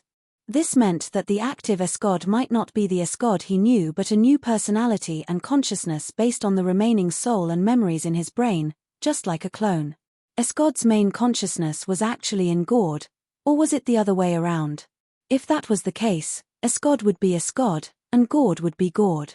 Even if their personalities and memories were almost the same, they would be different people. Could this be what Esper ability rebirth meant? His original body was a Beyond Grade A, and Gord also became a Beyond Grade A Super. This B** star turned them into two different Beyond Grade As. If Gord's main consciousness is really in him, then he's really ruthless. Han Xiao had all kinds of thoughts in his head. If the two souls maintained a connection and shared their perspectives and memories, this would be an obvious flaw. With Escod's personality, if he was determined to clear his name, he would not leave such a flaw behind. Therefore, he might have completely cut off the connection between the two souls. Not only did he abandon his old body, but he also did not mind having another him in the universe, giving all the strength he had accumulated in the past to others. How daring. If that was really the case, all the memories of this Escod about Gord were probably deleted by Escod's main consciousness when they separated. This was to prevent the Dynasty from digging out relevant information from Escod's brain when they dissected Escod one day. As expected of the superpower god who had a bunch of strange abilities, he really had a wild way of doing things. Han Xiao ran through all kinds of possibilities in his mind while controlling his troops to surround Escod. The situation was completely one-sided. Escod was bathing in psionic energy. His flesh melted and regenerated time and time again. Under the coverage of the super-large firepower, he had a hard time moving forward and was completely on the defensive. He did not dare stop regenerating his health at all and suffered huge damage every second. His regenerating health was constantly catalyzing cell division. Every time he repaired his body, it consumed the vitality of his cells and burned his lifespan. If not for the evolution cube giving him a wave of replenishment in the past, he would not have been able to withstand such an intense battle. Feeling Han Xiao's terrifying army, Escod was shocked. He remembered that when he was frozen, Black Star was not even a peak beyond grader yet. However, with the strength that Han Xiao was displaying now, even Escod did not dare say that he had a high chance of winning. Even if he was at his peak, if they fought fair and square, it would most likely end in a draw. How many years has it been? Black Star has already caught up to my level and is even showing signs of surpassing me. Your growth is truly unbelievable. I've never seen someone as talented as you. Escod exclaimed from the bottom of his heart. Don't think that I'll cut you one less time just because you praise me. Han Xiao continued attacking expressionlessly. The thing that he was least afraid of now was Espers. Fighting Espers gave him additional attributes and damage bonuses. Also, the elderly killer ability was quite useful in beating up old people like Escod. Although the evolved Escod was strong, he was not any weaker. Round after round of cannon fire landed on Escod's body, and the scene was extremely tragic. Escod left behind explosions of light along his path like a long snake. After continuing to attack for a while, Han Xiao estimated that his various talents had stacked to the maximum suddenly, his eyes flashed, and mechanical force shot out. Ka-la Ka-la. The armor on the forehead of the mechanical deity suddenly slid open, and a pile of mechanical structures gushed out, turning into an exquisite mechanical crown that was embedded on top of his head. The next moment, with the crown as the center, an invisible wave that seemed to be able to penetrate one's soul burst out, condensing into a wave and hitting Escod in an instant. Escod's body trembled as though he had suffered a heavy blow. It was as though a sledgehammer had smashed into his consciousness. This was the universal treasure equipment that Han Xiao had learned from Jay's technology treasure, the exclusive equipment of the mechanical deity, Spirit Breaker Crown. It sounded like a magical item, but it was actually a mechanical creation. Its principle was to reverse decompose psionic energy and extract psychic energy from it. In the state of the mechanical deity, the spirit breaker crown could provide the mechanic with extremely high psychic resistance while also being able to launch psychic attacks. The weaknesses of ordinary mechanics were their body and mind, and they were also extremely lacking in psychic attacks. The effect of this gold equipment could make up for this weakness to a certain extent. Although Han Xiao was not a proper mechanic, the spirit breaker crown was still useful to him. The negative status on Escod made his mind his biggest weakness. Han Xiao was used to attacking the enemy's vitals, so he naturally would not let go of such an opportunity. Without waiting for Escod to recover, Han Xiao immediately activated his virtual soul, easily passing through the judgment and dragging Escod's soul into the virtual world to beat him up. Escod's vitals were hit consecutively, and he instantly received tons of damage. Taking advantage of Escod's dizziness, Han Xiao's main body left the mechanical deity, grabbed Escod's neck, activated the space-time amber, and immediately started to create a prison. Escod recovered very quickly and wanted to struggle. Seeing this, Han Xiao directly pressed Escod into his broad chest and said with a deep voice, "Don't move. Don't move. Do you still remember how I caught you? If you do it again, you won't just end up in jail. You'll end up dead." Hearing this, Escod's counterattack paused, and he immediately remembered the psychological trauma of being hit by Esper Silence. He did not know about the character summon card and did not know why Blackstar would use this move. At this moment, he could not help but think that Blackstar still had this ability. Compared to an endless prison sentence, why don't I fight to the death? Escod narrowed his eyes. He did not have the right time, place, or people, and this was already a desperate situation that could threaten his life. After experiencing the battle just now, Escod knew that there was no way he could escape. If Blackstar used Esper Silence, he might really die here today. Are you sure you want to die? This time, Han Xiao's eyes turned, and he whispered, "Don't you want to see the day the world tree descends?" Escod's body suddenly froze, and shock finally appeared on his face.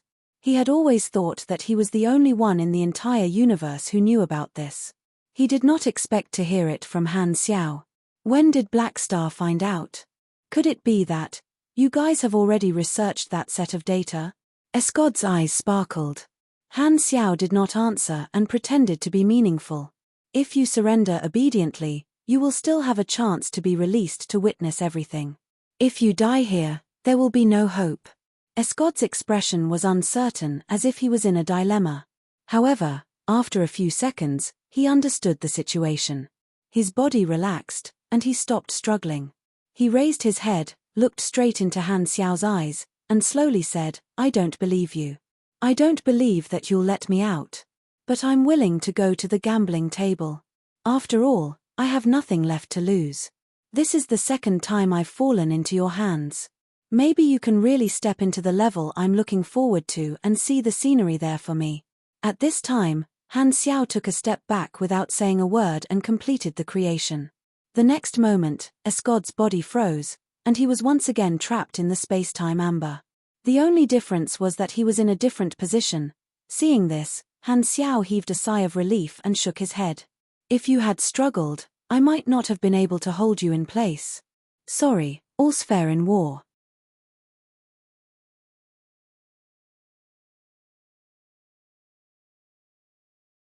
Chapter 1236. Han Xiao had predicted Escod's thoughts accurately. His first reaction would not be to guess that Escod already knew about this, but to think that the dynasty's research on the wormhole data had yielded results. Thus, Escod had a faint hope and weighed the pros and cons in a desperate situation. In the end, there was a very high chance that Escod would give up resisting. There was no such thing as too much deception in war. If not for this news successfully suppressing Escod, he would have had to spend a lot more effort to capture Escod. There were many uncertainties. Speaking of which, this is the second time this B***stard has entered the palace. The last time, he was covered in sweat, and his posture was too seductive. This time, he's much more presentable, like a little bird. Han Xiao sized up Escod in the amber and felt a little emotional. If other factors were ignored, this guy was actually a rather pure person. However, he would do anything to achieve his goal. As long as one did not block his path, everything would be fine. While he was admiring Escod's sleeping posture, the surrounding dynasty fleets saw that their mission was completed and immediately stopped attacking, retracting their weapons into their armors. A large number of mechanical soldier parts floated on the battlefield. Some of the mechanical soldiers were destroyed by the dynasty's firepower. In order to deal damage, they did not care about their allies. Han Xiao did not know if his teammates were attacking Escod or him. He deactivated the mechanical deity and released mechanical force from his palm, turning it into a chain of electric arcs that stuck to the broken parts. He then used advanced machinery construction to reform them into mechanical soldiers. This time, the fleet commander spoke in the communication channel and heaved a sigh of relief. Thankfully, we set up enough traps in advance and had the advantage. Only then did we manage to capture him again with the smallest price. All right, please hand Escod over to us. We'll find a place to lock him up again. Because the one who requested to open the coffin was Blackstar, capturing him again was not considered meritorious, but letting him go was a huge responsibility. Thus, the fleet commander naturally did not feel any gratitude toward Han Xiao and spoke in a businesslike tone. Capturing Escod this time seemed easy, but this was the result of taking advantage of the right time, place, and people. Escod could not move, so they could set up the encirclement and release the weakened Escod after making proper preparations. If Escod could move freely from the start, it was basically impossible for him to be lured into a trap. This was like players fighting a dungeon boss, making all the preparations in advance before pulling the boss. A few dynasty spaceships came to take over the prisoners, and Han Xiao watched as they took Escod away. He waited for a while before the dynasty fleet closed the various space devices and removed the spacetime lock on this area. Curling his lips, he opened the dimension factory and stuffed all of the mech legion into it for maintenance. Rejecting the invitation to board the spaceship, he took out a king mech and disappeared with a whoosh. His vision blurred, and the next moment, the scenery around him turned into the machinery factory. He was no longer in the constellation corridor, directly crossing several star fields, arriving at Black Star Palace in the flickering world in an instant, teleporting to the throne in his personal workshop. Beep beep beep. At this time, his communicator rang. Han Xiao took it out, and as expected, it was a call from Uranril.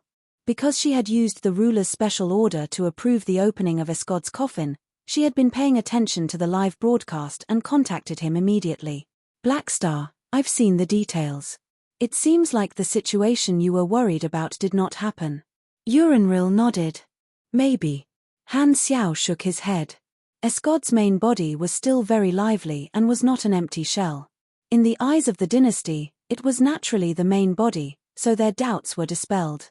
Although he had confirmed the relationship between Escod and Gord, the information on the interface could not be used as evidence to convince the dynasty.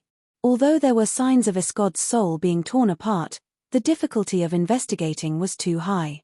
Firstly, Escod would resist and would not accept the inspection. Furthermore, Escod was locked in the spacetime amber and could not be detected, so he had to be released. Secondly, Escod's grade was too high.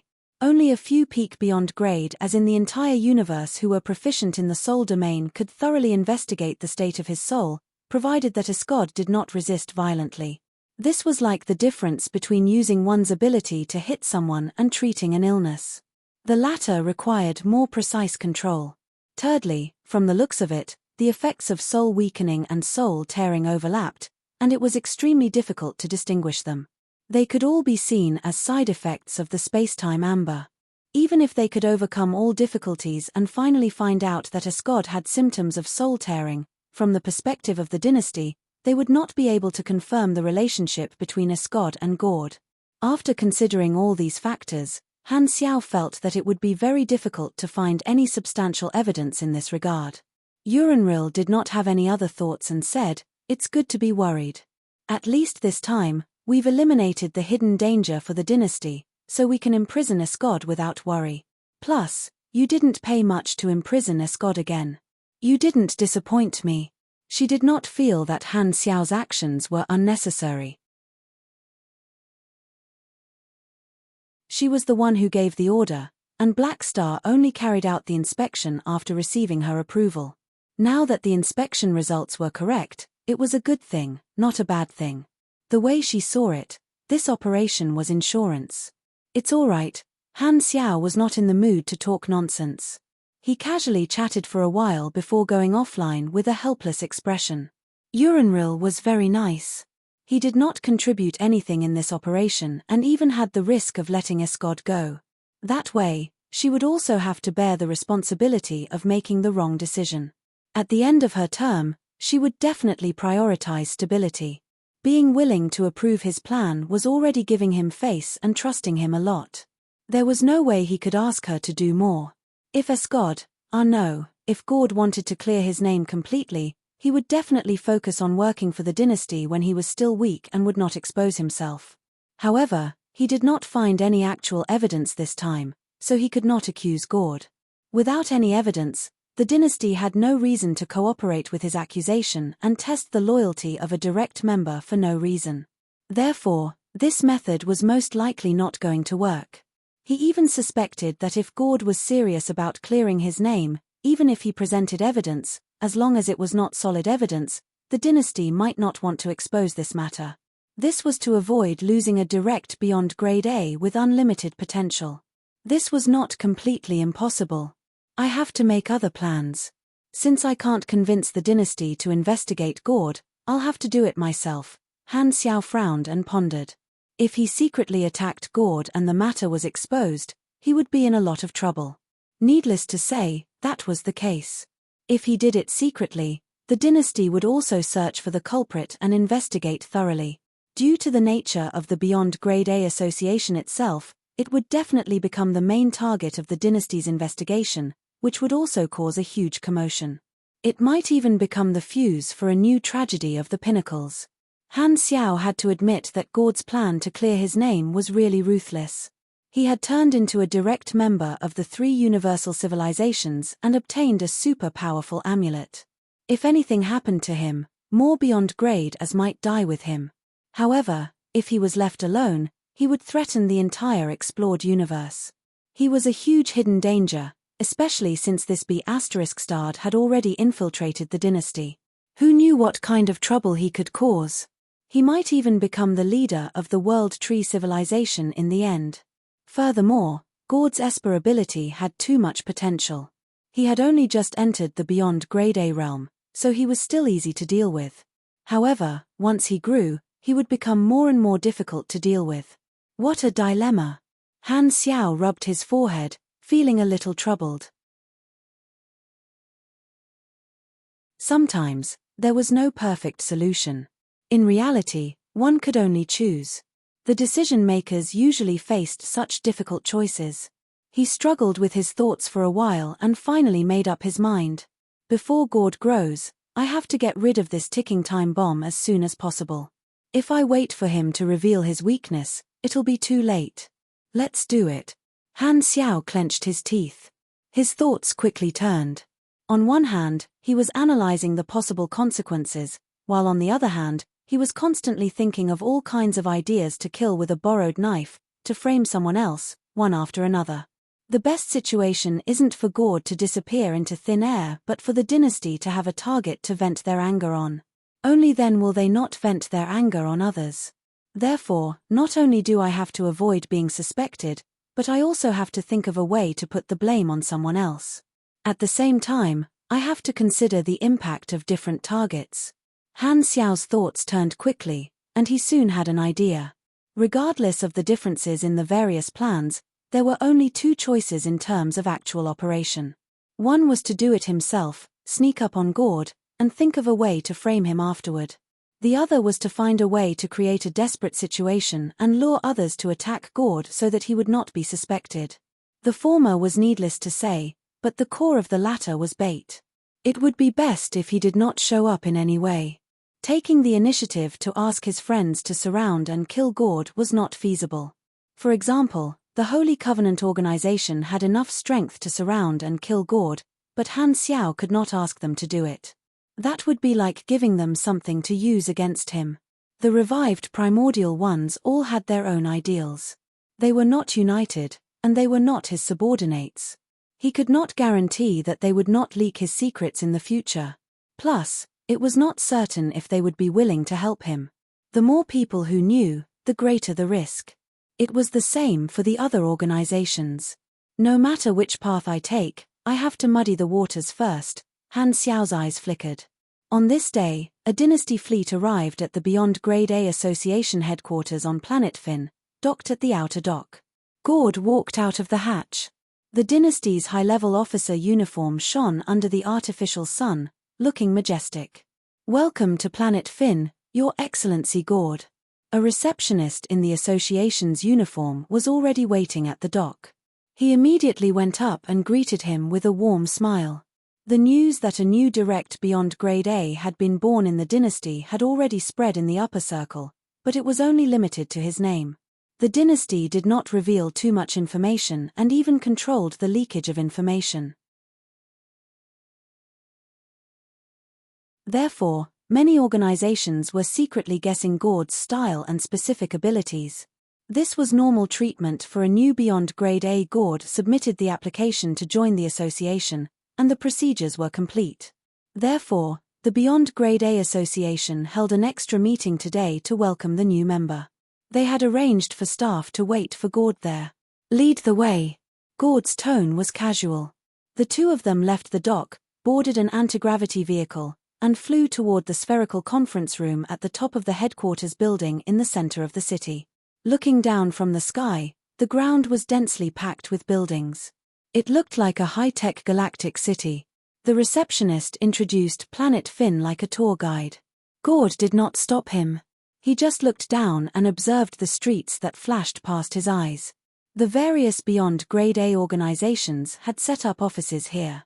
In the past 10 years, Planet Finn had been built into a bustling galactic city.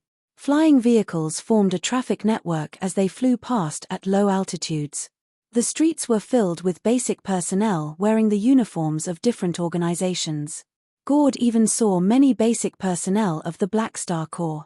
However, these organizations were only stationed here. The ones in charge of managing the planet were the association's own staff. The vehicle soon arrived at the platform outside the conference room. Gord followed the receptionist to his exclusive lounge. Because he was the main character of today's welcome meeting and had come with his original body, he had to wait for someone to inform him before he could enter the venue from another door.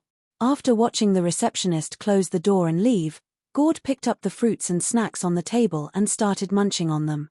He sized up the luxurious lounge with admiration in his eyes.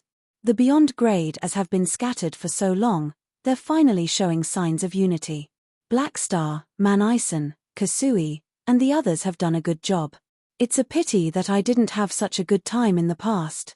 However, they probably don't have the guts to accept the most vicious criminal in the universe. If I didn't change my identity, I wouldn't have had any of this. Gord could not help but reveal a mocking smile. When the gangs had earned enough, they would consider washing their hands clean. He was the same. Committing crimes was not his goal. It was just an accessory in the primitive accumulation process. After getting rid of his former identity, he could start a new life. After sitting in the room for a while, someone finally reminded him to enter the venue. Gord stood up, tidied his clothes, and walked all the way to the end of the corridor. He pushed open the exquisite 15-meter-tall door, and his eyes widened. The huge round table appeared in front of him. The remote projections of all the Beyond Grade A members were in their seats. They all turned around and looked at Gord. Their gazes were filled with judgment, friendliness, curiosity, and so on. Gord became the focus of the entire venue. He looked at the faces of the group of familiar faces and could not help but be dazed for a moment. For the first time, he appeared in front of most of the Beyond Grade as in the universe with a new identity. There were no more looks of disgust, hostility, or fear. There were no more grudges from the past. His relationship with everyone was brand new. The feeling of being reborn had never been as fresh as it was now. At this time, Manison, who was sitting at the head of the table, nodded and said, "This friend is Gord. On behalf of all the members of the Beyond Grade A Development Union, I welcome you to join us." It's my honor to join the association. Gord came back to his senses. There was an inexplicable smile in his eyes. He covered his chest with his hand and gave a greeting that was commonly used in the galaxy. Clotty, who had always been silent, pointed at the empty seat next to him. He said, "You're a direct descendant. I've saved a seat for you. Come and sit here."